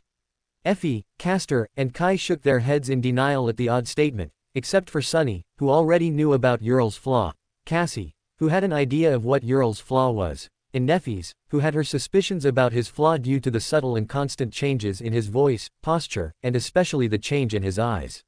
Well, I'll continue meditating, he said, assuming the position. This time, his body was enveloped in darkness completely for about 10 minutes before returning to normal, and after another 10, he returned to his dark form. After 2 days, at dusk on the second day, the 7 humans stood at the edge of the vast canyon as twilight covered the world in shadows. Far below, the dark sea began to rise slowly. As time passed, Uriel looked at Cassie, who answered the unspoken question. Be ready, the girl said. When the rays of light disappeared, the dark sea began to rise at great speed. Nefis, using her aspect, summoned a sea of light, attracting the abominations to seek her out. After almost a minute, and as the dark sea's water reached their shins, the stone colossus appeared. When it came close enough, everyone quickly climbed onto the platform at its neck. Chapter 22 Dark Sea Eye. Once everyone was safe, Sunny gave the signal to prepare for the descent. Uriel summoned the aqua pearl as the statue descended deeper into the cursed sea, submerging them. Uriel used his innate ability to create vines that kept all members of the cohort secure and prevented them from falling off. Since no one could see through the darkness, Uriel observed the place calmly. Thanks to his constant dives into the cursed sea, the view felt familiar. He watched as nightmare creatures avoided the statue like the plague, even awakened tyrant monsters moved away from it at high speed. After about 5 long minutes, during which Uriel watched everyone struggle to hold their breath, the statue reached the edge of the canyon and, with a powerful push, emerged from the dark sea. Returning to normal, Uriel dismissed the vines. Everyone took deep breaths, gasping for air. Uriel discarded the aqua pearl, breathing in the salty sea air. Uriel stood up, summoning the black sword. His body darkened once more. "What's happening?" Nephis asked. "We have an uninvited guest. Probably a fallen or corrupted creature," Uriel said, making everyone tense. Uriel summoned the aqua pearl. Since he was the only one whose aspect was useful in this situation, it was his duty to eliminate the unwanted passenger. Without a word, Uriel jumped. Translucent tentacles emerged from the nightmare creature and pierced through Uriel without harming him. Extending his hand, he created black tendrils that grabbed the abomination right at its center. With a powerful pull, he yanked it upward, aiming the black sword at its weak point, the tentacles it used to cling. The ascended sword sliced through the creature's gelatinous flesh. After cutting the two tentacles, the creature slipped and fell back into the dark sea. Uriel extended his hand, grabbing the edge of the statue's shoulder, and retracted his arm, pulling himself up until he reached the top. Then he climbed back to the platform and sat down. "It's done," he reported calmly. "Did you kill it?" Nephis asked. "No. It was a corrupted beast, so killing it was impossible. I just sent it back into the sea after cutting a few tentacles." After that, Uriel left Sunny to watch over the rest of the night until the next morning. When Sunny woke them up, the exhausted young man lay down to sleep. With no time to waste, they began building barricades using the spider corpses Uriel had stored. Using his black rope memory, they created a railing and improvised spears in case of aerial attacks. After several hours, they had finished building everything they needed and were resting on the Colossus's neck as it advanced through the Crimson Labyrinth. Upon Cassie's warning that a storm was approaching, Uriel switched with Shade, who had been filling out a crossword puzzle out of boredom. Upon taking control, Shade saw a large locust lying dead with a black arrow embedded in it, absorbing its blood. Shade summoned his hunter's bow and his quiver of arrows, which had two enchantments. The first was to create arrows of an attribute using the user's energy. The second was to continuously create arrows of the same attribute. Both the bow and the quiver were ascended memories of the first level. Shade drew the bowstring. An arrow with faint blue sparks appeared at its tip, and he released it, eliminating two awakened beasts. "We have more problems," Cassie said after using her memory, which could create a strong wind to fuel Nephis's flames. "What's the issue?" Shade asked, firing 3 arrows and eliminating 3 locusts. "I can sense a horde of monsters starting to climb the statue's legs," she revealed, slicing through another locust. Shade clicked his tongue. "Sunny, Nephis," he called, making both look at him. "We'll deal with the monsters. We can't let them reach us here," he said, dismissing the bow and quiver before summoning the black sword. Sunny took the right side, Nephis the left, while Shade took the rear, where the largest number of beasts were climbing. Of course, monsters were climbing from all 3 sides, not to mention the swarm of locusts overhead. Shade frowned and dismissed the black sword. He still had space to eliminate them with the bow without using his ace up the sleeve. After summoning the bow and quiver, he began firing arrow after arrow, killing the awakened monsters controlled by the blood flower. Shade kept firing arrow after arrow, eliminating the monsters without giving them time to close the distance. To ensure multiple kills, he shot at their footholds, forcing them to let go and take others with them. This way, he had more space to attack. Shade wondered how Nephis and Sunny were faring but assumed they were fine. He could hear the constant battles happening to his right, left, and above. After about 5 minutes and killing several dozen abominations, Uriel saw the Locust army and the monsters clash, starting a fight. He took the opportunity to return to the top. Upon arriving, he saw that everyone was still fighting intensely, so without time to rest, he joined the battle with his bow and arrows. After a few moments, the Locust swarm froze and then flew away at full speed, fleeing from something. Shade looked ahead, his eyes widening slightly. The storm clouds had begun to manifest, and with them came darkness and the dark sea. Chapter 23 Dark Sea 2. Shade watched as the wall of darkness approached with every passing second. The cold wind and the sound of rain, followed by lightning, grew louder. The first drops of water began to impact his body. The enormous colossus advanced imperturbably toward the storm. Dismissing the hunter's bow and quiver, Shade summoned the black sword, gripping it by the hilt. Then he summoned the abandoned knight, which stood in front of him, acting as a windbreak. Shade watched as Nephis healed Effie, Kai, and Sunny, then approached him, but he shook his head. "I'm fine," he said, watching as Sunny ordered the stone saint to stand in front of him, both having the same idea. "Hold on as best you can.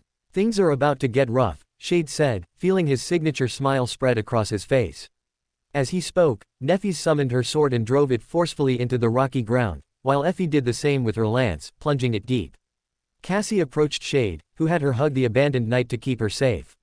Castor drove his sword into the ground, following Nefis's example. Sunny and Kai clung to the thighs of Sunny's echo. Finally, Shade hugged the abandoned knight's leg, not caring if it ruined his cool image. For added security, he held onto Cassie to prevent her from slipping. With everyone ready, the enormous colossus entered the wall of darkness, venturing into the powerful storm within. As they entered the storm, a powerful flash of lightning illuminated its fury. The enormous colossus advanced without stopping, massive waves crashing against its body. A huge wave struck the neck, drenching them in salty water. Shade smiled as his darkness held firm against the ground, not yielding a single centimeter. The abandoned knight suddenly leaned forward, bracing itself more firmly against the wind. Shade looked toward the dark sea and frowned upon seeing an enormous shadow heading toward the statue. Sunny's warning shout died in his throat when a massive tentacle emerged from the dark sea. A flash of lightning illuminated its form, a towering, fleshy black spire. The gigantic tentacle crashed against the statue, coiling around its neck. It exerted pressure, attempting to drag the statue into the depths of the dark sea, but the colossus remained unmoved. A colossal hand emerged from the dark sea, grabbing the tentacle and easily tearing it apart, letting several chunks fall into the sea. A moment later, more tentacles emerged, one coiled back around the neck, another around the arm, but the tentacle was swatted away by the stone palm, disappearing into the depths. From the dark sea, 6 similar tentacles rose over the colossus. 4 tentacles descended, wrapping around the colossus's legs and arms, but the statue paid no attention and continued advancing. The statue pushed one tentacle aside, while another coiled around its wrist. "Hold on tight," Shade shouted amidst the roaring storm. Shade looked below at the nightmare creature, watching as several tentacles were wrapped around the colossus's legs, torso, and hammer. Meanwhile, the colossus destroyed another tentacle coiled around its wrist. After a few seconds, the nightmare creature had succeeded. The colossus's steps grew slower and slower with each passing moment. A few seconds later, the colossus trembled and began to sink. Shade pulled Cassie toward himself, using one arm to hold the trembling girl, who was shaking with fear. A second later, the colossus leaned forward and submerged. Shade watched as the colossus struggled against the gigantic nightmare creature, tearing tentacles apart one after another. Once sufficiently free, the colossus began rising toward the surface. After the colossus emerged again, it leaned forward and scooped up the creature that had attacked it. In the colossus's palm was a gigantic skull, similar to the enormous skull in the dark city where Uriel had obtained the moonlight fragment. Shade looked at the gigantic skull and frowned. 6 enormous patches of darkness were inside the skull. The creature was a fallen terror. The colossus raised one of its hands toward the sky, where a gigantic hammer engraved with countless glowing runes hung. When the hammer reached its highest point, a bolt of lightning struck it entirely. The stone heated up, taking on a furious orange hue. For a moment, nothing happened. The next moment, the hammer descended upon the fallen titan, shattering the ancient bone and sinking into the flesh of the horror inside the skull. A strange, incomprehensible moan emerged from the nightmare creature. Shade saw a black wave emanating from within the creature. That was true darkness, he could feel it with absolute delight. "Nefis, we need light," Sunny shouted immediately, evident fear in his voice. Nefis immediately summoned her flames, channeling them into her sword. "Shade, send the echo into the darkness. It's true darkness, if it absorbs it, we can make it evolve." Uriel said quickly. "We can make it evolve," Shade finished. Hugging Cassie, he summoned the black sword and drove it into the ground. Immediately, he gave the order to the abandoned knight, which, without hesitation, silently moved away. The darkness disintegrated upon touching the flame and avoided it, but the abandoned knight did something strange. Its body turned into a black torrent and, like a black hole, began absorbing the true darkness. Shade checked the abandoned knight's runes. "Your darkness grows stronger. Your darkness grows stronger. The dark counter was increasing rapidly as it absorbed the true darkness. Shade also gained a large portion of fragments of darkness, his counter increasing by hundreds with every passing moment. After almost a minute, the colossus withdrew the hammer and indifferently tossed the terror's skull into the sea before continuing its advance southward as if nothing had happened.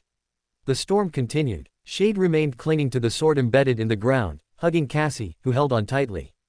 Shade smiled as the abandoned knight reached 400 dark fragments after absorbing large amounts of true darkness. Uriel dismissed it to evolve into an ascended devil. Finally, he summoned his runes.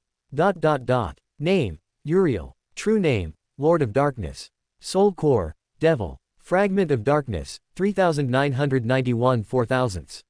Aspect, Dark Lord. Aspect rank, Divine. Aspect ability, Shaper. Aspect rank, Divine. Innate ability, Dark Body. Echoes, Abandoned Night. Attributes, Darkness, Dark Flame, Extra Carapace, Dream Spawn. Memories, Night Mantle, Eclipse Claw, Dark Vault, Blue Lance, Sword of the Night, Blood Flower, Hunter's Bow, Comfortable Chair, Black Rope, Aqua Pearl, Moonlight Fragment, Lament of the Depths, Broken Fragment, Poisonous Mantle, Captain's Sword. Flaw, Dual Mind. Shade smiled. When they first boarded the Colossus, he had exactly 1,000 dark fragments.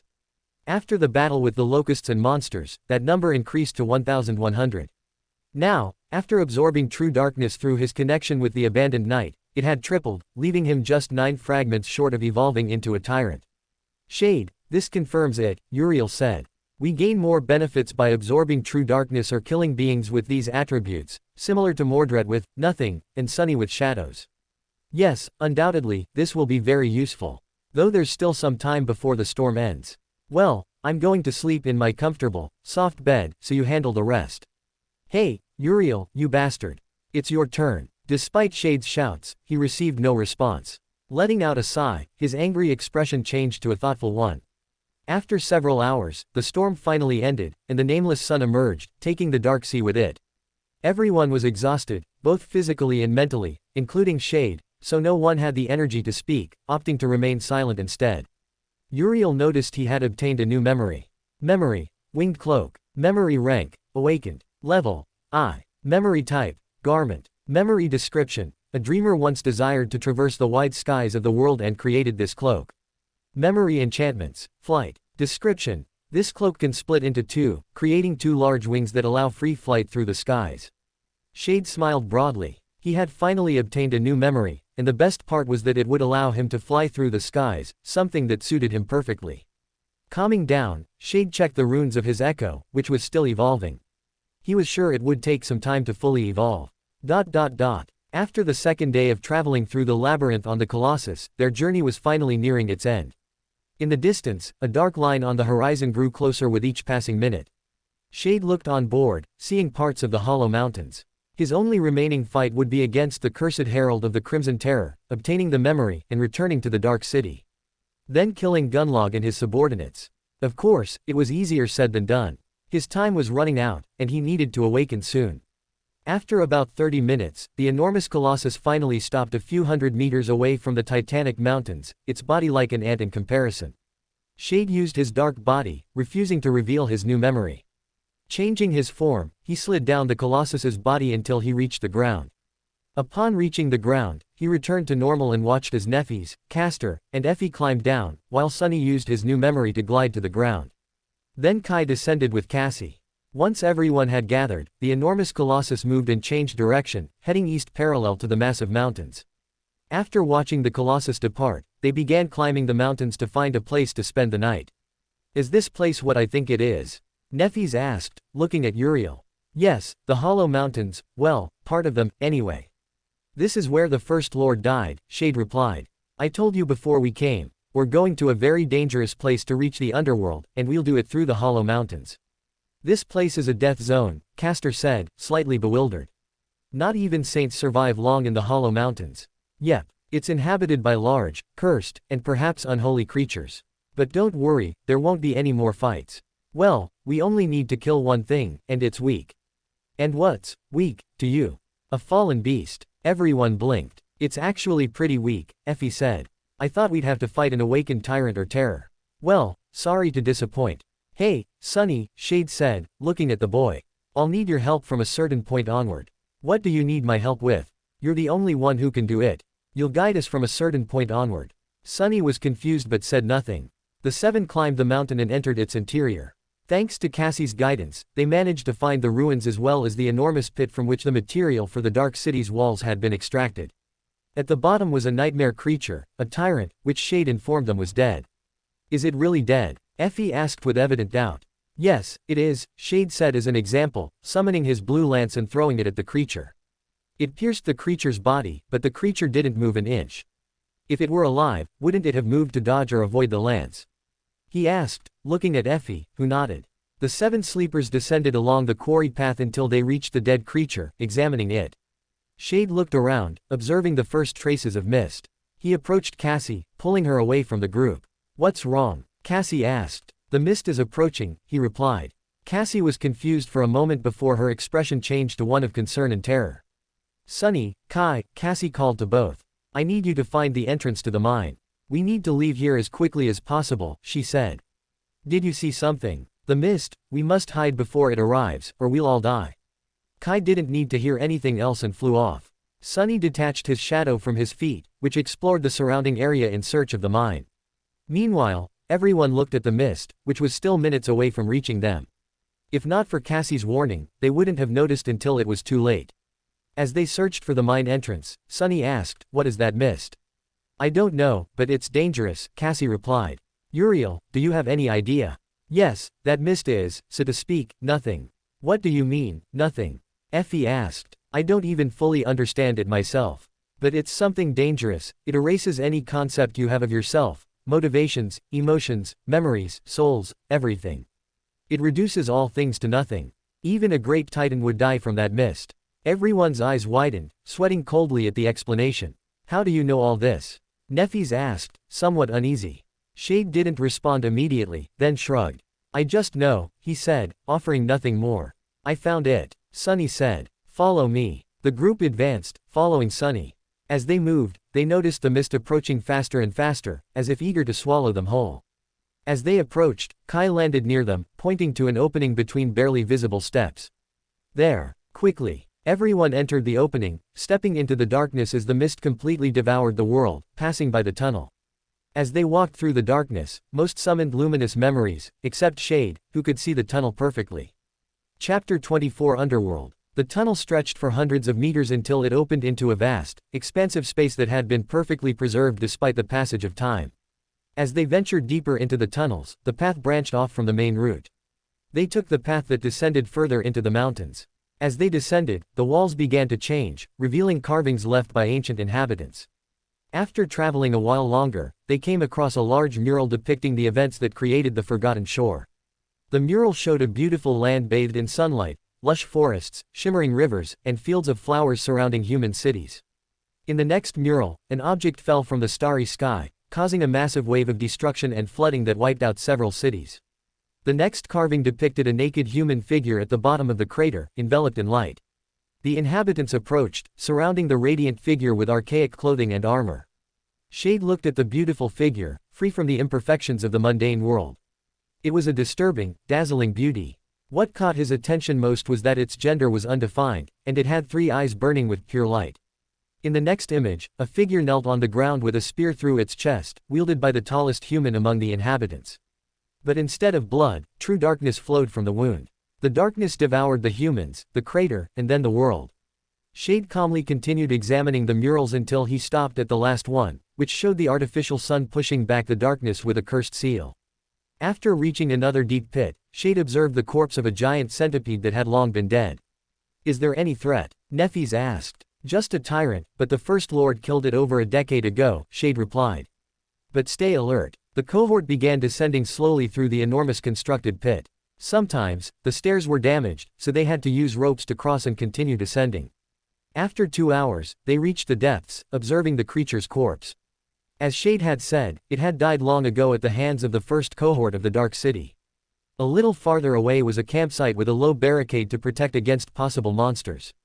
Using the campsite, they built a bonfire, and Shade took out stored meat along with various seasonings to cook. After resting, they continued their journey the next day, delving deeper into the ancient mine. They walked in silence for hours until they reached a different area, the dark shore of an underground lake. The river's water was black, with shreds of white mist scattered across parts of the lake. Shade looked around, observing the elegant boat. "What do we do now?" Sunny asked. "Now it's your turn." The first cohort traveled across the river to reach the next boundary. "But it's dangerous. We need to keep our eyes closed the entire time." "Why close our eyes?" Effie asked. "If we don't, we'll die," Cassie replied.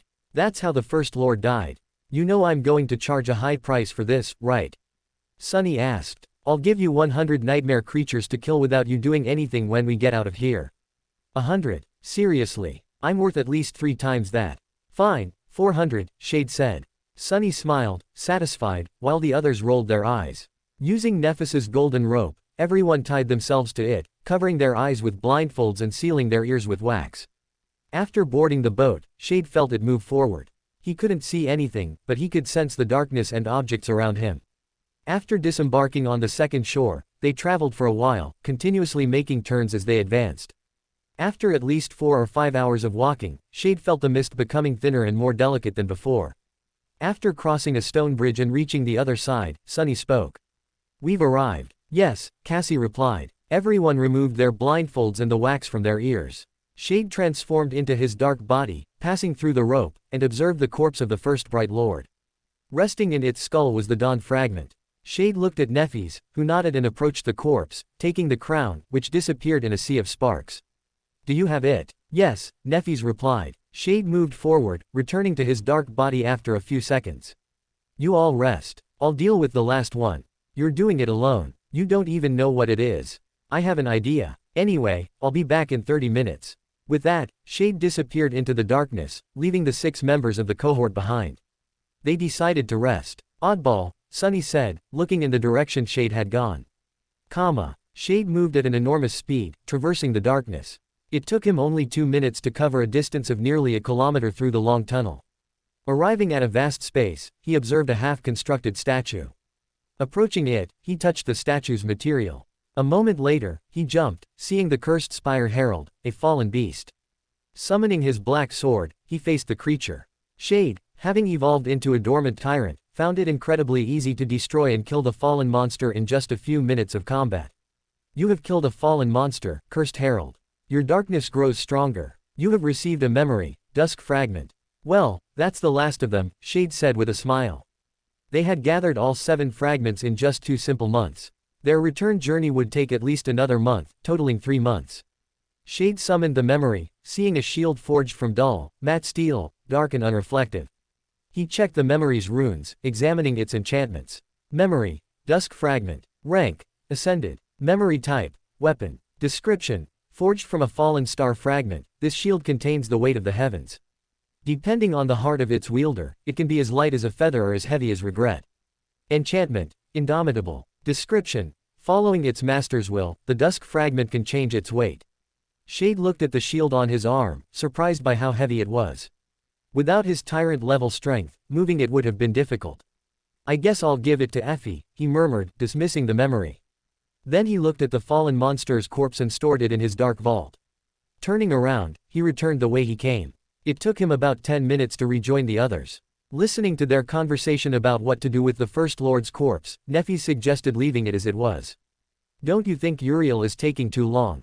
Cassie asked, a bit worried. I doubt anything would trouble him, Castor said. I agree, Kai added. If I had to bet, he's probably poking around some interesting thing he found along the way, Effie said. No matter how strong Uriel is, he's still human. He could die from overconfidence, Nephis said. It's not overconfidence when he has the power to eliminate threats, Sunny said, looking at Nephis, who didn't respond. Come on, guys, don't argue over me. Everyone heard Uriel's voice. Looking into the darkness, they saw 2 intimidating red eyes that seemed to pierce their souls. A moment later, Uriel emerged from the darkness with a smile on his face. You're done already? Yes. Oh, right. Shade extracted the abomination's corpse, which was torn apart, sliced, and crushed in several places, its face frozen in a silent scream of pain. Sunny's eyes widened upon seeing the corpse. It was the same creature that had destroyed the Centurion 2 months ago. It was just a fallen monster. I took longer on the way back.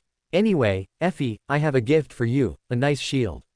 Really? Shade approached the muscular woman and gave her the memory. Effie summoned the shield, surprised by its weight. Was that all we came here for?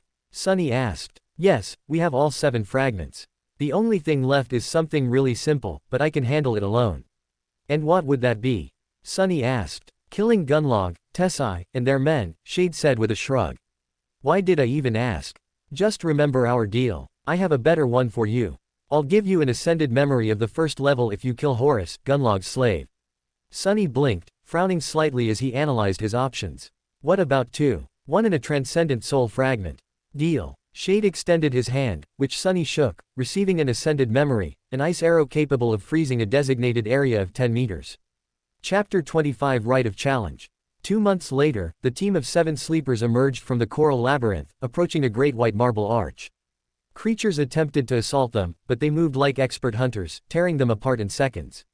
After 2 long and winding months of travel and survival battles, the cohort returned victorious, much stronger than when they had left and with more combat experience. Uriel only needed 500 more fragments to become a terror. He estimated that Neffys had reached her 3rd core, nearly reaching the 4th, while Sunny, from what he had heard, was halfway to becoming a demon. Finally, after 2 months, the echo of the abandoned knight had finished evolving, becoming an ascended devil, matching the power of the most experienced masters. Out of curiosity, Sunny and Uriel pitted their echoes against each other to see who would win.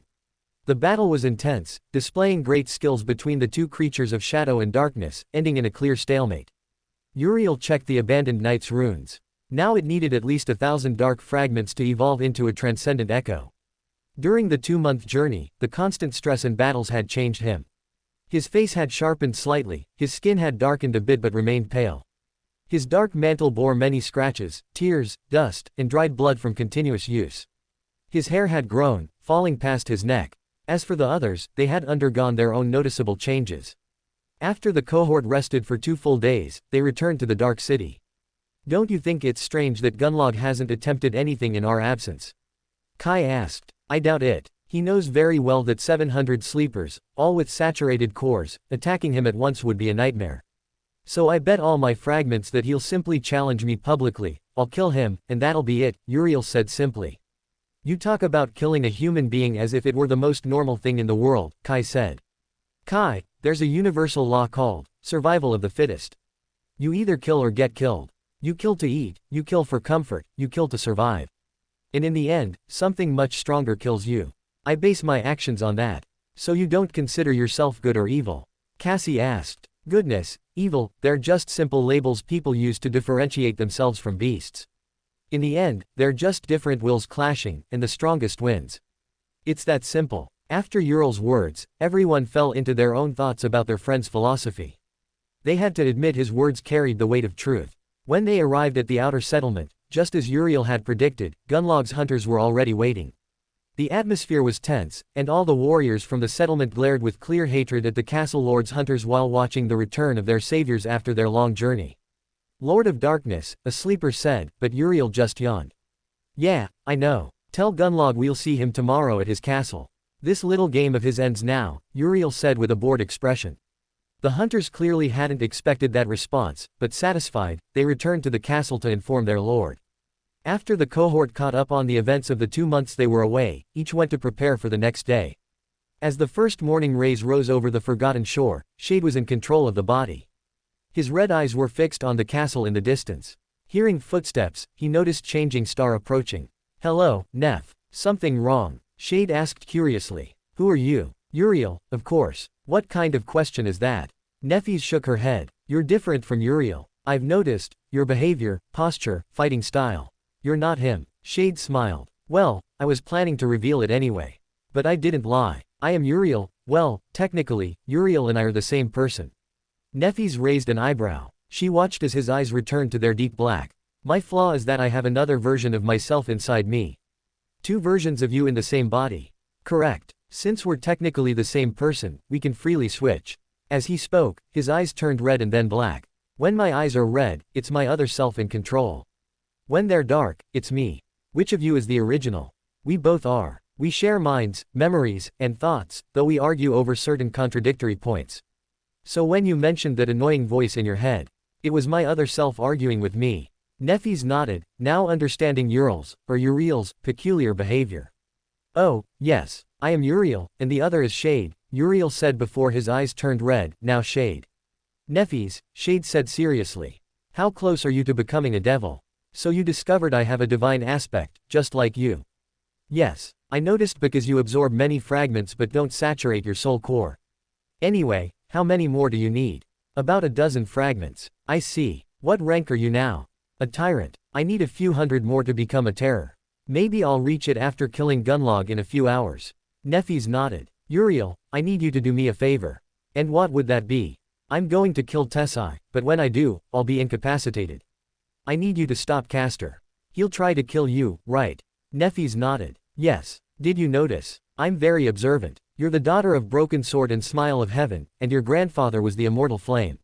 I'm sure those two wanted to eliminate you when you were a child and won't stop until they succeed. How much do you know? I told you that night, remember? I know many things, about the past and the future. Nephis frowned. Will you try to kill me? She asked cautiously. If I wanted to kill you, I would have done it a long time ago. I'm much stronger than you, after all. Nephis clenched her jaw slightly. Uriel was right, in the Dark City, no sleeper was a match for him. She seriously doubted even normal masters could beat him. You mentioned you're from the outskirts, but not NQSC. Then where? Uriel smiled slightly, amused. That's an interesting question, but if you really want to know the answer, you'll have to wait 3 days. Nephis nodded, remembering their deal of 1 fight per week.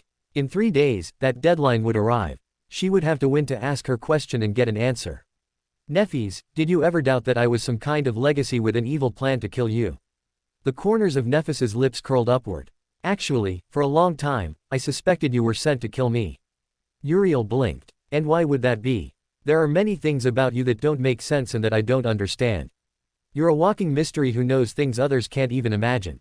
Oh, come on, tell me, and I'll consider answering your earlier question. Let's see. You claim to be an orphan from the outskirts, a survivor of your first nightmare, and upon arriving in this dark city. Your strength makes no sense, you're not awakened, yet you kill demons and devils with absurd ease.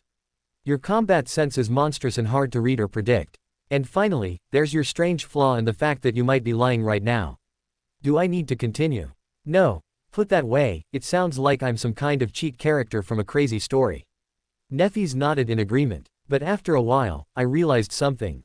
If you had truly been sent to kill me, you could have done it in countless situations in the past, before I even started saturating my soul cores, or letting me die when I was surrounded by abominations during our return journey.